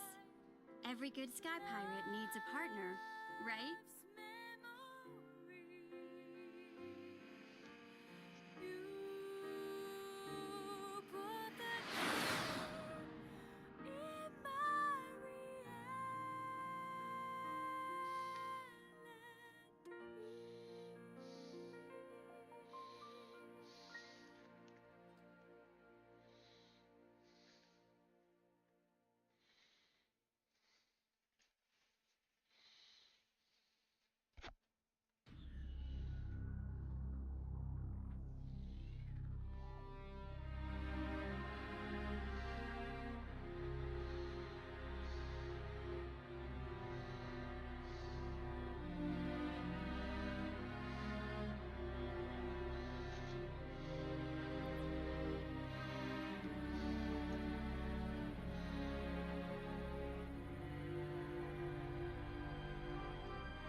Yuri Lowenthal? Really?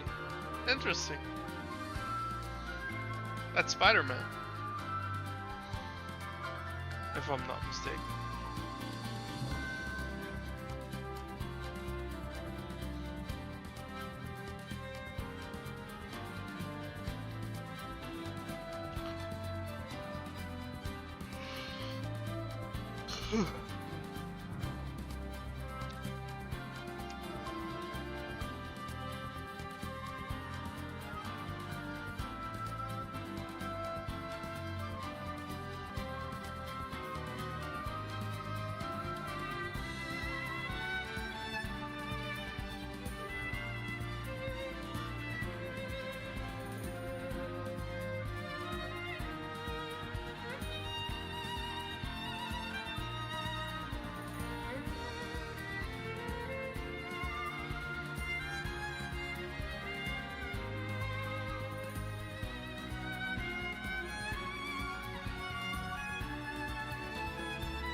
The end is coming!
Alright.